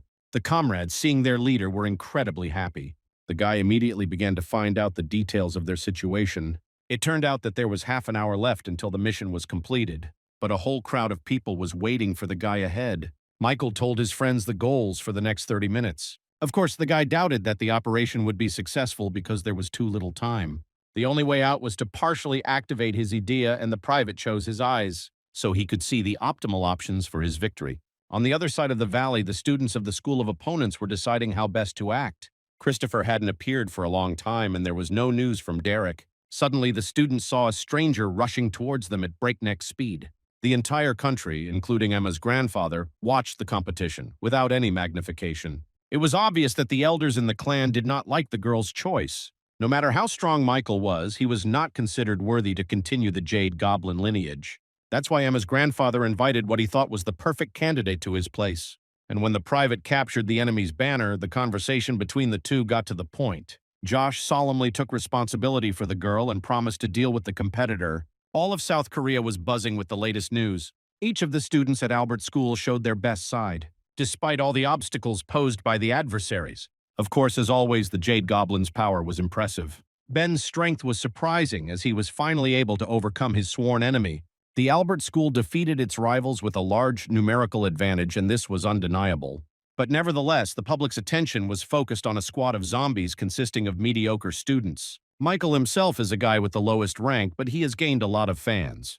The footage with his participation caused a whirlwind of emotions. This boy inspired students with low ranks to work hard and improve themselves. The private himself, meanwhile, was going through another round of his own hell. The director, who hated the boy, began to publicly boast about his achievements, attributing them to himself.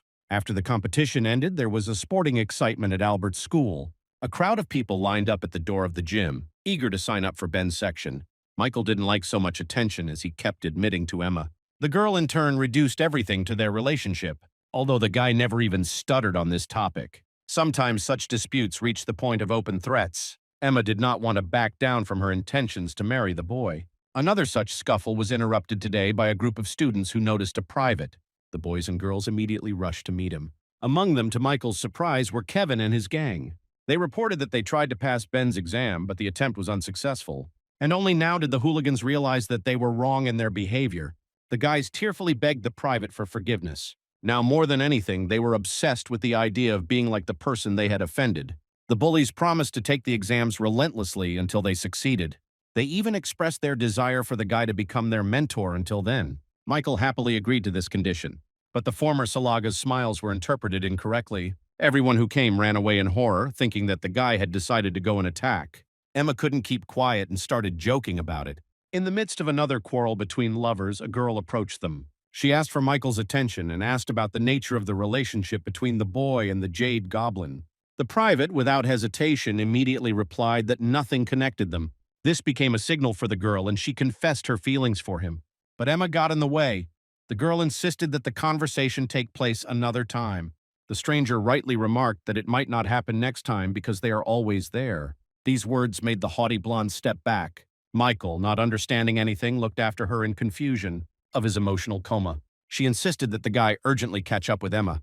The girl saw what the private refused to notice. He was truly in love. Because of this situation, he and the blonde still haven't spoken. All of the boys' attempts to establish contact were brutally interrupted. Emma was touched by this story with the stranger in love. But Michael's remarks about the cute girl added fuel to the fire. The anger of his beloved frightened the private and forced him to retreat every time.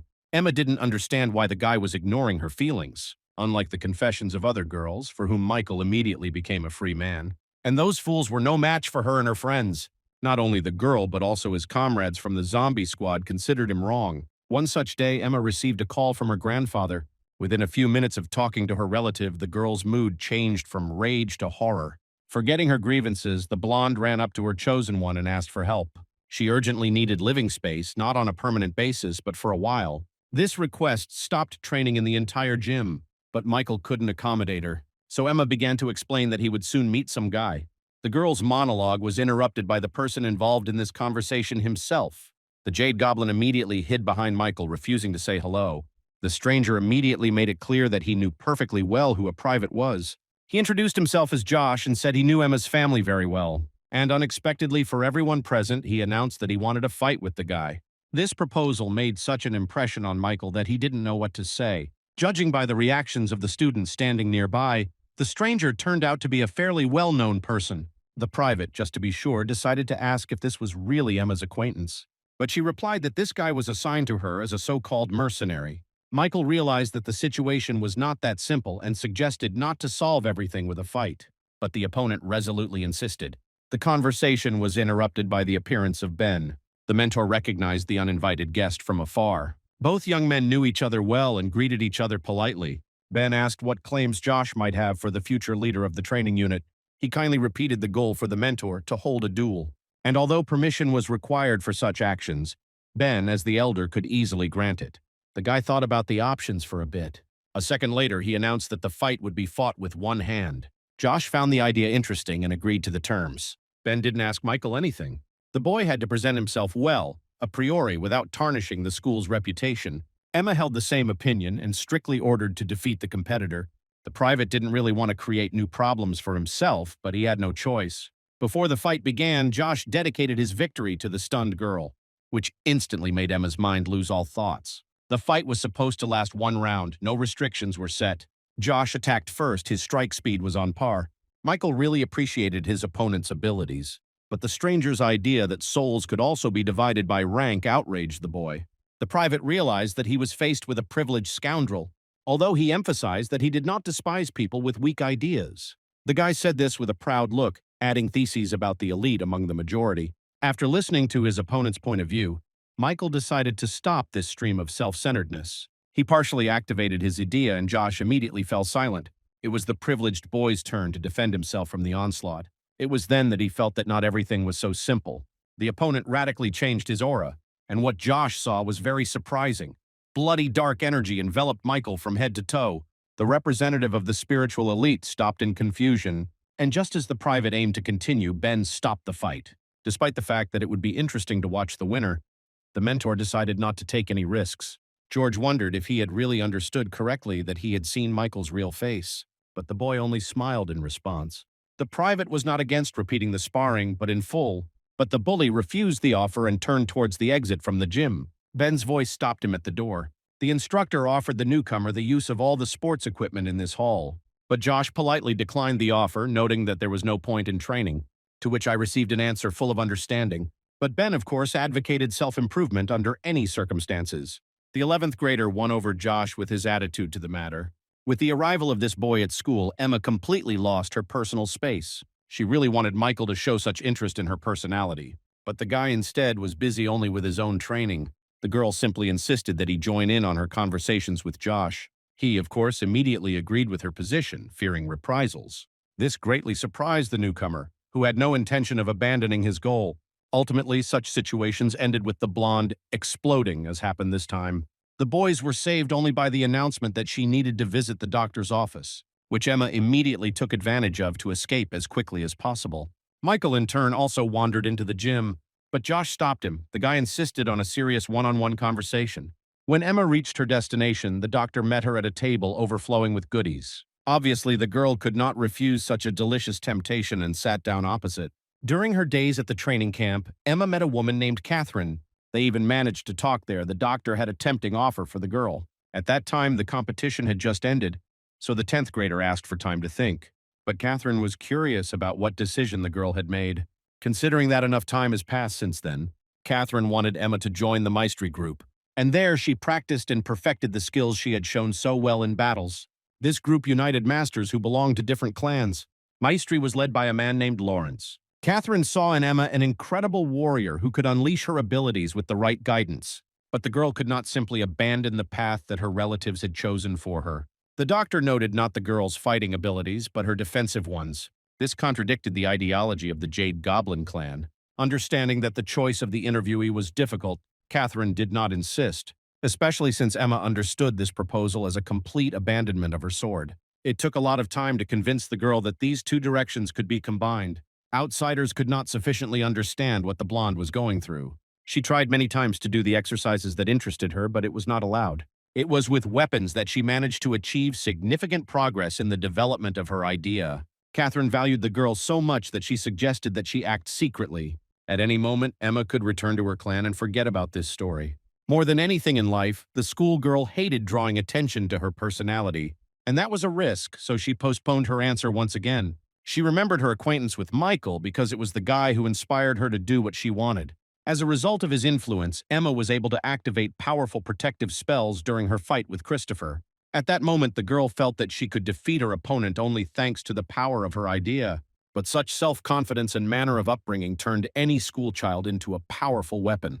Emma felt that the system needed to change. Meanwhile, the boys' conversation moved to the school roof. Josh cornered Michael by demanding that he back off from the girl. The aristocrat considered the boy unworthy of this relationship. And no matter how the private tried to deny the accusations, the interlocutor insisted on his point. Ultimately, the controversy led to the term happiness. And at that moment, Michael finally understood who he was dealing with. For Josh, skills were important, but for the guy, the person himself, whatever he was, this scoundrel divided not only ranks, but also souls. He seriously believed that one should not encroach on the gifted if one is not one himself. In Josh's mind, a certain category of people was called the elite and separated from others, and the purity of these privileged individuals had to be protected. Michael perceived this as a restriction of his own freedoms and the freedoms of others. The guy couldn't put up with this and kept quiet about the problem, especially when the desires of the girl he liked were being disregarded in front of his eyes. In his mind, Emma couldn't be happy with a man who was so dismissive of her progress. Michael didn't consider the blonde a thing. He approved of any self-expression. After a few minutes, the guy realized that any conversation would lead to nothing. His opponent didn't understand his logic, and he refused to bow to Josh's paradigm. Both guys prepared for the fight. Michael activated his idea, but was in no hurry to engage in a full-fledged fight. He was curious about the strength of his opponent and what he needed to build on. Josh easily stopped the first attack with his hand. A second later, the boy pushed Michael away, but he managed to regroup in flight. The aristocrat insisted that for a full-fledged fight, the opponent would need to use all his strength. Josh's physical data was truly impressive, despite his condescending attitude towards training. So Michael decided to change tactics. He rushed at his opponent and began to deliver blow after blow at great speed. At some point, the private decided to accelerate even more and break through the defenses. But the attempt was unsuccessful. Josh activated his sword. He believed that his unworthy opponent had already shown everything he was capable of. Therefore, he decided to quickly end the fight with the help of weapons. Despite the intensity of the attacks, the bully did not stop making disparaging comments. And it wasn't because of a bad character. The guy didn't even realize he was saying unpleasant things. Gradually, Michael began to notice that Josh was copying his technique. This was the catalyst for the release of the boy's alter ego. The aristocrat saw the familiar bloody aura from the previous duel, but this time the atmosphere seemed more ominous. When accused of plagiarism, Josh replied that he did it to stimulate his opponent. In this state, Michael could already clearly see all the capabilities of the opponent. The guy realized that he was superior to him in all respects. This surprised Josh. He had no idea about such abilities of the private. Studying the properties of the aristocrat's idea, the boy realized that he also suffered from cruelty. But these guesses were not a sufficient reason to stop. Michael rushed forward, and Josh this time decided to act based on his abilities. In a moment, the attacker was back at his starting point. The counterattack turned out to be too strong and unexpected. The private regrouped. Josh did the same. Michael saw clearly that with this position he was reducing the risks to his vulnerability. The aristocrat was preparing for defense, but the guy wasn't going to start playing by his rules so quickly. Therefore, the assailant had to approach first. The private barely managed to avoid being wounded. The next attack, which occurred a moment later, threw the boy to the other side of the school roof. Michael hit his back hard. But to Josh's surprise, he didn't groan in pain, but smiled. The private decided to join the fight fully. Because an incredible competitor was worth seeing a little madness, the aristocrat prepared to defend himself, believing that only embarrassment had prevented him from winning earlier. But he suddenly changed tactics and went on the attack. This time Michael didn't move. Shocked, the opponent realized that somehow the boy had become stronger in a matter of minutes. On top of everything, the private became more daring. He quickly seized the initiative. Blow after blow fell on the surprised Josh, who had to retreat. The self-confident guy thought he had already figured out the insolent brat, but that turned out to be wrong. In the end, the aristocrat had to jump a dangerous distance to catch his breath. Michael, meanwhile, decided to show his opponent a masterclass. The first attack exactly copied one of Josh's techniques. But immediately after her, the guy had to defend himself from a second one. The private perfectly saw where to strike to neutralize the enemy. But I didn't want that. He wanted to scare him so much that it would be remembered for a long time. Michael stopped only at Josh's very body. In the end, the aristocrat admitted that he had underestimated the 10th grader, and Michael wondered why the other one didn't start absorbing his food, because that's exactly what the opponent had. Josh replied that he only uses this skill on selected distinguished warriors. Moreover, some plans prevented him from doing so. Michael immediately understood what his interlocutor was leaning towards and became very angry. The last thing the boy wanted to convey was Emma's complete inviolability. But the aristocrat replied that the girl's clan supported his candidacy. And in fact, the Jade Goblin's grandfather wanted to see the private. Josh did not consider Michael an enemy, maybe even vice versa. He advised the boy to be careful with the clan elder and not to speak rudely. The meeting was supposed to take place in the evening of the same day, and it was not discussed. The next day, South Korea was struck by a brutal attack on an international airport. Daniel immediately rushed to the scene of the tragedy. When the man got out of the car, he saw a giant bear that was destroying everything in its path. The monster demanded more victims. Apparently, the monster was very hungry. Observing this picture, the spy realized that this creature was a manifestation of someone's idea. Someone very powerful was able to create such a monster, which moreover could talk. There was little time for reflection, as thousands of people were still in danger. Daniel walked towards the bear, and the bear immediately noticed him. Moreover, the monster smelled a strange smell, which intrigued him and made him distract himself from his main goals. The situation was favorable for conversation, but the dialogue turned out to be unconstructive because, despite his language, the giant had little intelligence. Therefore, the spy decided to end this senseless affair. He activated his unique idea, which blinded the bear and made it recoil. The man transformed into an ancient warrior in elegant armor, which moreover had extraordinary power, dual dragon swords. Each of these blades had a separate power rank that complemented the basic skills. With 2 blows, Daniel showed the monster that he was not going to joke or play tricks on him. The bear was yelling at the entire airport. He wasn't the type to hold back his emotions. Feeling that the opponent was much stronger than him, the giant began to flee. But he chose the wrong direction for this, the sea. This somewhat ruined Daniel's plans, as he had hoped for a productive interrogation. But events happened as they happened. The spy raised one of his swords, activating his nature control skill. A huge, powerful bolt of lightning pierced the bear from head to toe. But the creature was still alive, begging for mercy. Daniel hurried to the pier. With another sword, he turned the water around the bear into molten lava. The monster was spinning in place, unable to escape the trap but still alive. Looking at the torment of his opponent, the man decided to deprive him of his existence as soon as possible. Daniel activated the skill of 2 swords at the same time. Suddenly, 12 energy ships from ancient mythology appeared in the sky. One by one, they began to fire at the monster from different directions. The bear tried to defend itself. He wanted to be left alone and allowed to do whatever he wanted, but such a decision was impossible to make. So gradually, the flotilla surrounded the giant. The ships prepared for the most powerful simultaneous attack. With a single volley, they made the bear disappear into the blue light. In a few minutes, it was all over. Since the owner of this giant toy could not be found, Daniel hoped that he would soon appear himself and was willing to wait. In North Korea, in the evening, Donald received an invitation to his president. He immediately hurried towards it. Taking his time, the terrorist told how everything had happened, but the head unexpectedly interrupted him. He reported that a second of his creatures had disappeared in South Korea. This was no ordinary death because the man had no sense that the bear's body was anywhere. The monster simply disappeared without a trace. But Donald didn't even know about such abilities of his competitor, Daniel. The head summoned him to follow the fate of the first creature. The monster was supposed to appear sometime later in central South Korea. The ideal way to defend the plan would have been for the bear to return, and most likely that was impossible. Therefore, both attackers decided to act based on the resources they had. In the afternoon, Michael prepared to meet Emma's grandfather, and now, finally, he stood on the threshold of the Jade Goblin clan's house. The elder's assistant reported the arrival of the long-awaited guest. Michael walked into the dining room. Grandfather sat on the other side of the room, and a place was prepared for the boy near the door.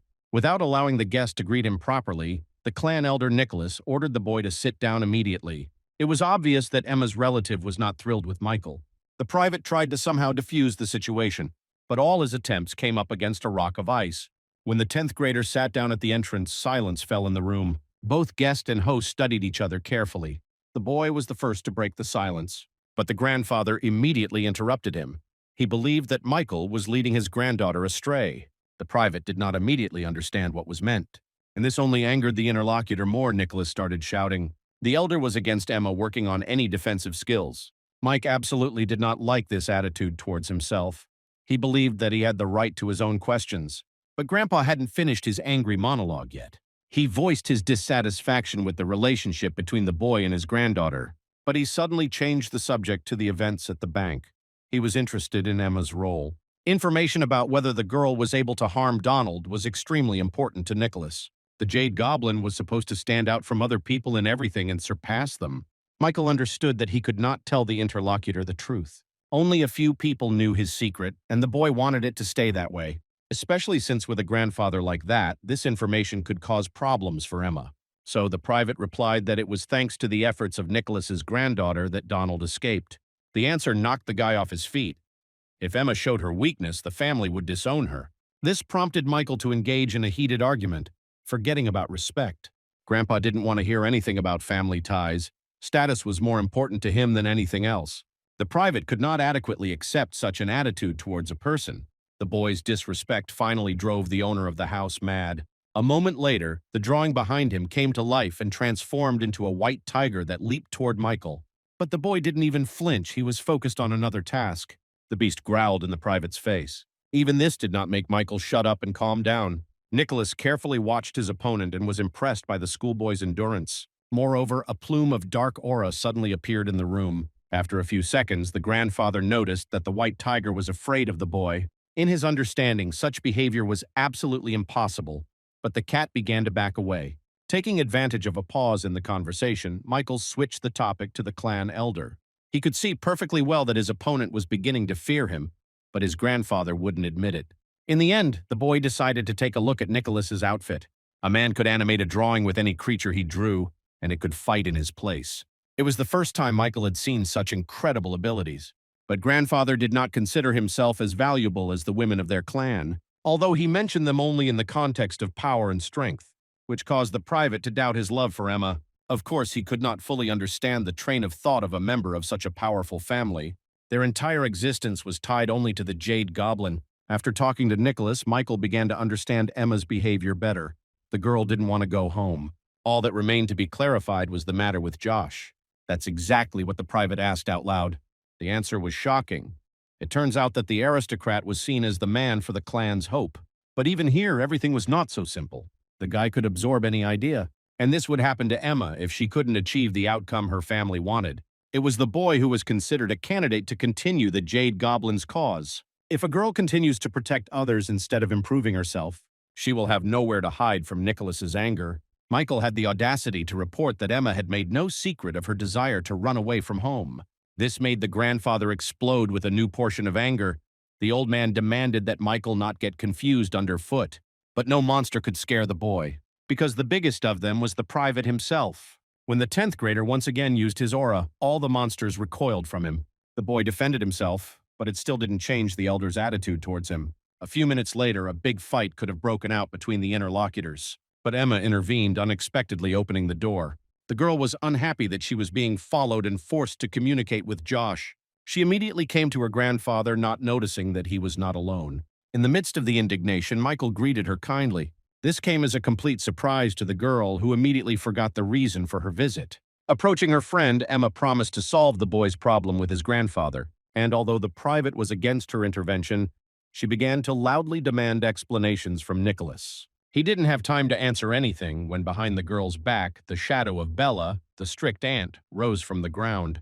The woman ordered her niece to immediately shut up and practice her patience. Grandfather, taking the opportunity to avoid an unpleasant conversation, ordered the woman to escort the guest. The students decided not to argue. In the hallway, Bella got to know the boy she had heard so much about better. She emphasized that this was the private's last meeting with their clan. Appearance was truly magnificent, although her character, in Michael's opinion, spoiled everything. Bella wanted Emma to go on duty with Josh. It was not a wish, but a necessity, because the airport had recently been attacked. The school children, of course, heard nothing about this, because they were busy with their own affairs. Michael also learned that a psychiatric hospital was destroyed during the attack. This news greatly disturbed the boy. He didn't want to share his own family history, so he decided not to explain anything. But letting Emma and Josh go alone wasn't the best decision for the private. Therefore, he firmly declared that he would patrol with the girl. He wasn't worried about the Jade Goblin clan's objections. The guy thought it was time to put aside petty arguments. Emma was embarrassed by the scene her relatives had caused, and she kept apologizing. Michael saw no problems between them and suggested forgetting the topic. His action should have been qualified as justice, not romantic feelings. Realizing that the dialogue was going in the wrong direction, Emma remembered the doctor. She talked about the invitation to the Maestri group and her hesitations. As expected, the private thought this was a good offer. He saw nothing wrong with working on both defense and offense at the same time. Hearing a phrase that almost copied Catherine's words, Emma stopped. Finally, the girl realized that she could really choose what her heart desires. She rushed to Michael, thanking him for his immense help. Although the guy didn't even realize what he had done, an awkward pause formed between the 10th graders. It's been a Sunday since the terrorist attack at the international airport, and South Korea has begun to recover from the trauma. Reporter Bruce sat on a park bench, his golden streak unfulfilled. The story of the super student was lost among the news of the tragedy that was published on the front pages. What was most annoying was how much time it took to find information about Michael's life. Fate did not spare the 10th grader. He was left completely alone. Even his uncle and aunt disappeared. A Sunday of fruitful work had almost driven Bruce crazy. He only wanted rest. Suddenly, the man's thoughts were interrupted by the appearance of a stranger. She approached the journalist and handed him the book. The man decided to accept the unexpected gift, believing that these were some sectarians and there was no need to argue. A cross was drawn on the binding, which further strengthened his suspicions. But opening the Talmud, the journalist saw detailed images of some monsters. Flipping through the pages, Bruce came across an image of a bear destroying an international airport. The captions under the illustrations were not in Korean, so it took time to translate. The reporter decided to take action immediately, sensing the hot material. But unexpectedly, he felt someone's presence behind him and looked around. He raised his head only to see a giant paw trying to kill him. As promised, Michael had been on patrol with Emma all this time. But on the very day of the second terrorist attack, the guy was late without prior notice. After a few minutes of waiting, the girl finally saw a silhouette in a school uniform. But the guy you turned out to be wasn't a private, but Josh. This was an unpleasant surprise. The guy insisted on joint patrols. But Michael was not forced to give up his duty. The guy didn't come of his own free will to help Josh. Emma didn't want to listen to anything because she understood well the reason for the aristocrat's visit to the country. But that brat still managed to impress her. He reported that he was head over heels in love with the Jade Goblin mistress. This happened by chance even before they met in person. The confession was interrupted by an urgent notification. The second terrorist attack became known at the state level. The guy and the girl decide not to waste time and go to the deployment site right away. After talking to Josh, Michael decided to go to the gym, but he immediately regretted it when he was asked about Emma from the doorstep. Talking about personal matters threw him off balance. But despite additional approaches, the comrades did not give up and continued to ask questions. The private had to tell me that they patrolled the city together every evening and nothing more. Just like Josh and Emma, Michael received a notification of a terrorist attack. He immediately regretted leaving the girl behind for the aristocrat in distress. After a few seconds, Ben stopped the training completely. According to the regulations in such cases, they were supposed to take agreed positions. Meanwhile, in the center of the city, a giant winged lion terrified the Koreans. This was another embodiment of someone's powerful idea. The monster was in no hurry to attack. She even assured me that she wasn't going to fight. But the people were not in the mood for chatter. The soldiers opened fire. The attack did not cause any harm to the monster, but only angered it. He bowed his head over the crowd of armed opponents. And in a moment he began to destroy them one by one. The assault squad had to evacuate, and the Jade Goblin clan entered the game. Elder Nicholas personally took charge of the operation. He ordered Bella to deal with the giant while they distracted him. Emma and Josh, as the situation was escalating. Nicholas released a white tiger into reality. This caused something like laughter from the winged lion. This idea turned out to be much smarter than the previous one. The monster immediately noticed Bella and did not take his eyes off her. The monster's only wish was to be left alone. But the woman did not fulfill these requirements, instead asking about the identity of the owner. The answer was expected. The Idea did not want to reveal his identity. That's why the interrogation ended quickly and turned into a fight. The woman swiftly attacked the lion. She didn't do it head-on, but maneuvered, hoping that he would lose sight of her. But at the last moment, when she approached the enemy, everything went wrong. The winged lion quickly turned his head and looked in her direction. Bella entered a new circle. She decided that it was all a coincidence or heightened instincts. The woman attacked from the other side. But everything happened again. No matter what the maneuvers were, the monster still saw her or felt her. This time the monster decided to counterattack. Bella was thrown into the glass facade of a nearby building. The woman had no strength left and began to fall rapidly to the ground. At the last moment, she was saved by a white tiger.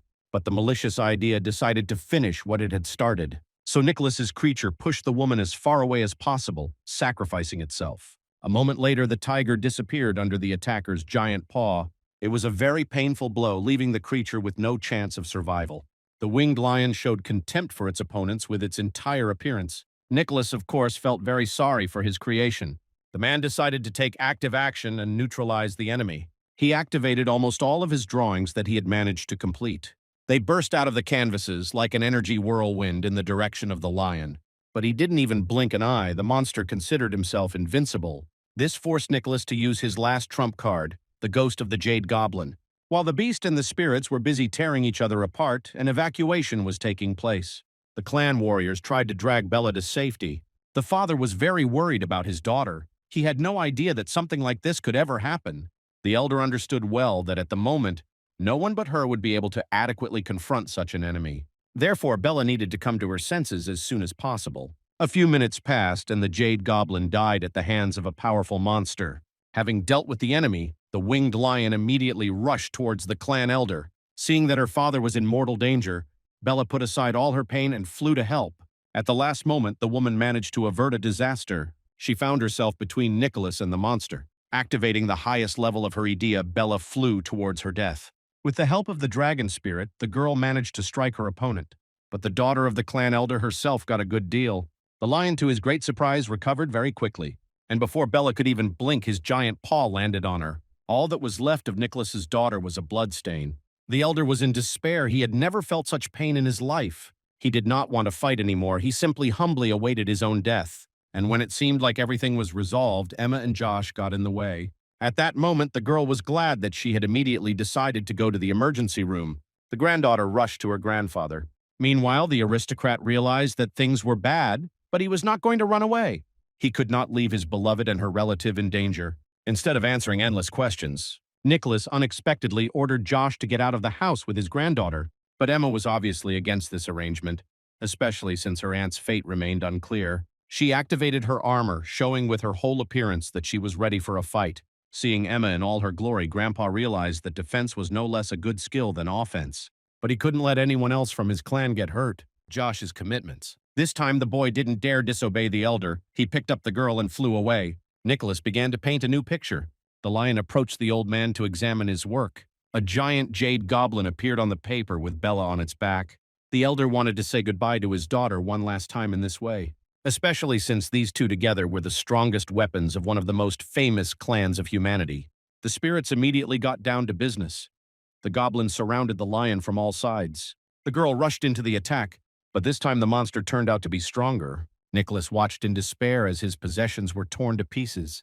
The giant's paw hovered over the man again, and he no longer had the strength to counterattack. 20 minutes earlier, Michael had been on the parade ground with other students. He was just eager to go help Emma. It was also worrying that none of the students had a working connection. Ben was inclined to believe that the reason for such isolation was the terrorist attack and its prevention. Suddenly, the sounds of a fierce battle in the distance began to reach the school children. The private's insides went cold. He had to get there as quickly as possible. But Ben was against leaving the post on his own initiative.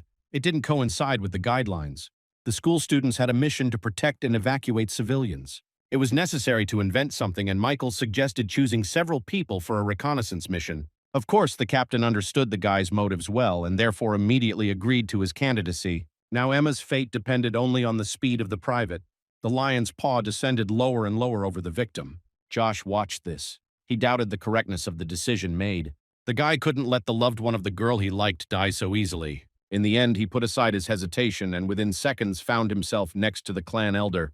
A few months ago, the aristocrat could not even think about risking his life for someone. Emma changed everything. Josh decided to absorb Nicholas's idea and fight in his place. The winged lion was surprised by this act. But in his opinion, the boy had asked for it himself. The monster attacked the opponent with an energetic roar. The power of the sound was very powerful. People prayed that the attack would end as soon as possible.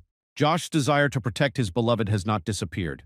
The boy clearly saw that the monster was only pretending to be fair and compassionate. And in fact, it is no different from other cruel monsters. This angered the lion, and he told the boy that the city was now isolated and there was no point in waiting for help. Josh prepared for the fight and activated his idea. His strength really increased. Nicholas's abilities were only enough to strengthen his right hand, and it took a while to activate new skills. Using his imagination, the boy managed to create a spear in less than a minute. He threw it at his opponent with all his strength. He hit the monster in the paw and pierced it through. Although the enemy's attack caused damage, Josh was also in a state of disarray. It cost a lot of energy. Taking advantage of the pause caused by the monster's surprise, he began to accumulate energy. What struck the lion most was that the young man's weapon did not cause regeneration. Realizing that the boy would attack again, the beast grabbed him first. Josh realized that he was seconds away from death. He wanted to save Emma, but he didn't want to die himself, so he asked for mercy. The Jade Goblin's owner saw that the situation was becoming increasingly threatening. She didn't know what better way to save everyone. Meanwhile, the aristocrat decided to bargain and asked if the lion could spare the girl. The monster could not understand why he had to comply with his opponent's request. But he didn't back down. The young man needed more time to activate a new attack. The guy understood that this was his last chance, so a powerful weapon was needed to strike. But instead of what he wanted, Josh received Michael's dagger with the same power rating. Seeing that all the agreements were a lie, the lion opened his mouth to finish off the liar. Now there was no question of any mercy. The monster had bitten off the boy's hand. When the aristocrat lost consciousness, the dark idea dropped him to the ground. Emma immediately rushed to him, but in such circumstances, the girl could do nothing to help. With the last of his strength, Josh came to his senses, and with the loss of his leading hand, he was also deprived of his abilities. Seeing the girl's eyes filled with tears, the boy took one last breath and exhaled.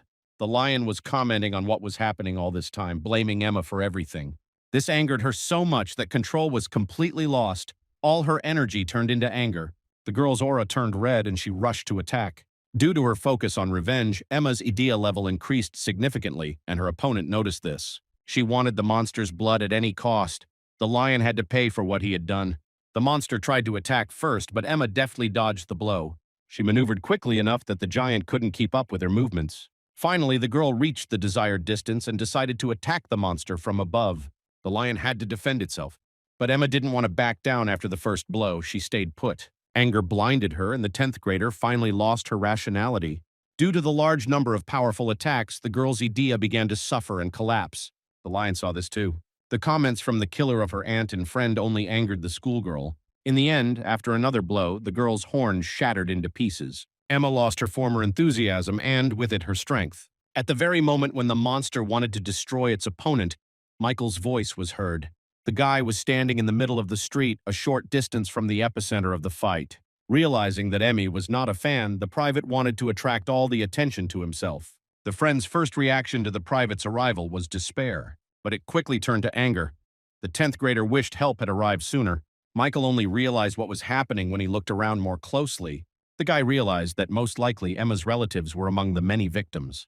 The girl burst into tears. Although she wanted revenge, she understood that her classmate could also die. The lion immediately sensed that the newcomer was different from the others, especially when the guy activated his idea to figure out who was in front of him. For the first time in his life, Michael encountered such a force. Scanning was completely impossible. Instead of finding out information, the guy only damaged his eyes. The winged giant at that time came as close as possible to people. Because of this, not only the eyes, but also the nose of the private began to suffer. The stench was incredible. A fight broke out between Michael and the lion, which was stopped by Emma. The girl finally realized that she was feeling very bad. She wanted her lover to run away. But the boy wasn't going to just let the monster do all the damage. He carried the weakened Emma as far away from the epicenter of the events as possible. And a moment later, despite her persuasion, he ran in the direction of the enemy's army. He believed in himself like never before because there was no other choice. The guy activated the idea on his eyes in one hand. Lev immediately announced that he had eliminated opponents of higher rank today. But Michael didn't listen to him. It was important for him to learn the opponent's abilities. Therefore, the private allowed himself to free a few more parts of his alter ego's body. At the same time, the danger of uncontrolled madness has significantly increased. At this point, Michael was glad that Ben hadn't seen his transformation. Within a few seconds, the boy completely lost control of himself. And only when he did this did everything become clear about the fighting skills of the monster that threatened the city. The private tried to hold back the laughter that was escaping his lungs. It turns out that the winged lion could sense the mood of his opponents. He already knew that Michael wanted to kill. The only thing Michael lacked were options for attacking his opponent. The monster wanted to start a fight. It suspected the weirdo of being involved in the bear's disappearance. The private was in no hurry. His only desire was to restrain his thirst for murder. But the giant beast did not stop its attempts to attack. The more he touched a person, the more he went crazy from the aroma of his dark aura. In the end, the lion so enraged the boy that he wanted absolutely nothing more than to kill. Seeing that the boy was finally attacking, the monster prepared for a fight. Suddenly, the private's attention was drawn by a sound behind him and he looked around. It was Emma and Nicholas trying to get away to a safe place. But Michael wasn't himself at the moment, so people were a more acceptable target. The monster's pride was hurt. He could not allow himself to be ignored. A minute later, someone's car flew towards the 10th grader. Of course, the guy dodged the collision, but the monster achieved what he wanted. From now on, Michael's attention was focused only on him. The first blow came to the area of the giant's limbs and blood immediately spilled. The monster was stunned, its abilities powerless against this guy's attacks. The wounded enemy aroused Michael's primal hunter instincts. The desire to play with the prey only grew stronger. It seemed like a fun idea. The boy flew into the air to attack the lion's face. Madness deprived him of a sense of past and present, and the 10th grader began to remember his childhood. A cascade of blows rained down on the winged giant, which he was unable to deflect due to his great speed. All the monster could do was rage at the crazy opponent. With each attack, the boy's desire to kill grew stronger, displacing coherent thoughts. Michael remembered his aunt and uncle, or rather how they tortured him. He wanted the lion to experience this torture. Despite the dagger's ridiculous size, the damage it inflicted was impressive and painful. The 10th grader laughed out loud. His opponent's torment made him happy, but the giant beast finally managed to counterattack. He hit the boy with his paw as hard as he could in flight. Michael fell to the ground so quickly that everyone watching the fight didn't know if it was possible to survive after such a thing. A crater formed around the schoolboy, but to the lion's surprise, he only laughed. The real hell for the beast was just beginning. What annoyed the private most was that the enemy's death would not be real. The lion was so talkative that I wanted to get rid of him forever. But this was a decoy for the enemy. The giant could redirect his rage, and the guy at the moment had her absolute concentration. Michael himself didn't notice how he had fallen for this trick, and now, most of all, he hated himself. The monster made the boy recall his most terrible memories, and this experience re-traumatized the already crippled soul of the schoolboy. From that moment on, he was completely under the control of the winged lion. Poppy lay in front of the boy again, breathing his last breath. And again, the guilt for his death weighed heavily on Michael's soul. Uncle and aunt stood over them both and mocked them, absolving themselves of all responsibility. The private was in despair. He looked at his hands with the weapon and wanted the dagger to turn against him. To the monster's great joy, the human self-destruction skill was activated. The private was in despair. He looked at his hands with the weapon and wanted the dagger to turn against him. Michael, it would seem, has completely switched his attention to himself. But a moment later, he looked at his opponent and smiled at him. It was obvious that he was not afraid of death, but he was not going to do it alone. The lion was going to die with him. This behavior of the madman ruined all the monster's plans. Enraged, the winged giant attacked the boy, but he escaped from his clutches with lightning speed. When the smoke from the beast's attack began to clear, the boy's silhouette appeared on the other side. But he didn't just stand there. With the unlocking of the self-destruct skill, new abilities opened up. Seeing the enemy, the lion tried to attack him again. But unexpectedly, his paw was pierced by giant bones that appeared from under the ground. It was a devastating support with which the boy wanted to kill and die at the same time. A giant chasm formed between the enemies, through which the rest of the skeleton gradually began to appear. Meanwhile, the winged monster could not escape. It was held tightly by its wounded paw. In a few seconds, the skeleton of the Lord of all Ghosts enveloped the enemy from head to tail. Gradually, parts of the lion's body began to break, and he suffered from terrible pain. But the boy, meanwhile, was focused only on his own death and begged for it. The monster felt like she was dying, but that wasn't part of her plans. The giant tried to know the private's name in order to exert another influence on his mind. But the attempt was futile, for it yielded nothing but even more damage from the cursed bones. The schoolboy understood well, even in this state, that the opponent wanted to trick him. The boy had a great desire to teach the giant cat a lesson for this. Frightened by the hasty execution, the lion began to beg for mercy. But Michael didn't listen to him at all. Not getting what he wanted, namely death at the hands of the enemy, the private decided to finish him off. The 10th grader gave his opponent a few seconds to realize his inevitable death. The lion cried in despair while the madman searched for the largest bone in the skeleton to attack. Eventually, Michael came across a fragment of the ghost's spine, but that didn't quite satisfy the boy's requests. The monster could not withstand the psychological strain of such power. He was terrified. When Maestry's squad arrived at the scene of the terrorist attack, everything around was in ruins.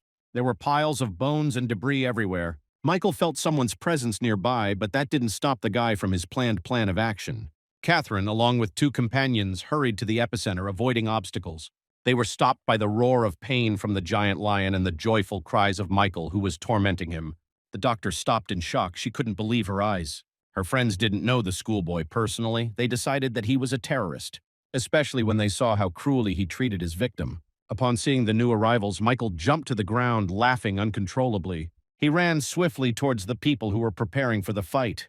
But the doctor stopped her comrades. She understood that it was necessary to help the private get rid of the disease. This turned out to be a fatal mistake.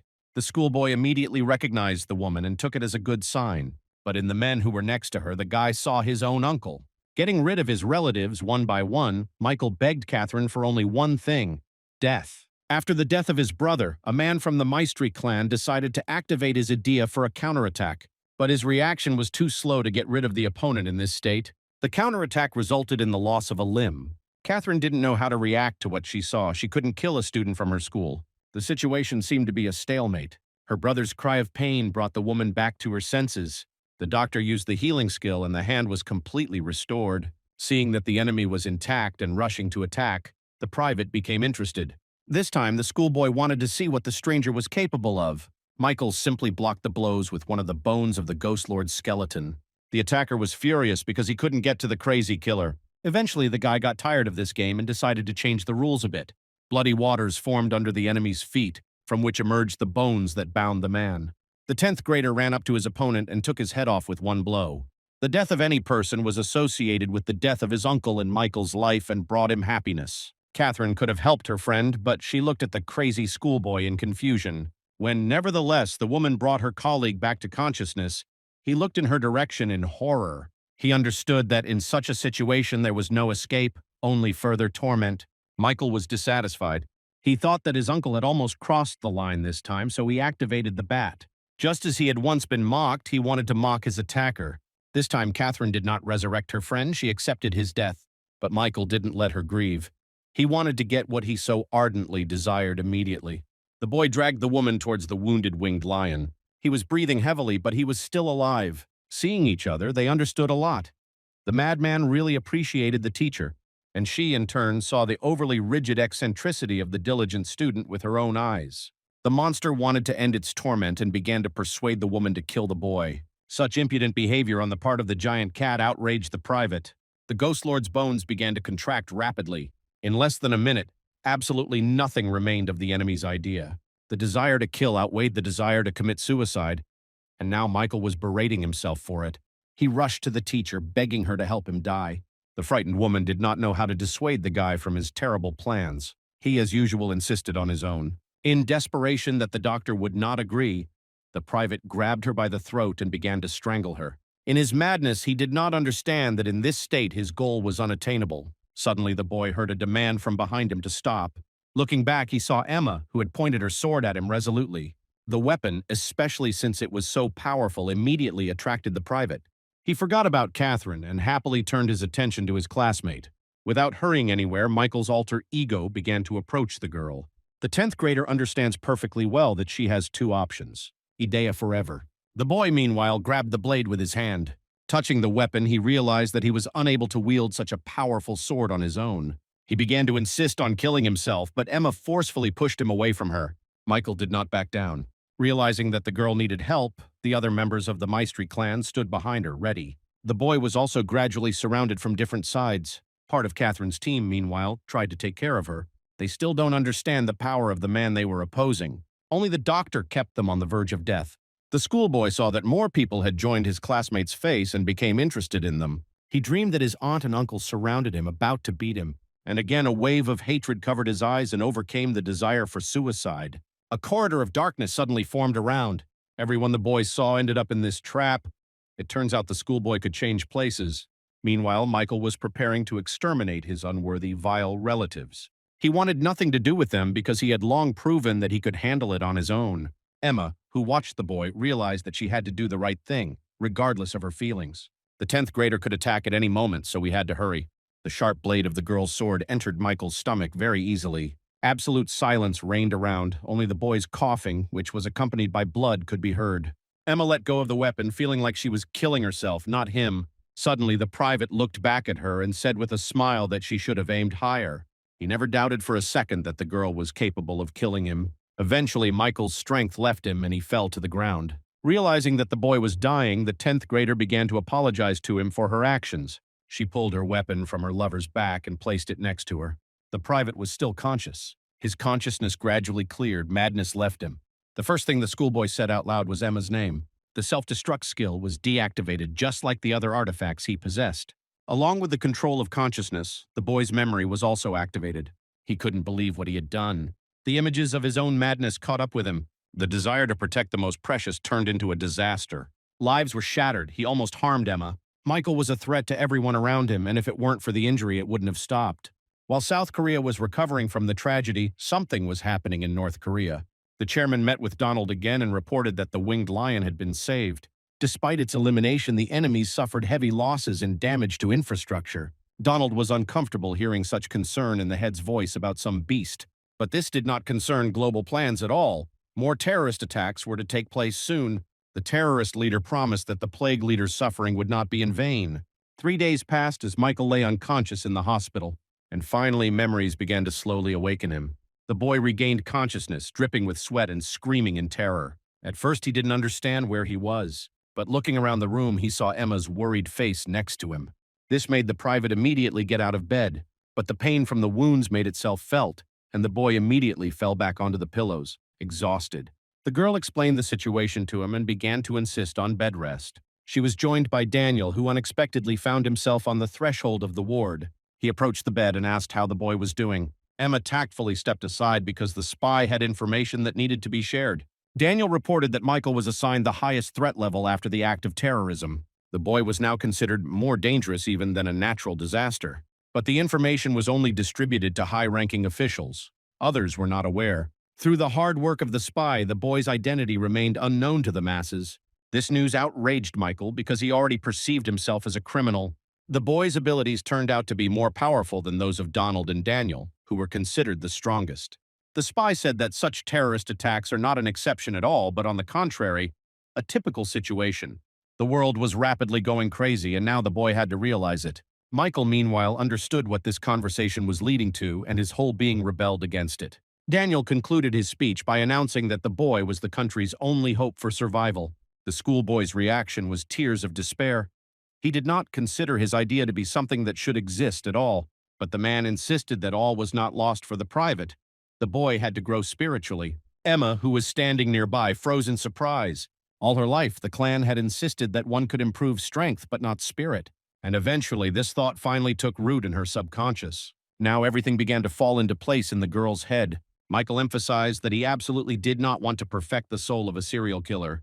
But the spy noticed that despite the great material and human losses, the guy stopped the disaster. Everyone, without exaggeration, considered the 10th grader the savior of the country. The guy didn't have time to get into another argument. Everyone except Emma, who entered his chamber, bowed low, grateful for their lives.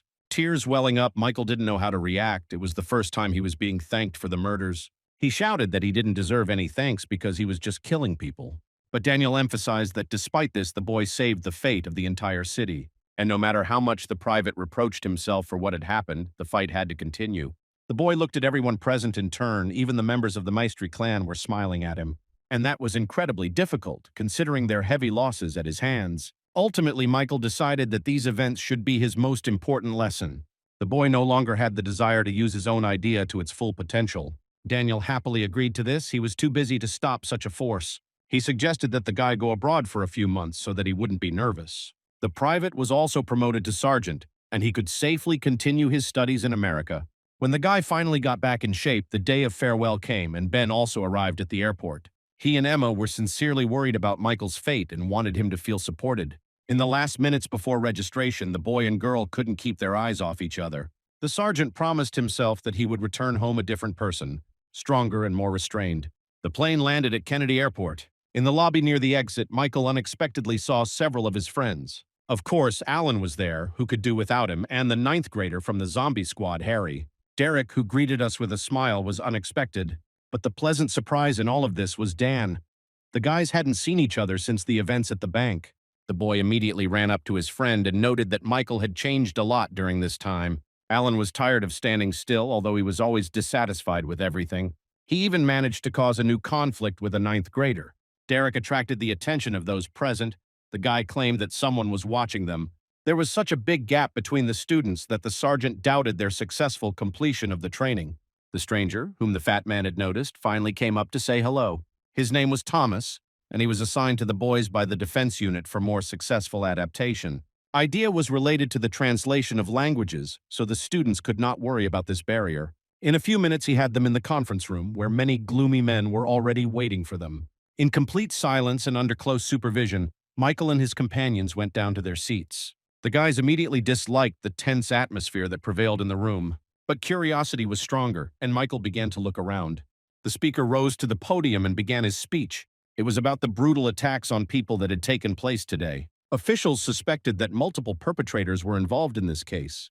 They have been operating under the auspices of the Korean sect Thousand Heavens for quite some time. Dan had heard the name, but he assured them that the Jade Goblin clan was finished with them. Michael decided to find out the truth from Daniel because everything that was happening here was suspiciously alarming. Everyone sitting around the school children began to whisper among themselves after the words about the sect. Silence reigned in the hall, only with the appearance of a high-ranking guest. Her name was Angela Chapp. Derek, seeing the beauty, completely lost his mind, and Michael had to hastily calm him down. Despite the boy's reaction, she continued to politely communicate with the speaker. The woman was a representative of the highest echelon of power in the United States, and also a vampire. Having clarified the organizational issues, she looked at the newcomers and greeted them with a smile. This caused a whole whirlwind of emotions in Derek. He was in seventh heaven. Angela had the best Delta unit at her disposal, carrying out various covert operations. The vampire was used to violent reactions in her lifetime, but Alan's dismissive attitude caught her attention. The boy sat sullenly, his arms folded, and didn't say a word. This didn't mean he was arrogant, it was just that the bully understood that Koreans had no weight in this hall. Angela apologized for the actions of her people, but added that the students were only here because of Daniel. The vampire's speech, Michael decided to check the level of her intelligence. The only thing the guy could know was the name of the power. The rank of the ability was hidden from scanning. In addition, the experience turned out to be painful. The 10th grader could not control himself and hit his head on the table. His eyes were bleeding and the pain wouldn't stop. Angela saw the strange behavior and wondered what the guy was up to. Tears streaming down his face, he answered the truth. The vampire took this as a lie, but the sergeant insisted. Eventually, she began threatening to retaliate for such insolence, but Michael was tired of arguing. He agreed to prove that he was telling the truth. The lack of fear of her power forced the woman to look at the situation from a different angle. She handed the student a piece of paper and a pen. The sergeant immediately began to describe everything he had managed to appreciate during his stay in the country. A few minutes passed, and the guy handed over his work to Angela. The vampire carefully read the information about Thomas's idea. Now the Korean's behavior did not seem so suspicious. He could make a contribution to the common cause. Plans changed dramatically. The vacation that Daniel had talked about was no longer feasible. The school children were supposed to help Angela in the fight against terrorists, even though it was dangerous. Finally, the general asked Michael's name, and he politely introduced himself. Leaving the meeting room, the woman invited the guy to her place for the evening. The rapid turn of events was obviously to Angela's liking. A few hours passed, and the 10th grader, accompanied by Thomas, went on a visit. The woman was sitting on the couch and, without looking up, was reading some documents. Michael asked about the reason for the invitation, which turned out to be incomplete information in the personnel file. The guy immediately admitted that no one knows the full information about his skills. Angela unexpectedly offered to join her squad. The offer confused the sergeant. He had not considered relocation. His whole life was connected with Korea. At the moment, he didn't need to make a final decision. Other matters were more urgent. The woman gave the 10th grader a map of the areas where, according to intelligence, terrorists had been spotted. The sergeant's task was to find suspicious items and report them to the authorities. Around Sunday, a group of school children led by Michael were investigating passengers at the airport. The guys were desperate for arrest, especially the sergeant, but no one could replace him. The shift was interrupted by the appearance of Angela, who announced the latest changes in the available information. The school children had to stay put, and Michael was taken by the vampire to capture the sect leader. A few minutes later, the surprise guy was already sitting in the car next to the general, tired as his hand was lifted. He was greatly concerned by the unexpected appearance of the leader of the Thousand Heavens, but Angela insisted that the information was reliable despite the incomplete picture. On the way, the Delta unit's negotiations were constantly heard in the background. Suddenly, one of the voices on the walkie-talkie reported that a large number of terrorists were at the airport. Michael was very worried about his friends, but Angela tried to calm him down. She quickly gave orders to her subordinates. One of the squads was supposed to block the villains inside the building. The vampire announced with a predatory smile that she would personally arrive to help very soon. Suddenly, her body began to transform into a flock of bats. Such a metamorphosis greatly frightened the schoolboy. In fact, for the boy, they were disgusting creatures. But Angela's authority made him instantly stop his hysteria. Continuing to fragment in this way, the woman ordered the sergeant to arrest the sect leader. The vampire agreed to send the 4th Delta Squad to help the boy. In a moment, a flock of bats had already flown in the opposite direction from the car. At the airport, meanwhile, a lot was happening. People were panicking, trying to hide from the killers. The members of Michael's squad immediately realized that this was a planned operation. We had to quickly stand up for the innocent. The sect members killed everyone without hesitation. Screams of pain and blood were everywhere. Alan decided to structure the defense and create a clear plan of action for the team. Harry tried to divert attention to himself by anticipating his opponent's attacks. Unlike the squad leader, the boys thought it would be better to run away. Even Dan, a student from another school, followed the same strategy and was ready to cover the retreat. Alan was ready to fight. He called Derek for help. The fat man activated his idea and created a crater in the middle of the building's lobby. The beautiful floor turned into solid, giant pieces of concrete and tile. Alan felt like he had entered Disneyland. Now the guy had leverage for his strategy. He picked up one of the stones, intending to throw it at his enemies. But, unexpectedly, he received a vicious stab in the stomach. Of course, the bully immediately punished the attacker, but it was already too late and the damage was serious. Other members of the squad rushed to the boy's aid. Dan tried to examine the wounds to try to heal Alan. The boy developed the skill of healing external injuries, but it was not in his power to heal. He activated his idea and began inspecting the damage. In a few seconds, Dan completely stitched up his brother's open wound. But he reminded him that he had to be careful because internal bleeding could continue. Looking at the bloody ball around him, Alan couldn't afford it. He again took up another fragment that lay nearby. The guy wanted to somehow help the innocent passengers who were in the wrong place, but there were too many scoundrels. Dan carefully analyzed the situation around him. He remembered at that moment Michael's words about being able to go beyond the established framework. That boy in the bank restroom believed in his abilities more than he did. There was no escaping the battle now. Help was probably not expected. Everything was in the hands of the school children. The resistance was fierce and long-lasting. But despite the fact that all the doors were closed, the number of murderers seemed to increase. Suddenly, bats began to appear under the ceiling. Unlike the school children, the attackers immediately understood what was happening. Shep arrived to help the civilians. When the body finally formed into a human form, the woman approached the terrorists. They obsessively wished for her death. They were completely zombified. The vampire activated her idea and began to attack the crowd of killers with the help of bats. This made things much easier. In the end, Angela found herself in the midst of armed enemies. They immediately seized the opportunity and plunged their weapons into the woman's body. The vampire offered absolutely no resistance, and this caused euphoria in the men. But it all ended as unexpectedly as it began. Any human weapon was not scary to Angela. Her inhuman idea protected the general from death. Now the fun is over and it's time for dinner. The vampire smiled, anticipating delicious adventures. Using a secret skill, she summoned the first zombie.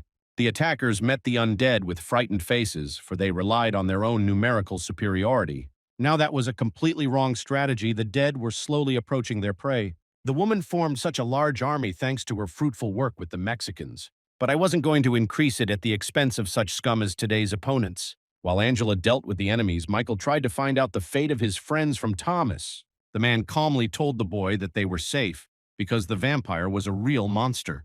Their task at the moment was to neutralize the sect leader, and they had to stick to the plan. A few blocks later, Thomas stopped the car. There was not a soul around. In this silence, Michael could clearly hear the Delta Squad's negotiations, and they were running out of time. Something suspicious was giving the boy peace. He quickly jumped out of the car. Thomas hurried after him, but was unable to catch up with the sergeant. He even dissuaded him from fighting, pointing out that it was most likely a trap.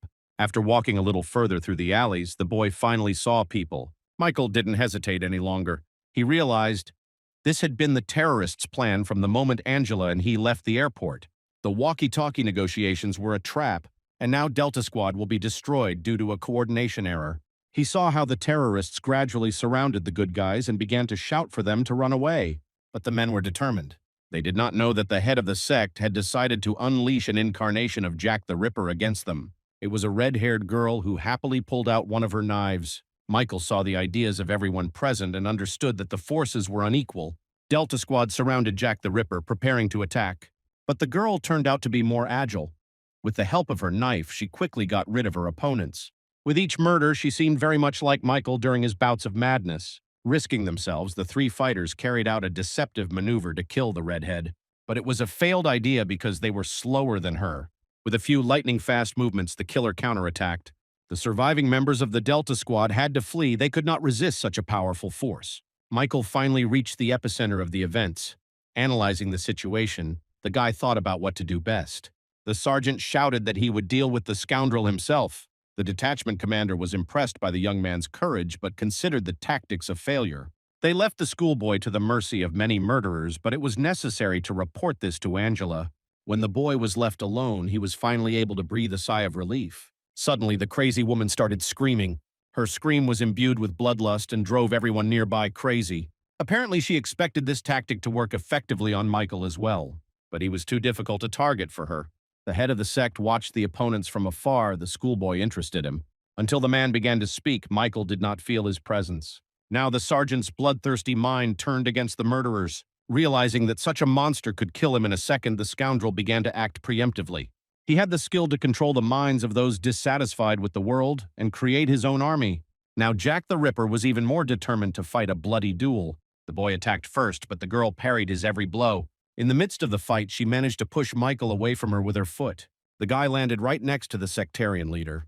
The scoundrel smiled with all his 32 teeth, believing that he was completely safe. He was sure that the boy would not be able to resist his power and would fall under his influence. Michael was really interested in chatting with the scoundrel and finding out what he seemed like from the outside. The sect leader was surprised that the boy had the ability to read people. This skill would be useful to him. He took the sergeant's interest as his own victory because it seemed that he was dissatisfied with the world. The criminal began to agitate the schoolboy to go over to the dark side and become his accomplice. He activated his idea with the intention of influencing the consciousness of Michael, who had been so careless. In the end, the villain ordered the boy to kill everyone he hated. Satisfied with his work, the man stepped away to look at the results of his own efforts. But the influence turned out to be completely ineffective. Michael did not change his views at all. At this moment, the sect leader was seriously scared. The guy was truly dissatisfied with the world around him, and he was also dissatisfied with himself. But despite this, the brainwashing of the enemy had no effect on his consciousness. The villain began to call Jack the Ripper for help. The girl prepared for the attack. A failed hypnosis made Michael believe that he could neutralize the desire to kill in his aura. This could help maintain control of the mind and prevent madness. The only option was to test his theory because the red-headed girl ran to attack. Remembering his own oath, Michael decided not to back down from the fight for his future, especially since those around him believed in him more than he did himself. The boy didn't know how to calm down, and unexpectedly his thoughts jumped to memories of his parents. This gave a second wind and strengthened the core. A split second passed, and everything around was covered in a bloody web of the sergeant's bloodlust. All the zombified killers, led by Jack the Ripper, froze in place. The red-haired maniac realized that if they did not eliminate the enemy, terrible consequences awaited them. But the closer she got to Michael, the more she fell under his influence. Despite the sect leader's commands, the stranger's powerful energy pinned the girl to the ground. And she was not alone. The bloodlust of her sectarian accomplices turned into an unspeakable horror of death.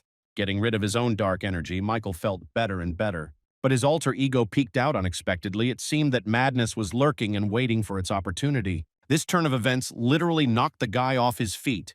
He felt like he was losing control. Realizing that this would turn into a disaster, the boy suddenly plunged the dagger into his thigh.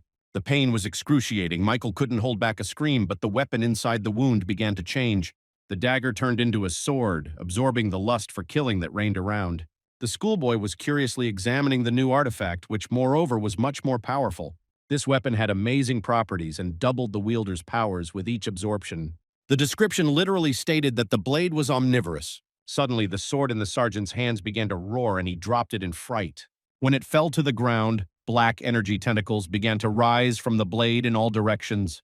They looked for new victims, bypassing their master. These tentacles could transform into spikes during an attack and acted independently, protecting the host. The sword did what the boy wanted in a few seconds, and he didn't even move. The energy tentacles reached Jack the Ripper and the head of the sect. Gradually, the growl of the weapon became quieter. The sword seemed to rejoice at its new prey. Michael decided to name his new friend Omnivore, and the boy was happy with the new company. Especially since he seemed to have a mind of his own, he saw that the red-haired killer was attacking. The dagger's blow was repelled by the power of the sword without any problems. The girl had to retreat to a safe distance. For the omnivorous felt her thirst for murder and began to growl in anticipation of a new victim. Michael decided to use a couple of techniques that Josh had shown him. At first, this only caused a smile from her opponent. She rushed to attack, and the sergeant, of course, managed to dodge. Suddenly, letting her close to him, he lunged. The injury was to the right hand. Jack the Ripper fell to her knees with screams of pain. She didn't expect anyone to be able to compete with her strength. The sergeant didn't want to pause between techniques. He understood that he needed to deal with his enemies as quickly as possible. Even before her own death, the girl, through hypnosis, could only think about how to kill her opponent. Soon the crazed killer was finished. It was the sect leader's turn. Seeing that he was left without protection, he rushed to flee. Michael wasn't going to chase him through the city streets, so he ordered Vivseed to do his thing. Seeing that the leader was being attacked, the surviving henchman rushed to his aid. To top it all off, the sergeant was distracted by Jack the Ripper, who grabbed his leg. When the sword had put an end to the murderous intent of those who stood in the way, it did not continue to attack the leader. The guy, realizing that the guy would run away because of this, began to act using old methods. He pushed the red-haired killer away from him and ran after the villain. But it was too late. The cult leader fled in a car, and the liquidation ultimately failed. Finally, the boy was able to see the area he found himself in. He was sure that Thomas was dead, and because he didn't know English, the guy couldn't reach Angela. It was necessary to look for another way out. He could not contact any of the Americans by phone. The only option left was a miracle sword. He sent the All-Eater into the sky and ordered it to scream at the top of its lungs. Angela should have heard such a powerful buzz and come to the call herself. And indeed, not much time passed, and the first bats already appeared above Michael's head. Soon they surrounded him altogether, causing another attack of phobia. Angela landed on the ground with a worried face and quickly walked towards the boy. A hug was the last thing the sergeant could have expected from this steely woman, and it was a great surprise. The vampire believed at that moment that the schoolboy was already dead, based on the report of her people. Michael immediately apologized for failing to save the general's subordinates and letting the leader in. Angela didn't know the guy, so she was glad that he had survived such a fierce fight. The sergeant inquired about the fate of his comrades.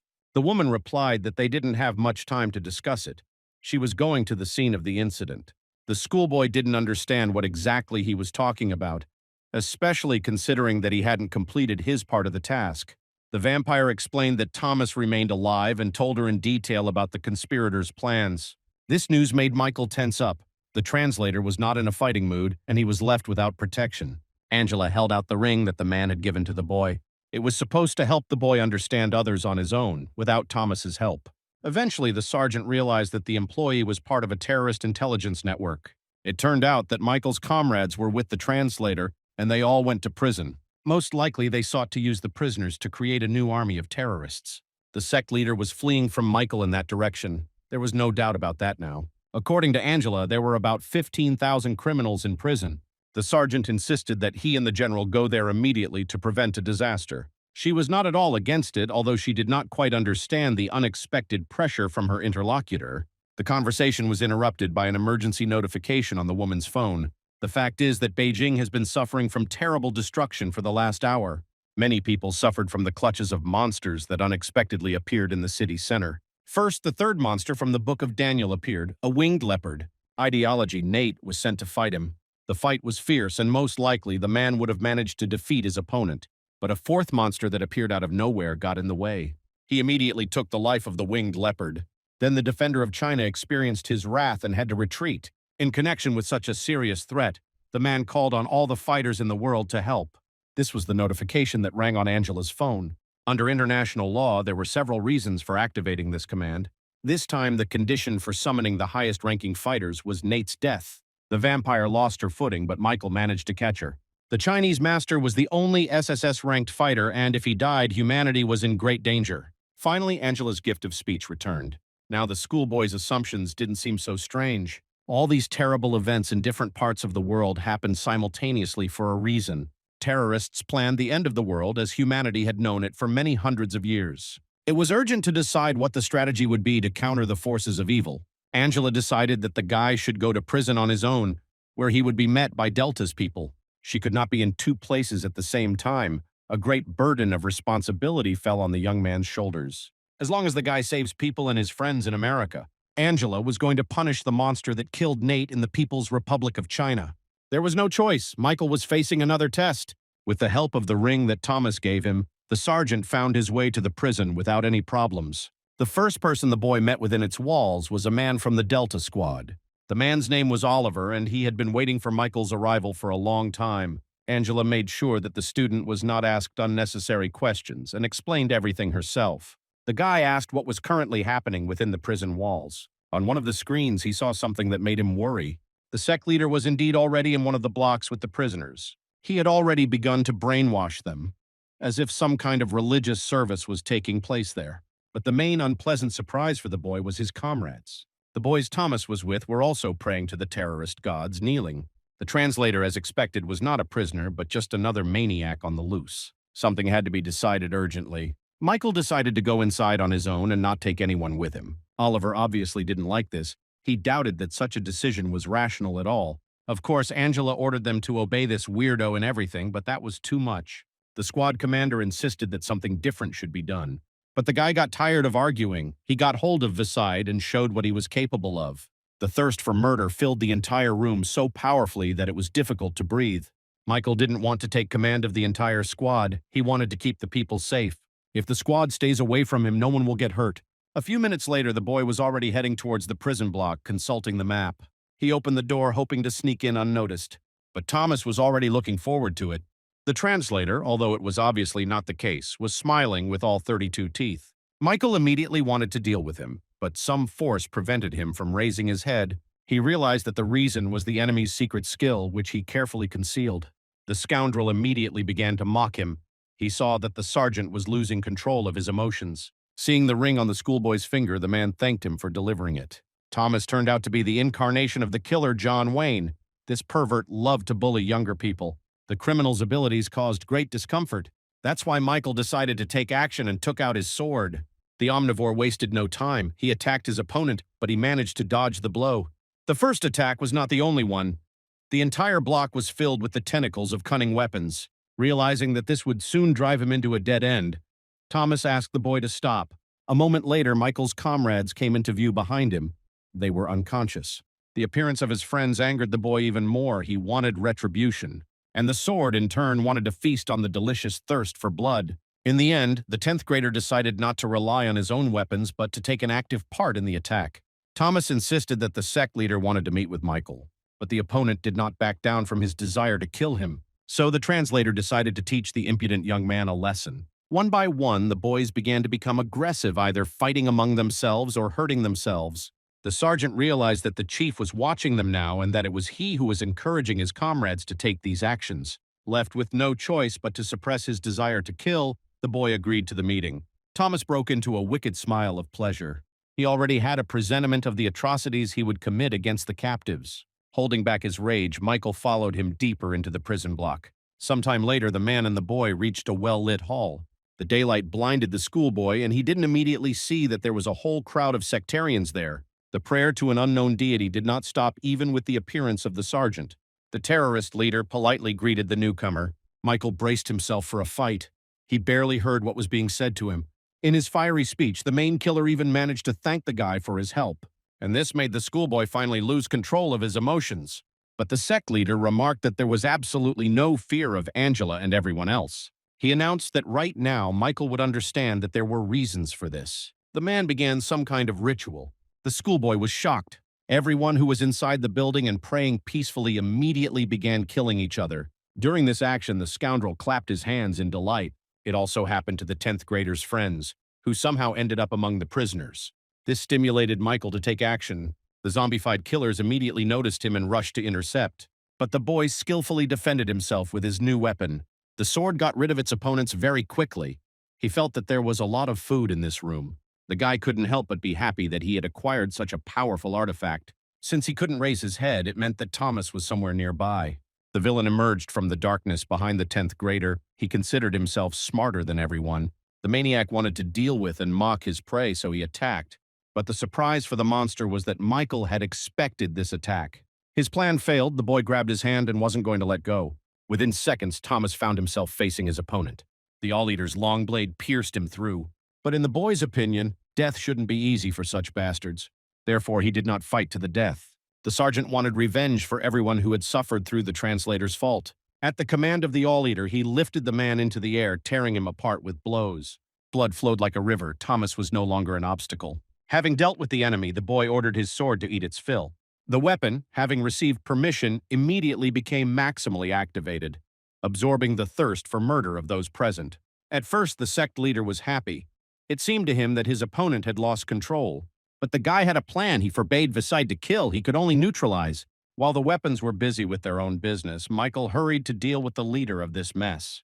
On the way to the enemy, he again saw his friends, who did not stop fighting among themselves. Fortunately, they were still alive, so Michael ordered the sword to help them lose consciousness. After the order was carried out, the boy took them to a safe place away from the epicenter. In the end, after a few minutes, there was no one left capable of action except the sect leader and the sergeant. But the large amount of energy absorbed by the sword oversaturated it. Michael was unable to control this flow and lost his balance. He did not expect that meeting so many enemies would have consequences for him. Madness began to break out. The guy tried to pull himself together and even came up with a tactic that would help with this. The crazy sectarian in turn lost his instinct for self-defense. He provoked Michael to murder. The schoolboy understood that he needed to finish off the villain as quickly as possible before his rage awoke.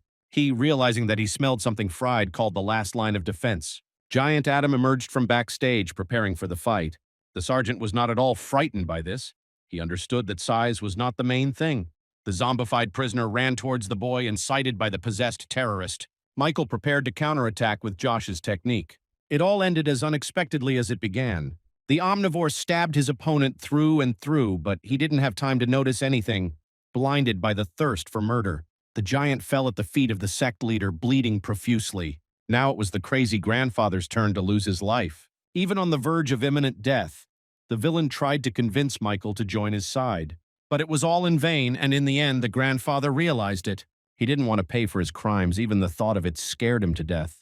But the schoolboy also didn't want a simple murder. He wanted to torture the victim. And although the torment of his opponent did not bring him pleasure, the boy considered it fair. Soon the sect leader's strange and dirty looks tired the 10th grader. At the moment when Michael wanted to finish off the killer, a powerful explosion occurred. Meanwhile, Angela was somewhere in the sky over China. She tried to figure out where to land. It was difficult because the cities had turned to ash. The woman was informed from the ground that despite this, there were still people alive in Beijing. It turns out that Nate managed to save many innocents before his death thanks to his abilities. The memory of his comrade was shrouded in sadness. Suddenly, a voice on the other end of the radio announced that the culprit of the disaster had left the capital. Judging by the words of eyewitnesses, he was attracted by bloodlust. Hearing these words, Angela tensed up. The woman realized that she had gone to China in vain because the monster who did this was in America. And it really was. The ceiling was falling in pieces around the guy and his opponent. They both looked at the mountain to understand what had happened. Above them, the giant head of a monster bent down in no hurry to attack. It wanted to observe. The sect leader took the appearance of the monster as a divine coming. The man rushed towards him, shouting words of praise. The scoundrel considered the appearance of the giant to be his merit. Suddenly, the sun illuminated the monster from all sides. It was a giant red dragon. But he didn't come here to listen to praise. The stranger annoyed him, so he was quickly taken from his life. Michael was confused at first. The boy understood that the monster was much stronger than him. Besides, the dragon had incited him to cruelty, and that was suspicious. Most likely, the giant sensed the sergeant's alter ego, and that's why he appeared near the prison. The boy told the newcomer that the winged lion, the first, had been defeated before him. This made the dragon incredibly happy. The monster considered himself stronger than others. He was the embodiment of all the cruelty of the world. While the two were talking among themselves, the criminals began to wake up. They were ordinary people, and they were unspeakably frightened by the presence of such a monster. There was a great uproar, which the dragon immediately decided to stop. Michael hesitated whether to unleash his madness in such circumstances, but it seemed like the guy simply had no other choice. The monster threatened to take the lives of everyone on the prison grounds. Moreover, she immediately took action. Half of the building suddenly shook. Apparently, a major landslide was taking place. The sergeant realized that this was the enemy's skill. He turned to his sword to try to absorb the thirst for dragon slaying. The omnivore released its tentacles in all directions. In the end, a global catastrophe was avoided, but the destruction still occurred. A large number of criminals died under the rubble of the building. During the counterattacks, the schoolboy asked the weapon to take care of his friends. But he didn't have enough strength for anything more. There were too many people around. No matter how hard the 10th grader tried, it was clear that some sacrifices would have to be made. The cruelty was indignant. No one had dared to resist his powerful attacks until that moment.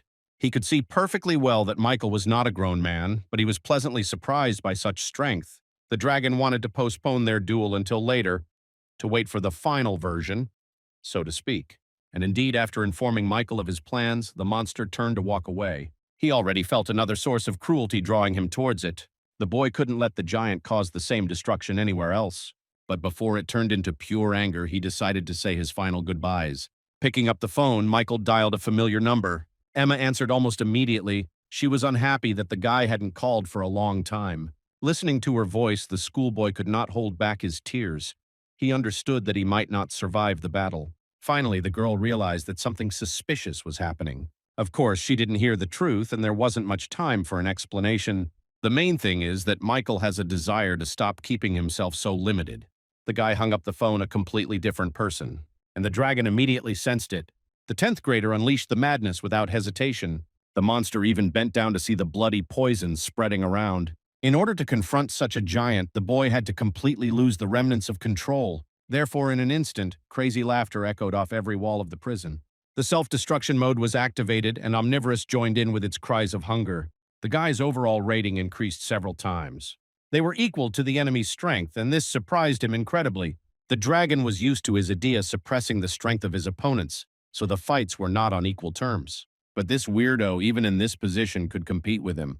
The schoolboy's madness worried the monster a little. He didn't know what to expect in such a case. Michael didn't give his opponent long to falter. The guy immediately attacked. Blow after blow fell on different parts of the monster's body. They really did damage. Cruelty began to bleed.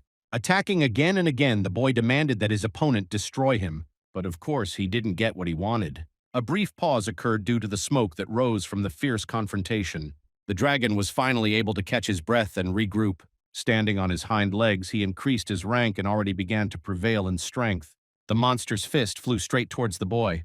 Omnivorous got in the way of this. A strong protective dome formed over Michael, which did a good job of blocking the blows. But in the end, the monster's aggression won and the shell began to collapse. Another attack broke through the defenses and a powerful explosion occurred.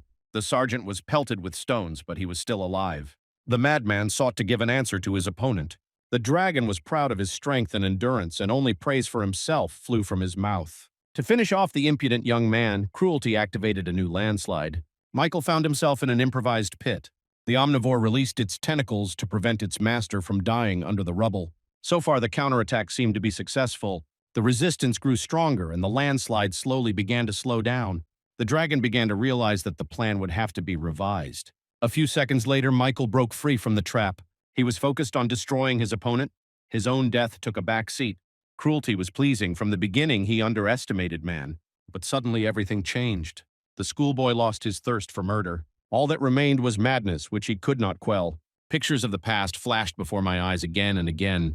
The dragon couldn't understand what was happening. Since the fight was over, he decided to finish the guy off once and for all. The monster began a new cycle of earth folding. At first, it seemed to Michael that the situation was simply repeating itself. But that was not the case at all. Solid mountains formed around them, surrounding the schoolboy and the dragon on all sides. The sergeant prepared to defend his positions, although opponents argued that it was a waste of time. The omnivore did his job conscientiously. Due to the constant landslides, Michael found himself trapped in his protective shell. In addition, large ocean waves swept over the battlefield. The dragon's constant blows gradually broke through the sword's defenses. So the 10th grader decided to use his doppelganger to add a few points to himself. When the attack was over, the boy emerged from his protective shell and surveyed the destruction. Everything around was destroyed, and the monster was incredibly happy about it. That was until he noticed that thanks to the double, he managed to neutralize a large layer of damage. Some brutality skills were no longer available. Against this background, Michael's position became somewhat consolidated. The guy had enough power to repel enemy attacks. The dragons could not forgive him for this, but all the usual tricks he used before were blocked by the system. The monster had never been in such a situation and could not understand what tactics to follow now. Since the schoolboy sought self-destruction as much as he sought to kill his opponent, he decided that these two processes should take place simultaneously. With the help of his double, he could attack with greater force. Although he also received injuries along with him, Cruelty didn't even think about retreating. It wasn't in his rules. In preparation for the finale, Michael summoned a sword that cuts through dragons for support. The legendary weapon had a grand history in addition to its uniqueness and power. With such a blade, the guy's rank increased significantly. But that wasn't all. The guy smiled slyly at his opponent. Michael wasn't going to limit himself to one hand, so he added Omnivorous to the company. Both blades activated their tentacles, searching for prey. In terms of properties in the hands of a 10th grader, both swords turned out to be very similar. The dragon quickly found itself trapped and could no longer move freely. Now the two opponents were linked together. The game of endurance began. Michael was inflicting injuries on himself with a crazy smile, and they immediately appeared on parts of Cruelty's body. Slowly torturing the monster, the boy got closer and closer to it. He believed that this was a signal for negotiations and tried to make the schoolboy lose faith in himself, but he didn't listen. But the boy was only concerned with the degree of pain he could make his opponent feel. The dragon slowly began to be fascinated by such an experiment, and the man showed cruelty. It was a pleasant realization because, after all, it wouldn't have ended in the final death from the Book of Daniel. The swords managed to grab the opponent's thigh and squeeze tightly. Of course, the same injuries appeared on the 10th grader's limbs, but he didn't feel pain. The boy was captivated by the sight of the giant suffering, although blood had already started to come out with the cough. Because of this attack, the attack stalled a bit. The giant noticed this immediately, hoping that this would put an end to the boy's enthusiasm. But after hearing the dragon's comments, Michael got a second wind and flew towards his opponent. Suddenly, the omnivorous stopped the sergeant. For some reason, the sword didn't want to help anymore. No matter how the 10th grader tried to persuade him, it was all in vain. And in the end, it turned into a dagger. And with these two assistants, Michael decided to attack Cruelty. The boy reached for the monster's head and hit it hard. Gradually, the thirst for self-destruction turned back into a desire to kill others. When the sergeant realized this, he realized that perhaps his tactics had been ineffective. Seeing the doubt on the young man's face, the dragon was delighted. He began to offer a truce and even life in exchange for stopping the fight. But it was all in vain. Obsession once again took over Michael's mind. This blow was to be final, and both opponents understood this well. Brutality could not withstand the pressure of the guy. He seemed to go mad. Before his death, the dragon said goodbye to his opponent. The wounded boy responded to the monster in kind. The monster disappeared, and Michael began to fall to the ground unconscious. Donald, sitting in his den and awaiting further instructions, recalled the day he met with the chairman. Shane immediately announced that he wanted to become the Lord of Darkness. This was perceived as nonsense, but gradually the man proved that he was worthy of being called a terrorist leader. He constantly improved his skills and reached new ranks. Donald completely submitted to the will of the Dark Lord and no longer saw any other path for himself. The terrorist organization in this composition has existed for more than 10 years, and now that same promised dark future that Shane had spoken of was beginning to approach. The Lord awakened many dark creatures and monsters for the last mission.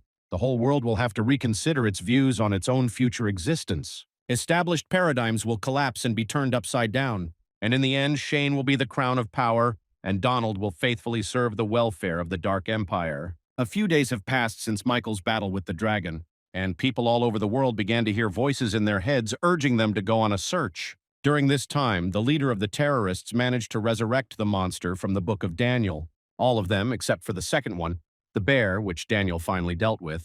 The monsters were preparing for new atrocities, and as always, they competed with the dragon, Cruelty, for power. Shane, finally able to do everything he had planned, announced that the finale was near. Therefore, in his opinion, the need to hide one's identity was no longer relevant. Donald solemnly bowed his knee before the ruler. Men once upon a time became the first monster created by the hands of the Master of Darkness. The terrorist reported that he had done his part of the job and brought a crowd of people. And as a reward, Shane activated his rebirth. This turned out to be an incredibly painful process. As a result, Donald began to transform into a red dragon, the Dark Lord's main henchman. When the details were finished, the new ruler went out to the people. He announced that his time had come, and from now on, the capital of North Korea became his possessions. After the speech, all the oxygen suddenly disappeared. People began to suffocate and later dissolved into thin air, and it was impossible to escape. Mass sacrifice was a necessary condition for the revival of the most important monster in the collection, and also the basis for the foundation of the hellish city, the abode of monsters. The unholy ground gave additional power to all the supernatural beings that were there. This is how the terrorist leader saw the beginning of the rebellion of evil against good. Each of the monsters had to defend its territory on the border of the new possessions. But the main task was to find a revelation. This would help tip the scales in his favor. Shane had a premonition of great sacrifices, deaths, and destruction. Michael was not found immediately. The boy was in extremely serious condition. For several days, Catherine and the doctors fought for his life. No one could guarantee that everything would be okay with the 10th grader. Daniel was amazed by the result of the battle with such a powerful monster. The sergeant's strength was surprising. When the government learned of the recent events, they began demanding that the schoolboy be isolated. The boy's madness was so deeply rooted inside that Catherine's treatment was reaching a dead end. Daniel took on conflict issues with the governments of other countries. They demanded explanations. Fortunately, Michael's comrades were able to be patched up without any problems. The spy managed to get them to the hospital in time and provide assistance. After discussing further steps with the doctor, Daniel was already preparing to leave. But unexpectedly, the sergeant's hand made him stop. The guy finally came to his senses. Concerned adults rushed to the 10th grader's bed, inquiring about his well-being. Michael recognized everyone. He just didn't have enough strength to get out of bed. It seemed like every part of the boy's body was injured and bandaged. This was surprising, most likely because the usual recovery was not enough due to the excessive loss of energy. The spy needed to resolve urgent issues with the World Council. He promised to return as soon as possible, but the sergeant wanted to join the meeting. The guy had something to tell the powerful of this world. Michael only had enough strength to get out of bed. Daniel had to catch him. The schoolboy spent the rest of the day training, walking the hospital corridors. Now, of course, he was better at keeping his balance. The thought of joining Daniel at the World Council meeting did not leave the boy. The guy didn't want to waste time. He understood that a confrontation of this scale required active action. Lost in thought, Michael lost his balance and fell to the floor. Emma was just about to visit him when she saw this awkward fall. A moment later, she carefully lifted her lover from the floor. At first, the schoolboy didn't even realize it was her. His strength had left him. But Emma wasn't alone. She brought a support group with her. The boy was surprised to see his friends nearby who were looking at him anxiously. Seeing that everything was okay with his friends, the sergeant was finally able to breathe a sigh of relief for the first time in a long time. But the chatter had to be postponed until later. The 10th grader was in a hurry. The girl was against such heavy loads immediately after waking up. But Michael was adamant. Duty was higher than his own safety and health. Alan unexpectedly intervened in the argument. Emma initially thought the squad leader was on her side, but it turned out that the guy was standing up for his classmate. The hooligan ordered his comrades to pick up Michael from all sides and help him get to the meeting. Those around him couldn't believe their ears. It was the first time Alan had intervened somewhere without coercion. Even the sergeant was surprised by such changes in the behavior of his former opponent. But he only demanded directions regarding the route in his direction. Emma realized that the boy could not be persuaded to back down, not this time. So I decided to lend a helping hand. Although the girl did not like this attitude towards her own health at all. They hadn't gone many steps when they saw Daniel in front of them. The scout was pleased that Michael was walking, not without assistance. The guy blossomed from the praise. He could never get used to such an attitude. This time the spy didn't have to be persuaded. He allowed himself to join him. When the company reached the conference room, Daniel ordered the 10th graders to wait outside. But this time, Michael emphasized his participation in the meeting. After a few seconds of arguing, the guy walked into the middle. The hall was full of people. It seemed that the discussion of some issues had already begun. The two visitors who opened the door immediately attracted a lot of attention.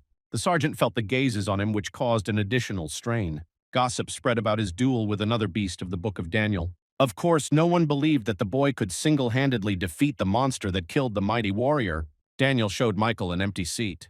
The spy understood that the country was gradually being torn apart, taking advantage of its weak position. But recent events in leading countries have been a good opportunity to reconsider this. The division of spheres of influence needed to be changed, and this was the best chance for this. While everyone was busy discussing the details of upcoming operations, the sergeant watched. Finally, he got tired of listening to idiots, and the guy asked for a word. Michael noted that the monsters were much stronger than any country's army. The last dragon had an SSS rank and was able to kill the strongest warrior. The remark by those present that Korea was hiding its strong card outraged Daniel as it contradicted the treaty. And in general, it wasn't about the schoolboy, but about the danger that was already lurking on the doorstep. While the elders started arguing again, the boy decided to speak in the language of facts. He described everything he had learned about the monster called cruelty. It was a real exclusive. Any argument Daniel made was ignored. Those present were only interested in the profits that would come with the fall of Korea. The spy could barely contain his emotions. He wanted to deal with the vultures right there. He understood perfectly well that the country might not be able to withstand another large-scale disaster. But receiving help remained ephemeral promises from people in expensive suits. The man's thoughts were interrupted by Michael's voice. He called the meeting leaders idiots and headed to the podium with a piece of paper. The young man's action surprised Daniel. The boy limped up the stairs in complete silence. He expressively sent the painted piece of paper into the face of the tall man in the expensive suit. Adding a gesture that is unacceptable in business negotiations, the 10th grader turned to leave. The council member carefully examined the information provided by the cheeky boy. After thanking him for the information about the dragon, he contemptuously asked Michael to leave the room. The arrogant snob's plans were to punish Korea for harboring such a powerful fighter. The student was followed by accusations of inappropriate behavior. The sergeant ignored these exclamations until he was at the door. The guy pointed out to the accusers their shortcomings and wished them not to stretch their legs in the fight against terrorists. Such audacity caused a great uproar. Even Angela, who had seen a lot, was surprised. Michael didn't want to continue the fight anymore and slammed the door shut behind him. The vampire ran out into the corridor. They seemed very indignant. During his impassioned speech, the 10th grader somehow forgot about their presence. Now the boy regretted that his behavior could have seriously betrayed those who cared about him. He was already preparing to make excuses. But, unexpectedly, he heard joyful laughter and praise from his side. What happened should have no consequences for the Korean representatives. The meeting members, according to the spy, were simply afraid of the emergence of a new powerful player on the scene. A change in the world order has begun to occur, but not in the way most would like. South Korea has a great chance to break out into the lead. Daniel began to convince Michael that he should tell his inner circle about his talent. The squad members could become good helpers in future missions. But the schoolboy, of course, resisted this initiative. He was ashamed to talk about his desire to kill. After persuasion, the boy agreed to tell those around him some details about his strength. Finally, Michael added that he could only withstand 2 more fights with the dragon in the future, and the second one will turn out to be, literally, the last battle in life. After listening to the boy, the spy insisted that he needed a good rest. The schoolboy should not have interfered in the affairs that were currently taking place, no matter what. Michael's only task was to restore his own strength and resources, and that was an order. Angela supported her husband in this, and in the end, the two of them tipped the scales in their favor. The guy agreed. Before saying goodbye, the mentors talked about a shared dream that had been tormenting people for some time, but the 10th grader had no idea what exactly he was talking about. Daniel suggested that the student start forming his own team. He shouldn't have been bored all this time after all. The man and woman said a warm goodbye to the young man. Soon Michael was alone in the huge lobby. He felt lonely, but Emma's voice touched my heart. The guy quickly began to wipe the tears from his face so as not to show his weakness. But the girl was not averse to helping him with the manifestation of emotions. She realized that her lover had been under a lot of stress recently. The tragic events left their mark on his psyche. Emma's hug was full of love and care, and the gentle words broke down the sergeant's protective gate. Finally, he was able to relax and not hide his feelings. Sometime later, Michael invited his comrades to join his squad. Dan and Derek were not expecting such an offer. The fat man generally believed that he had been a part of it for a long time, but the reality was disappointing. But the sergeant explained in detail the nature of his plans. He wanted not just to study together, but to work fully for the welfare of the country. The guys couldn't just leave their teams right now, but they promised to always be in touch and help if needed. They believed that they did not yet have enough strength for serious confrontations. A Sunday has passed since Michael regained consciousness. During this time, the world gradually descended into chaos. Patrol squads were running through the streets, which greatly disturbed local residents. There was a sense of danger in the air due to the increasing number of crimes. Although neither country officially declared war, people began to spread rumors. The Koreans were glad to have the Jade Goblin mistress on their side. All of Michael's achievements were attributed to the girl, and the media wrote and reported about it. Emma was very worried about the guy remaining in the background, but he was fine with it. He hated being the center of attention, and no one would believe him. On this day, their duty was supposed to take place at the orphanage. The girl knew the way there well because she had been there many times before. She walked so fast that the sergeant could barely keep up with her. When they entered the territory, the children happily rushed to meet them. They surrounded their heroine, completely ignoring Michael. It wasn't the first time he had been to this house, although he didn't want to spread the word about it. He simply chose the tactic of staying away, but the little one suddenly noticed him. The silent weirdo scared the kids a little. To lighten the mood a bit, Emma suggested they play a game. Michael enjoyed watching the cute commotion from afar. Each of these kids had an idea that the boy involuntarily began to study. The children's abilities were far superior to the skills of some soldiers his age. The sergeant's thoughts were interrupted by a girl who asked about the stranger's identity. She called herself Dakota. Michael also politely introduced himself, but the girl was more interested in whether he was a pervert. Surprisingly, the little girl was very knowledgeable for her age. Watching Michael's reaction to Emma's actions, she realized that there was something between them. From that moment on, the fierce interrogation began. In the end, the girl came to the conclusion that the guy was in the friend zone, even though he wanted a relationship. Questions rained down on the sergeant like snowflakes during a snowfall. At this time, the little one, like no one else, reminded Emma of something she was interested in learning. The topic of love was only ended when the guy used physical force. In response, Dakota immediately began threatening to tell the girl everything. But not everything went as planned. Michael managed to stop her halfway. He decided to change the topic of conversation and asked if she was the one controlling the children's moods. His assumption was based on many factors, but it was incredibly surprising to the girl. The sergeant admitted that he could read other people's minds. And of course, this served as evidence in support of Zabokin's perverted theory of the minor. A few more minutes passed, and the two finally came to an understanding. Suddenly, Dakota began to persuade the guy to adopt her. She noted that she had no wishes regarding the attitude towards her. The main thing was not to live in an orphanage. The 11-year-old girl's goal was to fight against terrorists. It was impossible to refuse her this because one of the monsters from the Book of Daniel killed her parents. Michael's breath caught, he was confused, and for a moment didn't know what to say. Arguments about the fact that Dakota had a lifetime ahead of her didn't work. She didn't want to listen to anything. The moment Michael and Emma entered the orphanage, the girl made a decision. The conversation was interrupted by the ringing of a mobile phone. At the other end, Dr. Catherine asked the students to come to her office immediately. She reported that Shane had contacted representatives of all countries, initiating negotiations. Sometime later, representatives of the Korean authorities contacted the terrorist. He greeted politely, no longer hiding his face. The appearance of the Dark Lord raised suspicions that he belonged to humans. But that was just a feature of his power, Shane announced his proposal. But the man's authority did not extend to arrogant politicians. They began to demand that Donald conduct the negotiations. The restlessness of the interlocutors made the terrorist laugh. His conviction that he was the head of hell and the father of sin was unwavering. The criminal did not recognize any higher power except his own. His proposal was not an agreement, but rather a threat to all life. The country's representatives could not understand what was going on. Therefore, Shane decided to show his power clearly right now. He activated his god-killing skill and installed a tower of extinction in every city in the world. These buildings housed endangered species of creatures that attack the newcomers. Whoever gets there doesn't have enough strength to get out. A few seconds passed, and each country received a report of unidentified objects on their territory. Chaotic chaos began, with the terrorist watching with a smile. He wanted to increase the sense of threat from his actions on the planet's population.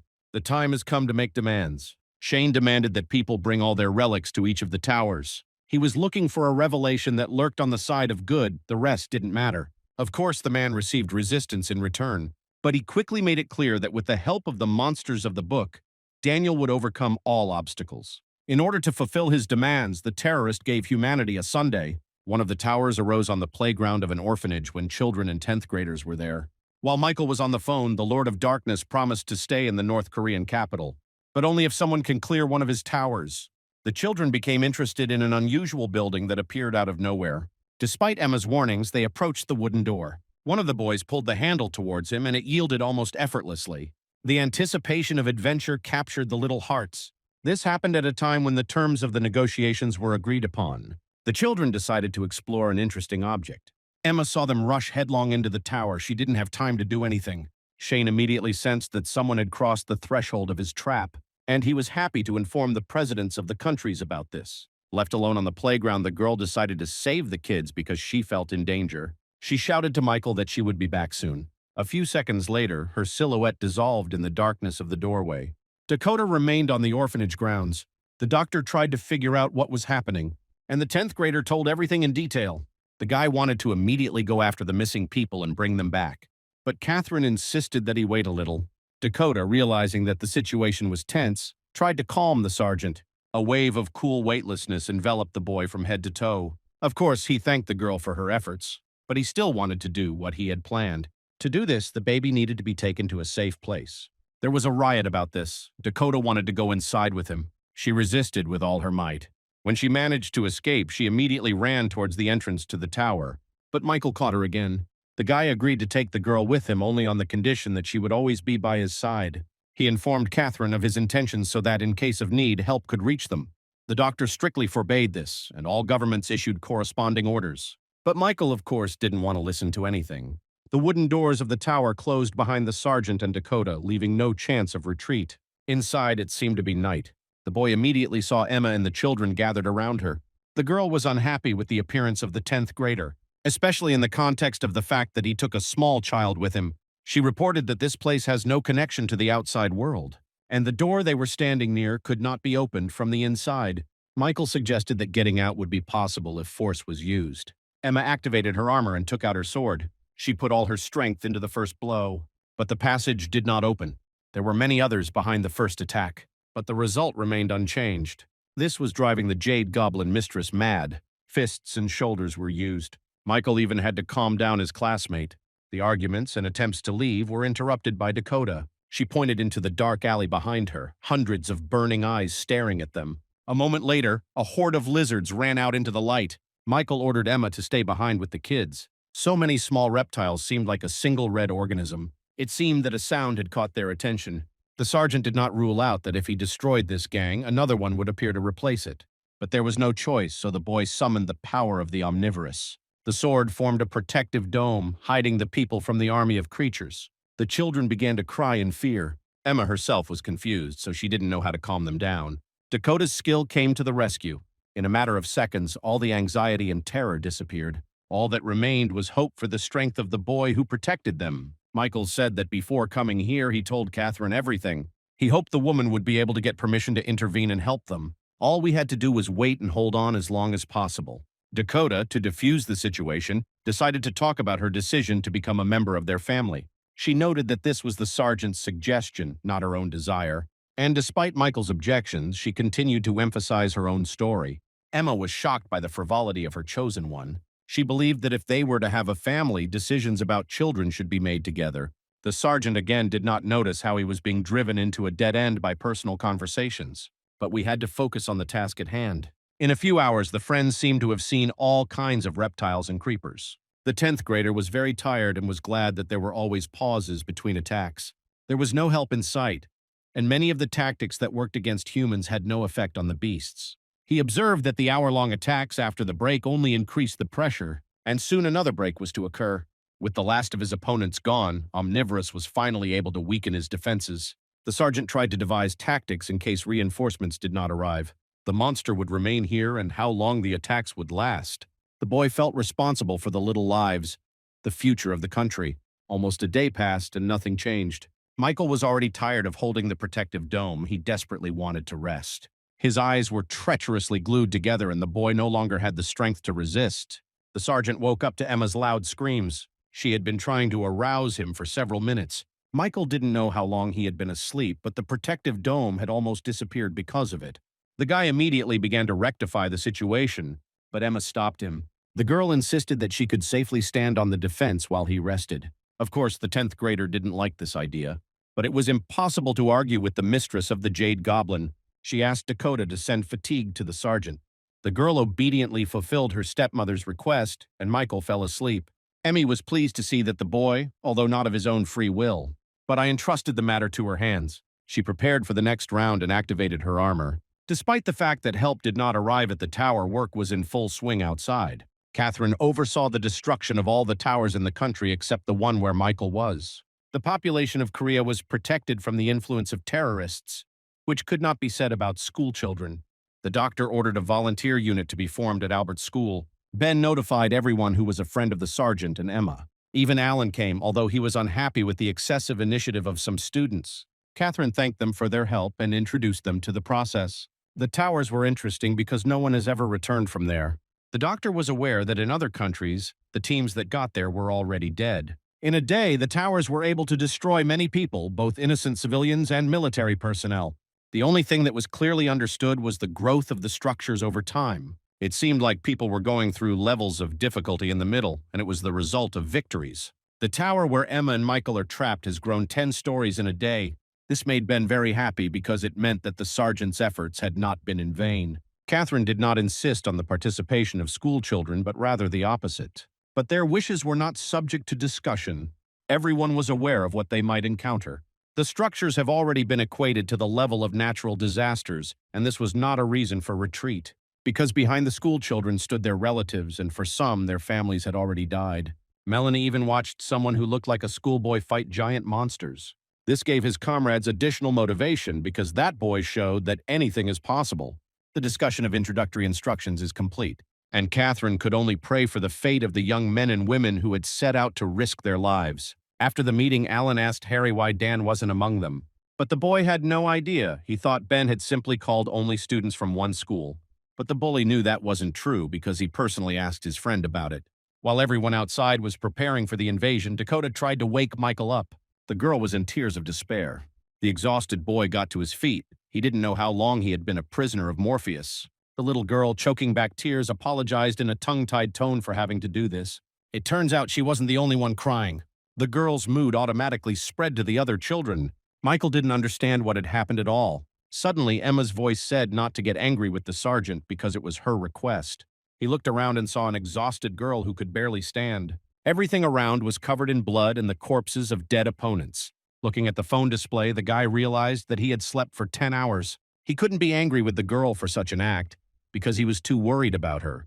Emma was gradually losing consciousness. The adrenaline was dissipating from her blood. She did everything in her power to ensure that Michael had time to rest. In the end, after exchanging a few more phrases, she fell into a deep sleep surrounded by the children. No one dared to break the silence. But the break had already come to an end and a giant Tyrannosaurus emerged from the darkness. The children began to scream in terror. Michael created a protective dome around them with the help of the omnivore, and the dinosaur began to shake its shell angrily, trying to get its prey. During the day of confrontation, the guy was so tired that he spent all his strength on recovery. He couldn't attack, and so he decided to use Dakota's skill. The girl had to change his mood to aggressive. She was, of course, scared because she could feel the negative energy coming from the student. But the monster's attacks from outside were even more frightening. The little girl activated her idea. Gradually, Michael began to sink into the dark substance which was drawing him into its depths. It was incredibly unpleasant. He was physically suffering. To minimize the damage, the guy ordered Dakota 7 to do his thing instantly. A second later, the aura beneath the protective shell changed dramatically, but the sergeant himself felt differently. His mind hasn't gone anywhere. Although inside such familiar feelings of bloodlust and murder were raging, for the first time he had to see his alter ego from the outside. And even better, to control it, the guy went into premeditated murder mode. In this state, he could direct all of his skills, completely controlling them. But despite this, the sergeant was very scary to Dakota. For her, the weirdo had become a different person. After thanking him for the service, Michael rose to his feet. He approached the protective shell. At this time, the Tyrannosaurus grabbed her with its teeth once again. Sharp spikes instantly pierced the monster's body in many places. The dinosaur had no chance of survival. The shocked children froze in place. In this state, Michael was able to see that this structure was nothing more than a manifestation of someone's idea. Having studied its properties, he was able to calculate the time required to complete the levels. The guy ordered Sade to protect the baby and Emma, and he himself went deep into the depths of the predatory building. To help himself, the boy summoned the familiar web of bone chains of the Ghost King. Ghost Rib as his weapon, it was good both in defense and offense. Michael was literally radiating light around him at this point. One by one, he eliminated the monsters that ran out of the darkness with lightning speed. And when they weren't there, he tried to destroy the outer walls of the tower. Under the influence of his skills, the holes in the masonry became larger and larger and did not close. But unexpectedly, the masonry began to turn into dragon scales. Changes were occurring both from the outside and from the inside. The hole in the wall disappeared, and instead the sergeant saw the eye of a monster staring at him. But the conversation was short. A second later, pieces of the dragon flew across the room. The guy went through level after level. Monsters were climbing out of the hole he was still trying to break through. All the techniques that the sergeant had ever seen in his life were used. The desire to go outside was irresistible. Meanwhile, the school children had almost reached their deployment site. Melanie saw how the tower had changed. It was both amazing and frightening at the same time. Ben stopped. The structure seemed to be following them. An eye appeared on the top tier, indicating that the last level had been passed. Catherine was impressed by Emma and Michael's rapid progress. Time was running out as no one had managed to pass the final test. She asked Ben to get to the entrance as soon as possible. But upon arrival, they saw that someone was waiting for them. It was Dan, but the guy looked extremely strange. Meanwhile, the sergeant observed some strange phenomenon inside the tower. There were steps leading down from the mountain. A few minutes passed, and the boy saw a beast knight in armor. Judging by his appearance, he was the boss of this tower who had an SSS rank. The monster was in no hurry. It gave the boy the opportunity to study himself. The guy immediately tried to capture his opponent with a web of bones. Omnivorous also joined the attack. For some reason, the enemy wanted to know his location. It seemed he didn't know where he was. But Michael wasn't going to engage in dialogue with him. To the boy's surprise, the tailed king didn't seem to think of defending himself. Therefore, Michael decided to attack himself. It seemed to him that everything was already decided because the opponent had nowhere to go. But it wasn't that simple. The physical attack did not cause any damage to the monster. Instead of stepping back and assessing the situation, the sergeant attacked again. The omnivore and the chains of bones flew towards the knight. To enhance the effect this time, Michael ordered the sword to be wrapped around another weapon. Now the attack level was equal to SSS rank. The final one was Josh's reception. But history repeated itself. The guy's skills simply vanished into thin air. The knight continued to ask about the place, and the guy realized that he needed to change tactics and wait for weakness in his opponent's position. During the last counterattack, the sergeant had time to observe and analyze the weaknesses.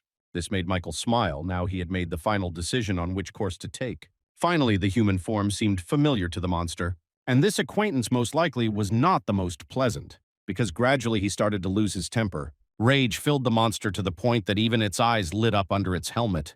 The tailed knight claimed that it was Michael who once expelled him from Earth. Due to the opponent's anger, the temperature in the tower began to drop. This was one of the boss's skills. After all, the boy was facing an attack that he needed to defend against.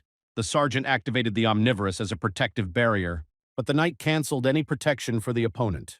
Before Michael's eyes, the sword's tentacles dissolved into thin air. The frosty freshness hit the boy's face. He decided to take to the air, but his opponent launched an icy attack after him. This proved to be an effective strategy as the sergeant's foot got stuck in the ice. Despite great efforts, the boy could not free himself. The boss approached Michael and grabbed him by the neck. He wanted to get even with the villain who had dealt with him so cruelly in the past. The poor guy had to answer his question immediately, but it seemed that this eccentric was not at all afraid of death. He didn't even mind staying inside the tower, at least that's what he said. The king of monsters decided to stop talking and finish what he started. He wanted to destroy his opponent's defense, but at the same time, he himself became weaker. This was exactly the moment Michael had been waiting for. In the empty time, the boy's sly laughter rang out. He knocked the knight off the track and forced him to stop. The boy drew his sword and attacked his opponent. To the opponent's surprise, the armor easily broke through and created a wound in the chest. After the first strike, according to the sergeant's calculations, the chances of victory began to increase. The boss examined his wound, and for the first time in many years he saw his own blood. On top of everything, getting injured was also a painful experience. As a result of the first successful strike, the damage was not that significant. But this result was better than nothing at all and completely satisfied Michael. The guy analyzed the possibilities of further attacks until the boss could regain his composure. Meanwhile, in the United States, Daniel and Angela have assembled their own squad. With the help of intelligence from other countries, a way was found to enter the tower, bypassing the main entrance. And so the spy's foot first stepped into unknown territory. To the man's surprise, there was still one living agent inside. If he died, the tower level would roll back to the first. Daniel's squad managed to show up on time. Angela ordered her men to watch each other and be ready for attacks. In this tower, the boss was the insect queen who looked like a girl. It was hard to believe the strength of this little one. But undoubtedly the danger was serious, as evidenced by the rivers of blood around. The tower boss opened her mouth and bared her fangs. Seeing this, Daniel activated his idea. The insect was interested. She had never seen opponents like this man before. With one blow of his sword, the spy cut his opponent's head in half. After the first blow, there was a second, a third, and so on. It seemed like everything was over. But unexpectedly, the remains of the insect goddess began to stir again. The boss had the ability to regenerate. The battle in this tower would not be easy for anyone. Realizing this, Angela ordered everyone to prepare their weapons and activate the 8-eye. In an instant, the girl rushed into the attack, killing everyone in her path with lightning speed. Only fragments of people remained, literally. Even Daniel couldn't follow her. Realizing that things were bad, Angela dissolved into a flock of bats. She attacked the boss, believing that he would not be able to harm her. Daniel came to the woman's aid with a combination of deadly blows, and this time they tore the insect goddess to pieces. The vampire herself got it. The opponent was not human, so Angela's defense didn't work. Despite the large number of wounds on her battered body, the tower boss began to move again. Realizing that this tactic had not worked either, the spy encouraged the people to launch a new attack. The general activated the army of the dead. They had to hold off the petty scoundrel until Daniel tried to eliminate her again. But the girl became even faster. She rushed towards the spy. Halfway through, the insect queen was met by one of Angela's army members. The first representative of the hungry undead was immediately followed by others. They held the boss down with their bodies, preventing him from moving. But she was strong enough to find a way to resist. Therefore, there was no time to waste. Daniel had to attack. He called for help from an armadillo. A giant ship hovered over the insect queen's head, but the next moment the monster attacked. In terms of performance, there was no creature stronger than her. Such power impressed the spy from South Korea. The wreckage of the legendary ship did not fall to the floor of the tower, it was cut in half. A wave of disbelief in their own abilities swept through the members of the detachment. People's tactics were falling apart before our eyes, and they immediately forgot about coordination. Angela was concerned about the prospects for the success of the operations based on such events. Daniel tried to think of a way that would allow him to effectively eliminate the boss, especially since the insect queen captured his armadillo. Angela suggested that the villain be detained again with a flock of bats. But this time her plans were to turn off the internet. The spy approached his opponent, not yet engaging in a fight. The vampire didn't understand why he was pulling the cat by the tail. She accidentally mentioned water, and Daniel got an idea. The man did not want to reveal his trump card to the people until the last moment. He immersed himself in the practices for many years to perfect his results. And finally, he managed to go beyond and become superior to the world order. Daniel was no longer just a sailor, but a general who held the SSS rank. The spy took out an artifact in the form of a diary. This book contained all the defeated creatures that the master could control. He shouldn't have any problems with this item in battle, so he took on the boss. Angela had to cover the rear and take care of her people. The man opened the diary and released the bear from the Book of Daniel. The pot-bellied glutton materialized out of nowhere. He was hungry as always. Daniel pointed to the target beneath the giant's feet. At this moment, the Queen of Insects had already grabbed onto one of the monster's paws. A fight broke out in which no outsider needed to intervene, so they simply watched. But the trump card was not played to the end, so the spy warned the vampire that water would soon appear in the tower. In the midst of mutual attacks, he ordered the bear to spit out the sea which it had managed to swallow. The order was immediately carried out, and uncontrollable streams of water poured from the monster's mouth. The members of the human squad had to take great care of their safety, but the Queen of Insects had a hard time. She obviously didn't know how to melt. The bear, on the other hand, calmed down completely, although his hunger became stronger. In addition to the water, Daniel summoned 11 ships for a massive attack. The final stage of the conquest of the tower began from this moment. Meanwhile, Alan and the other students tried to find out from Dan what had happened, but he pretended that nothing was happening, even though he was covered in blood from head to toe. In addition to the incomprehensible appearance, the two people behind the boy were disturbing. The bully demanded explanations, clear and understandable. Catherine decided to intervene in the conversation and asked if the guy had seen a squad of fighters here. Instead of answering, Dan gave a barely perceptible sly smile. Those the woman spoke of were long dead. In the end, he couldn't contain his feelings and excitedly announced it. Alan felt that something was wrong. It seemed to him that someone else was in front of him, especially since the weirdo behind the mask of Dan didn't even remember their meeting a few days ago. This forced the bully to demand explanations regarding the identity of the interlocutor, but he wasn't going to answer. The cunning one opened the door of the tower and invited him inside. A group of schoolchildren rushed after them, not caring that it might be dangerous there. In a tower in the United States, the Insect Queen curiously surveyed the flotilla around her. The ships lined up in an advantageous position and went on the offensive. Fire met water, hiding the boss in its depths. But this was not enough to kill her. An attack was needed that no one had used before. Daniel ordered the squad members to shoot the enemy before she had a chance to get out of the water. When the attack subsided and the waves dissipated, the remains of the tower's mistress remained on the floor. She was still alive, although she looked and felt very bad.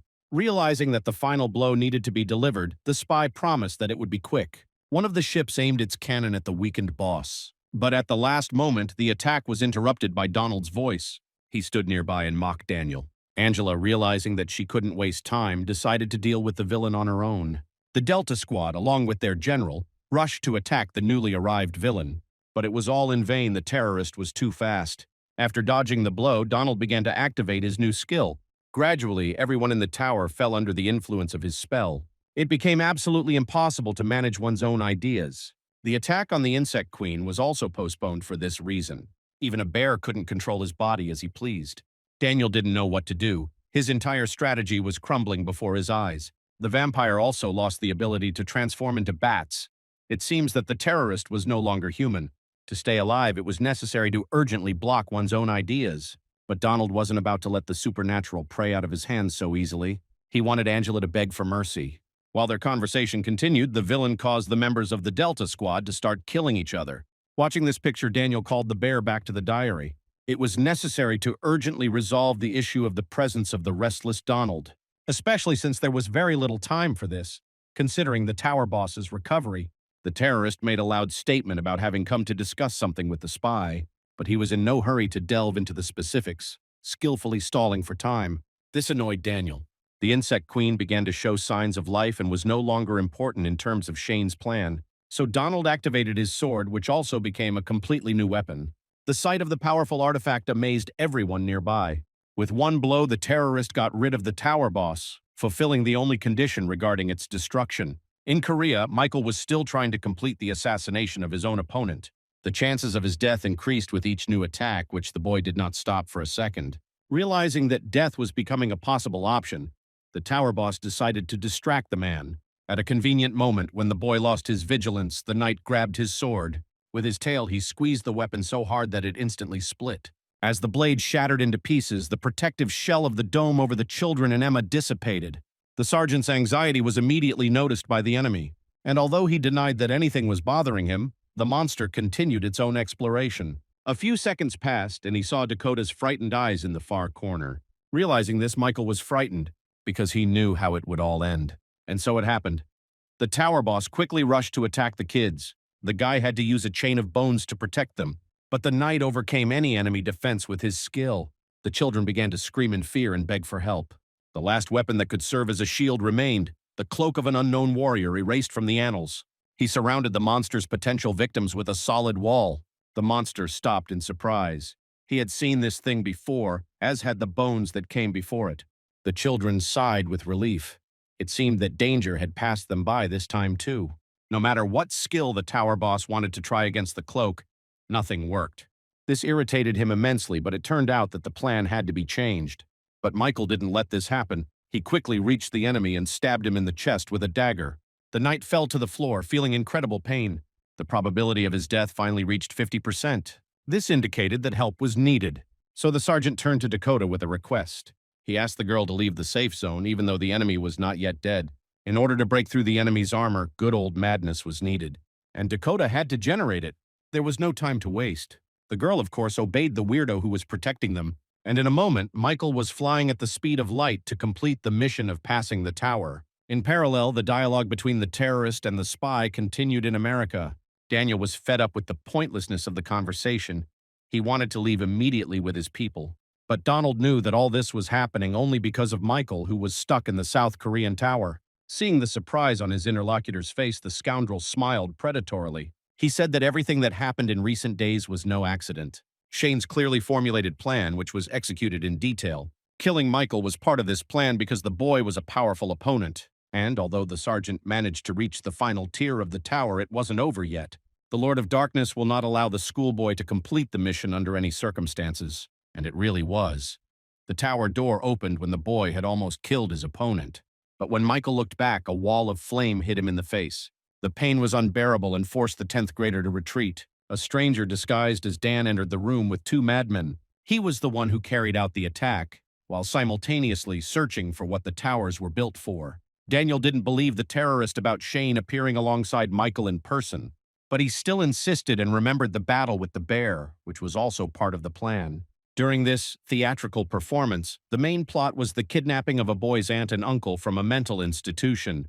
The destruction of the city was a completely unimportant diversionary maneuver. Sighing heavily, Donald suggested that the spy let the situation go, because in fact this conversation was planned just to pass the time. Having said everything he wanted, the terrorist disappeared. In the Korean tower, Alan was still keeping up with the weirdo who was pretending to be his friend. Now he was interested in the real Dan and what had happened to him. Shane replied that the boy was no longer among the living and removed his face from him like a mask. He appeared before the audience in all his glory, threatening reprisals.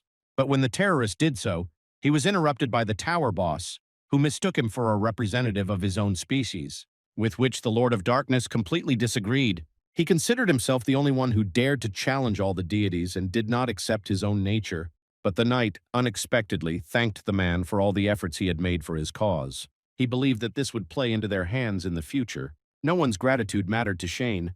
He had found the relic he had been searching for so long.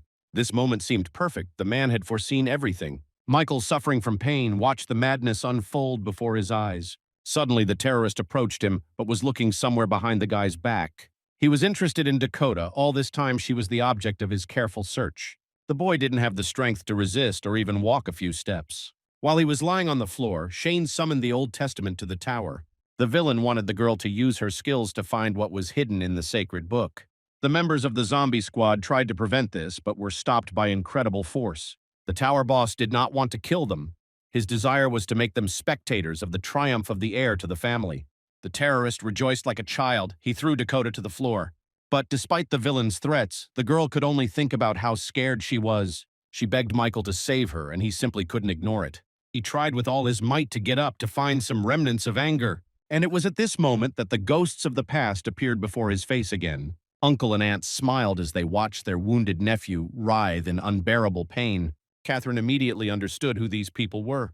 She couldn't help the boy right now because she was busy with Emma. Everyone in the room just watched with anger as their sergeant was being abused. It was absolutely impossible to move forward. It would mean a death sentence at the hands of the knight. He carefully ensured that the borders were maintained. Crazy relatives trampled the boy underfoot. This was not the first time that fists were added to the torture in a moment. During the beatings, each of them recalled what Michael had done to them as children. Years passed, but these events again reminded the sergeant of all the horror of his life. He saw Dakota rushing towards him with all her might, but he was afraid to fight back against the freaks. The girl cried as she watched the strange man she had already considered her father being brutally tortured. Shane decided to use this as leverage and accused the little girl of making the sergeant suffering her fault. Dakota could only watch, and remember these terrible moments. During his beating, Michael could only look at his comrades. He was surprised by Alan's reaction because up until that moment the boy had thought the bully didn't care, but now he was just as worried as Harry and Ben. It was embarrassing to watch Emma rush to help a loser who couldn't stand up for himself. The sergeant literally hated himself because his weakness made others suffer. Because of this, forgotten rage began to rise from the depths of my soul. But this time it was something different, unfamiliar, ancient. The connection between humanity and madness was held by a single thread. But now the boy was ready to move on. He no longer wanted to hold back his feelings or hide them. Michael plunged headlong into the whirlwind of his own emotions. He had a presentiment of the fulfillment of his secret desires to punish all who had offended him. The result of the internal struggle was a smile on the face of the boy who was still lying on the floor. Seeing that her nephew was not in any pain at all, the aunt decided to add insult to injury.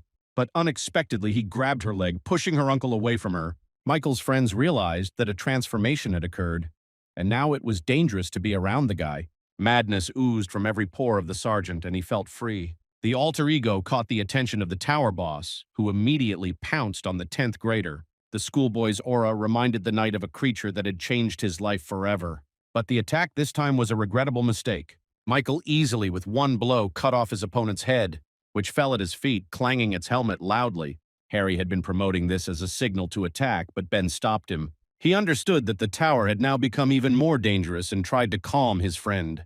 But he wasn't going to listen to sermons. He attacked the commander.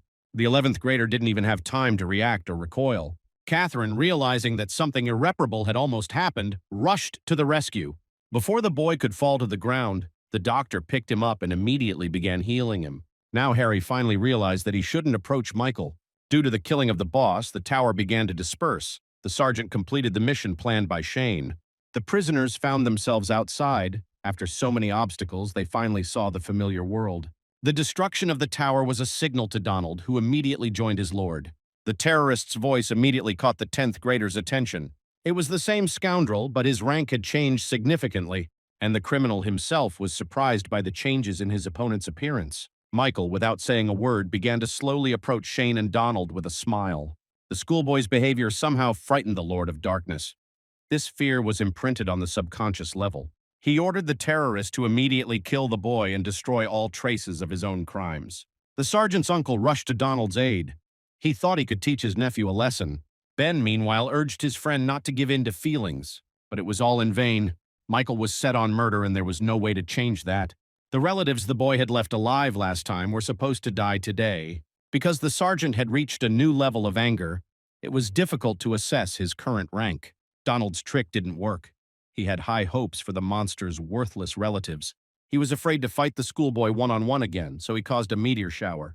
Michael's friends picked up the children and began to run to safety. It was very dangerous to stay on the street. Shane's henchman, an inverted cross, appeared in the sky, a symbol of the cursed city. With his arrival, everyone who was on the side of good began to lose their strength. Everyone except the sergeant, who seemed completely unfazed by anything. Shane was amazed he had never encountered such power. Although during his formative years he studied a lot of information about the creatures he could encounter, but the questions remained unanswered. Michael just watched. Without receiving any further information, the Lord of Darkness decided not to take it to heart. He believed that any attempts to avert the apocalypse would be futile. At the villain's call, monsters from the Book of Daniel appeared in an instant. They surrounded their master, surveying the crowd. The lion was the first to recognize the guy who had taken his life last time. The winged monster began to attack the sergeant. But he didn't move, but simply endured the blows with a smile. Meanwhile, Shane started to force Dakota to use the idea again. He blamed her for the destruction around him and the deaths of people, but persuasion and manipulation were useless. The little girl could only think about Michael. She begged for help.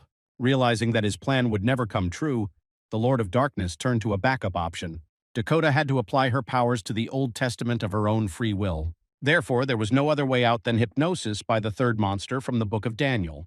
The winged leopard began to growl menacingly, his voice forcing all who heard him to obey orders. Dakota tried to escape the noise by covering her ears with her hands, but gradually her consciousness became controlled by the villains. Now Shane was free to order the girl around. She approached the testament and activated her idea. The process began. The book opened and gradually reached the hidden page. Changes began to occur both externally and internally. Such transformations made the Lord of Darkness incredibly happy. Ultimately, the Old Testament changed dramatically, becoming the Devil's Bible. In a moment, the book was in the hands of the terrorist leader. He got what he had been wanting for many years. The power the villain wielded had no equal on this planet, or so he believed. After the book was transformed, an army of locusts appeared from under the ground with Lord Gregory as their leader. Upon seeing Shane, the king immediately recognized him as his lord. But the unexpected appearance of the army of the Dark Horsemen of the Apocalypse caused his discontent.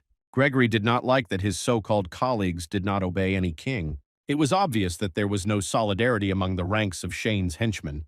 Cruelty ordered the Locust King to call his entire army to help, but he, not recognizing the dragon's authority, did not want to carry out his orders. The conversation was short. The monsters of the Book of Daniel attacked the rebel. At this time, the lion suddenly felt pain under his paw. Michael suddenly broke free, tearing the monster's limb to pieces. The boy was laughing hysterically, the smell of blood intoxicating him. Gregory immediately forgot about his disagreements with Shane's other subordinates. The Locust Army stood in defense of the Lord of Darkness, to whom the sergeant was rapidly approaching. The perfect killer in human form destroyed everyone he saw in his path. Observing the actions of the schoolboy, the head of the terrorists ordered the lion to document the boy in his memory. In Shane's opinion, he was some kind of incomprehensible anomaly, but it was because of him that the man decided to test the abilities of every person on the planet. Since Michael almost got to him, the Lord of Darkness decided to make the 10th grader the first to end up in hell. After that, everyone else would also duplicate this fate, and no exceptions were foreseen. The book began to drag the angry sergeant into its slums. He did not have time to reach his goal and suffered even more from this. To the last, the boy tried to catch the enemy, but Shane just smiled, enjoying the moment. During his time in hell, Michael finally learned his own story. His ancestor was the god of darkness and justice, the king of demons. He was hated by all mutants and powerful dark beings. He spared no one. Eventually, the evil spirits united behind the ancestor, worried that he would exterminate everyone. They decided not to engage in open confrontation, but simply to flee. Time passed, and the Demon King had a son whom the good father had to protect. He abandoned his past life, plunging into caring for his offspring. But his disappearance has activated numerous enemies. They conspired and ambushed the fighter in front of his son, using the boy as bait in his bloody game. When the Demon King was finished, evil raised its head. The boy watched their actions from a distance, hiding from prying eyes. The tragedy he witnessed instilled in the heart of an innocent child a rage the world had never seen. Years passed, and he found every single villain. The mutant exterminated enemies without thinking. So the mutants from the towers that Shane recreated disappeared from the surface of the planet. Having finished with all his opponents on Earth, the boy began to disturb the heavens with his activities. God the Jade Emperor decided to subdue the demon of death before it killed him. He appointed the mutant as the main weapon of doomsday and erased all mention of his activities on Earth. Yes, countless years later, his descendant was incarnated on Earth in the form of Michael. While in hell, the boy was finally able to find himself and understand where he got such abilities from. He spent many thousands of hours in duels without even a small break for rest. The advantage was that in this world, the sergeant did not feel tired at all. But this meant that all opponents were drowning in their own blood. He would have liked to stop, but no one was able to help him. In the end, there was no one left in hell but him. And at that moment, Michael wanted to break out more than ever before. His tears of despair drew the attention of a powerful ancestor. He called on his descendants to free themselves from the yoke of slavery and be free in their own choices. And don't think that he is worse than others. In the image of Ben, he reminded that the boy must decide for himself what will limit his actions. In the image of Emma, he noted that it is worth focusing on one's own desires, not on society's expectations. For the first time, a schoolchild was allowed to take his own life into his own hands and bear responsibility for it. This was very difficult to understand because no one had ever asked the boy what he wanted. An old acquaintance unexpectedly came to the rescue. Poppy carefully placed his paw on his master's shoe, and when it happened, Michael saw the little boy he had been the day the puppy died. The key to liberation turned out to be self-love. Many years of self-hatred have erased the sergeant's true identity from his memory, and it was for this that the 10th grader was now asking for forgiveness. He had both good and bad traits, but they were what made him Michael. The guy accepted himself and at that moment felt incredible relief. This freed not only his consciousness, but also his true essence with all the artifacts of his ancestors. Instead of a sword, the 10th grader now had a hammer that restrained evil, the vicegerent of God. It turns out that the young man's strength was so powerful that it could not be measured by ranks. When the embodiment of the essence was complete, Michael was finally able to descend to Earth. Now he knew who he was, the demon of death, the viceroy, and nothing could hold him back. The guy teleported to the center of Korea to some highway surrounded by complete ruins. When humanity disappeared into hell, the Earth was plunged into chaos and fire. The first person who managed to pass the filtration returned to a completely different world. Now the hosts were mutants who had managed to adapt to the new conditions in a year. Michael, of course, knew nothing about this. He looked around in horror. There was not a soul in the destroyed streets. Only here and there were things from my former life. The dark energy that Omnivorous was previously responsible for now lurked within the sergeant. She informed the 10th grader that there was a person nearby. And indeed, a few dozen meters away, a man was trying to get up from the ground. Michael rushed to help. It turns out that the unknown person was seriously injured.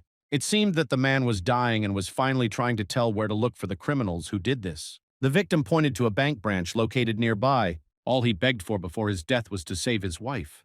The sergeant had no choice. To learn the fate of humanity, he had to fulfill his dying wish. A fighting arena was organized in the same bank branch. At this very moment, the deceased man's wife was trying to survive with the help of the idea of acceleration. Mutated monsters roared around the fenced arena. This time she was lucky. Her opponent turned out to be weaker and died from injuries. The organizer of the fights was a rat in a suit. Guided by the wishes of the crowd, he announced the next fight. The monsters screamed in anticipation of more blood. The woman didn't move all this time. She was trying to catch her breath. At the rat's command, the cage opened and a giant pumped up with stimulants entered. There was no chance for rest. The captive realized that she would probably die in a few minutes. She didn't want to fight, but the organizer wasn't happy with it at all, and he started beating the girl. No amount of tears could make the mutant take pity on the human, because by torturing her, he was taking revenge on the captive's husband, who had the audacity to escape. The mention of her lover drove the girl into despair. All this brutal chaos was interrupted by the appearance of Michael. It was so unexpected that even the organizer couldn't find a way to react. It was the first time a person had voluntarily entered this room. The rat thought that the stranger had been sent by his master as a fighter. The enraged giant could not attack without a command, so he just stood there drooling. Michael didn't like his appearance, and especially the manipulations that were carried out on him, which he immediately reported, and it provoked a fight. With the help of tentacles, the omnivorous sergeant easily stopped the surprised mutant's fist. It was a truly fascinating event, the rat couldn't help but comment. The monsters behind the fence began to make new bets.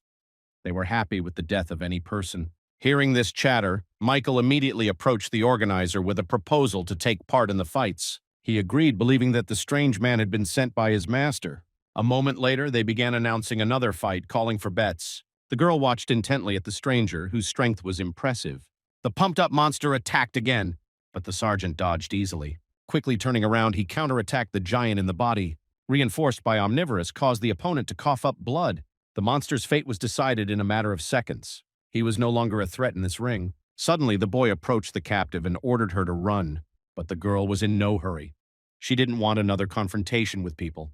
The stranger, smiling, gently insisted on his point. In the end, the persuasion proved effective, and the interlocutor activated her idea. She accelerated so much that she formed a physical circle around Michael. The audience prepared for a quick denouement. At some point, the runner decided to attack. The woman believed she was moving at a speed that was impossible to track. But the stranger suddenly caught up with her and started a conversation. Michael didn't understand why the stranger would choose to remain captive rather than escape, despite its impressive speed, but she replied that she physically couldn't do it because her body stopped obeying her outside the arena. There were other prisoners in the bank branch, at least a few dozen. The head of this place was a boss who used his abilities to keep and subjugate people. That is why the appearance of the sergeant, who entered from the street on his own, caused such surprise. The guy decided to get down to business and ordered his interlocutor to break through the fence mesh at his signal.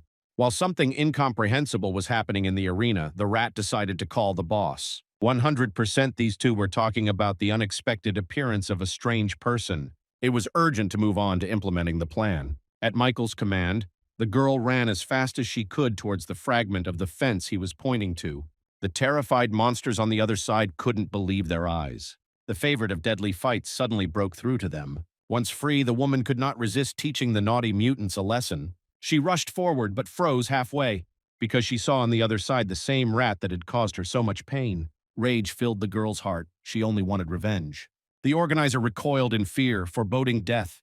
The boss of this place stood up to defend the monster. He forced the attacker to stop. She was only a few centimeters short. The captive's eyes continuously followed the movements of the main monster. But he only looked at Michael. The identity of the unknown brazen man was disturbing, but he unexpectedly actually called himself a representative of God. Naturally, in a world where all the deities except Shane had lost power, this statement seemed strange. The enraged boss, thinking he was being mocked, incited the captured men to attack the boy. The girl, during her stay within these walls, managed to get to know them and was shocked by their appearance. But the zombified prisoners could not control their desires. They wanted to destroy the specified victim. Michael felt sorry for the people, but if defense required it, he considered it acceptable killing. After these words, a kimono appeared on his shoulders, symbolizing permission for liquidation. The sergeant studied the identity of the head of the bank branch and learned the name of the boss. His name was Graham. At this moment, the monster decided to cast a mental spell on him. He wanted the stranger to turn his own power against himself. During his year of rule on Earth, the scoundrel had become accustomed to the fact that no one could resist his will. The girl even closed her eyes in despair. She thought this was the end for her new friend. Meanwhile, Graham completely went rogue and began calling himself God. Michael could no longer bear this. He had not seen the Jade Emperor, but he knew what he looked like. Releasing the omnivorous tentacles, the boy ordered them to tie up the scoundrel organizer. Everything happened so quickly and unexpectedly for the opponent that he didn't have time to orient himself and escape. The sergeant also deprived his henchmen of the ability to move. Shocked, Graham looked around. For the first time, his strength had been ignored. The opponent proved to be difficult. He tried again and again to influence the impudent man, but it was all in vain. This was incredibly annoying to the rodent. The captive watched in amazement what was happening. Thanks to his new skills, Michael was not susceptible to mental attacks. He waited for his opponent to lose faith in himself, and realizing what had happened, he began to approach the frightened boss of the bank branch. The guy was curious if mutants remember who they were in the past before Shane's apocalypse, but to his surprise, they had no idea what he was talking about. The monster was even outraged by the suggestion that they were ordinary beasts. Life without abilities and their understanding was absolutely worthless. The sergeant realized that somehow, after the humans disappeared from the face of the earth, a terrorist had changed everything. Most likely after receiving the artifact, Shane gained super abilities. In principle, the reasons were unimportant because the boy still wanted to get rid of the ugly monsters, which is what I announced to them out loud. The only unpleasant detail was that it seemed like this kind of mess was happening all over the world, not just here. This meant that the sergeant still had a lot of work to do. While Michael was lost in thought, Graham decided to run away. But the attempt was unsuccessful. Omnivorous stopped him halfway. Finally, the 10th grader asked if the monster could return people to their normal state. But as expected, they were so stupid that she saw no benefit in cooperating. Moreover, the boss began to fight back from the excitement. These attempts were more futile than the previous ones.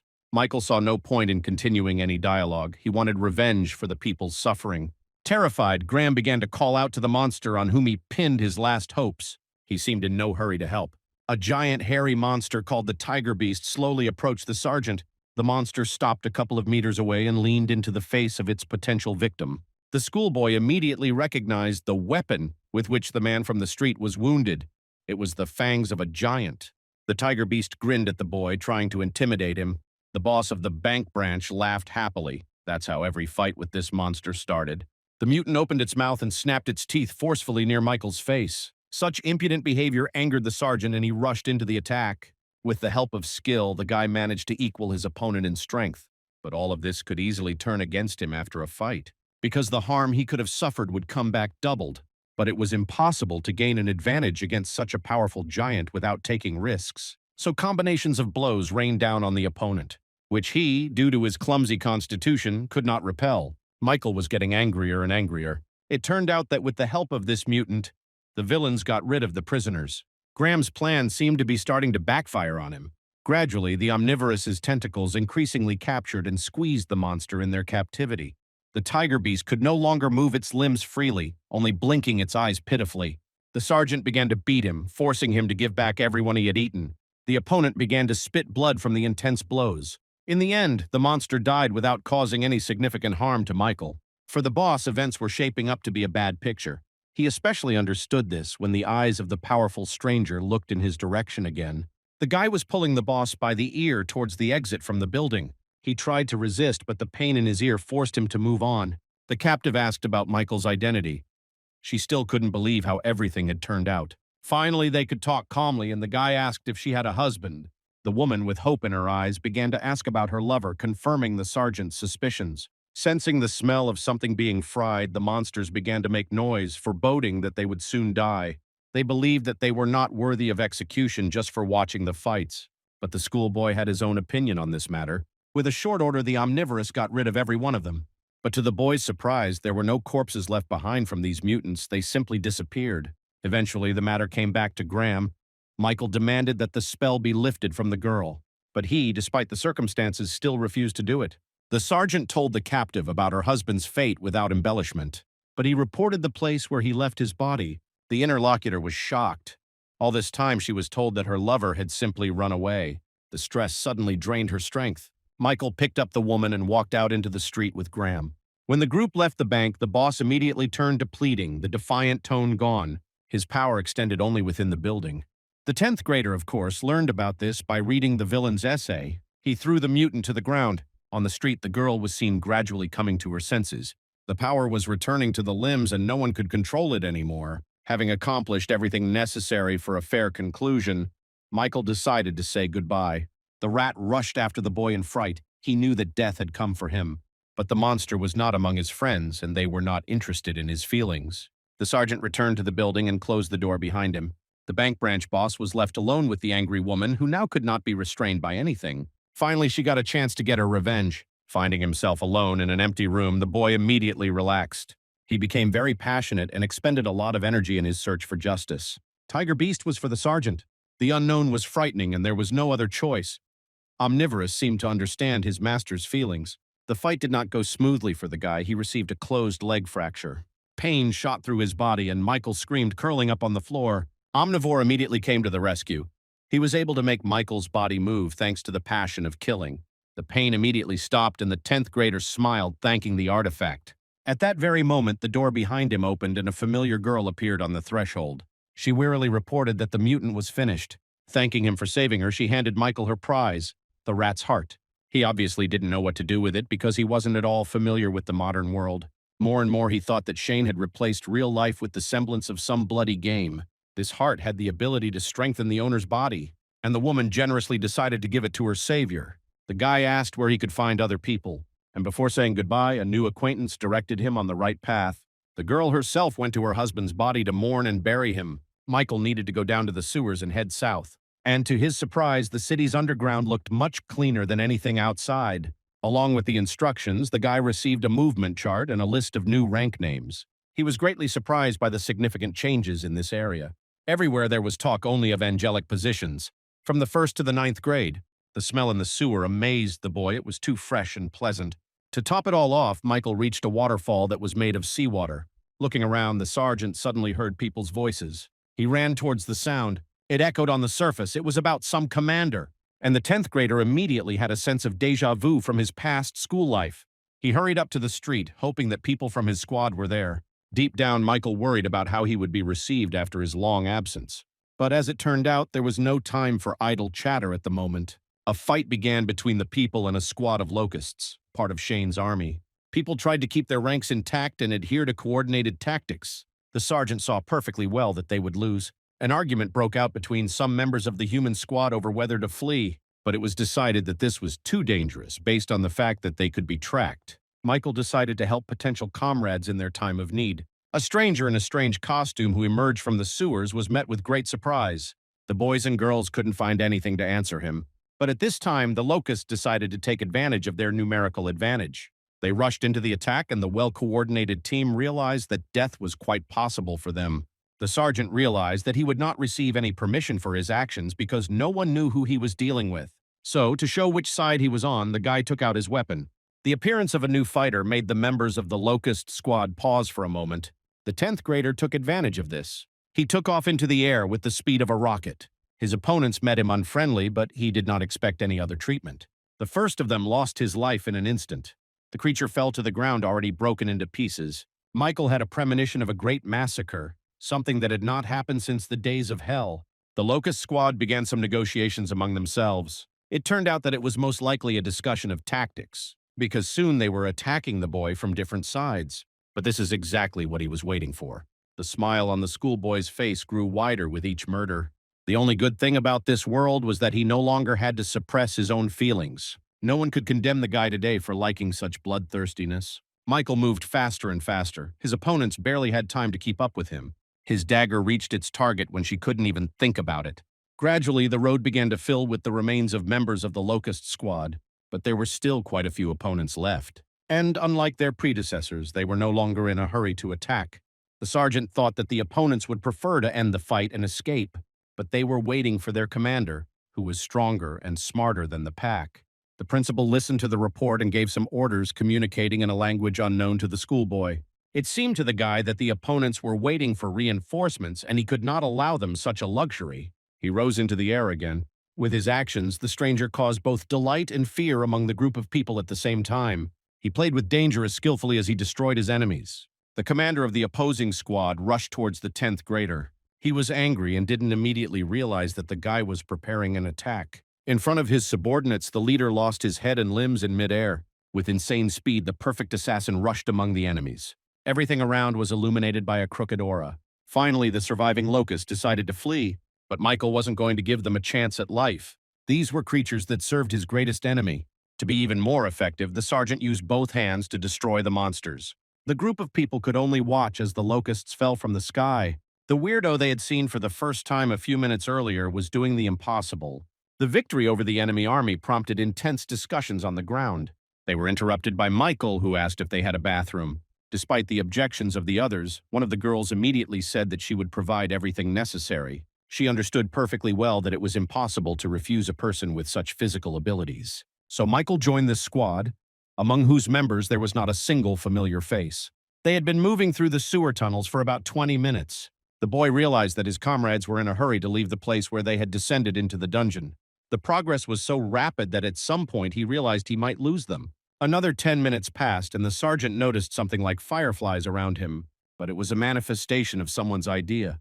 The exclamations of those who walked ahead served as proof of this. They called their commander. He, in turn, was interested in the success of the mission, and oddly enough, Michael knew this person. It was the scoundrel Christopher, but it seemed that at the same time, he was a different person. Derek, who was not far from the leader, was the first to notice Michael, who was standing aside. Not hiding his feelings, the boy immediately rushed to meet them with shouts of joy.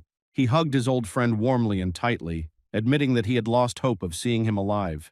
The sergeant was also pleased to see his friend, although he didn't show it.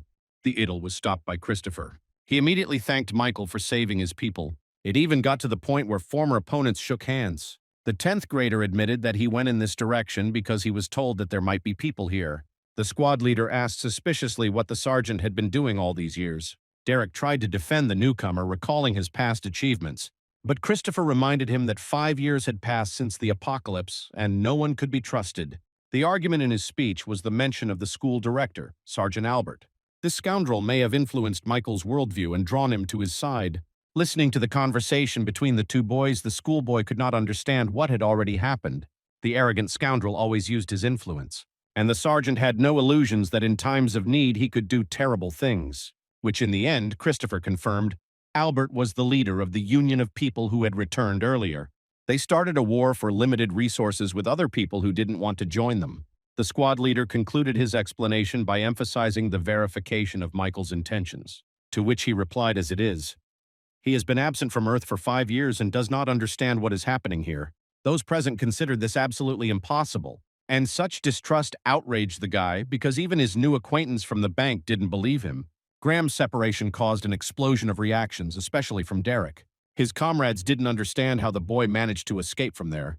To prove his words, the boy took out a rat's heart. But he told me everything that happened, including the murder of the boss of this place. Not forget about the woman who, as it turned out, according to Christopher, was the winner of the competition. The giant didn't want to waste any more time. This was a good opportunity for food. The plan was for them to replenish their supplies before Albert found out. The guy gave Michael a pair of backpacks. People from the enemy alliance had already managed to rob everything around them, and there wasn't even any medicine left for the wounded in Christopher's squad. Next to the bank branch was a shopping center, which could now be visited without any worries, and that's exactly what the sergeant's help was needed for. Around the same time, Albert ordered people to go out to rob Christopher's people. He spent a long time searching for their location, and as it turned out by chance, there was something to profit from there. Greed, envy, and rage have completely taken over the man's consciousness over the years. Unaware of the danger, the two boys set off on a risky hike. Michael decided to talk about the changes in the personality of the giant, who previously had problems with endurance. He blamed it all on maturity and responsibility for the lives of others. The times of hooliganism have passed with the onset of the apocalypse. Now survival has come to the fore. With age and life's trials, wisdom and balance in actions emerged. All of this was perfectly obvious to Christopher, who had lived in the New World for many years. But it seemed incredible to Michael, who had only been here today. The street was quiet and deserted. The boys cautiously emerged from the sewer. Approaching the glass door, the squad leader showed the sergeant his reflection. Now, more than ever before, one could see the full difference between them. 5 years passed, and Michael, unlike the others, remained the same 10th grader. He seemed to have died in time. But it helped Christopher understand that in hell there was no such term at all. Although the sergeant himself did not hold the same opinion, he simply found it difficult to believe it. But there was no time for chatter at all. The needs of the majority were the main thing. The shelves in the pharmacy were bursting with goods that no one had touched. The giant piled everything he saw into his backpack without sorting it out. Canned goods and clothes also came in handy. Not much time passed, and all the bags were filled with treasures. Christopher asked for another 15 minutes, and during that time, he packed an extra bag of things. It's time to get back to the group. Such a large amount of loot significantly improved the mood of both treasure hunters. They hurried down into the sewer. Now the giant did not doubt Michael's sincerity for an iota. Therefore, he decided to inquire about the fate of his comrades. Nothing was known about the zombie squad, but Chris noted that we could talk to Derek about this. Maybe he had information. Ben and Emma, according to the squad leader, were also alive. Although one could only rely on gossip about this,